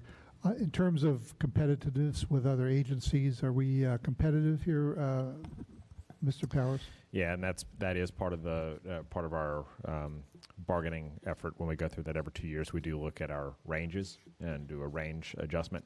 We did a market survey on all different classifications. In this case, our assistant city manager, city clerk, community development director, cultural affairs, finance director, human resources director, library director, public works director, in some form or fashion receive some range adjustment to keep up with market. And that market analysis is done to ensure that we don't slip behind, as some cities do, and I know you're aware from previous municipal experience, so that we're competitive in the marketplace. That is not related to salary itself. That's just the range that's in place to ensure that we're staying current. Okay, no further questions, and I'm looking for a motion. Madam Mayor? Mr. Jones. I will move the resolution adopting comprehensive benefits and compensation for executive managers and rescinding resolution number 2019-036, resolution NO2021. Thank you. We have a motion. Madam Clerk? Councilmember Adam? Yes. Councilmember Jones? Aye. Councilmember McNamee? No. Mayor Pro Tem Engler? Yes. and Mayor Bill De La Pena. Yes. And that motion carries 4-1 with Councilmember McNamee voting no. Thank you.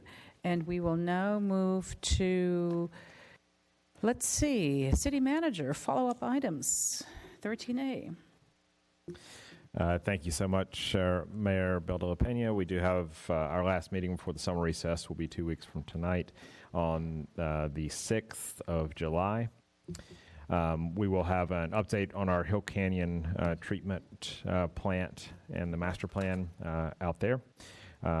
We will have our TO Arts year-end report, and we will have a community development item for a global extension of pre-screens that are still outbound to ensure that we meet deadlines associated with the upcoming general plan. Thank you so much. And with that, this meeting is adjourned until our next regular meeting, which is going to be the last meeting of before we take our summer break on July 6th. So happy 4th of July.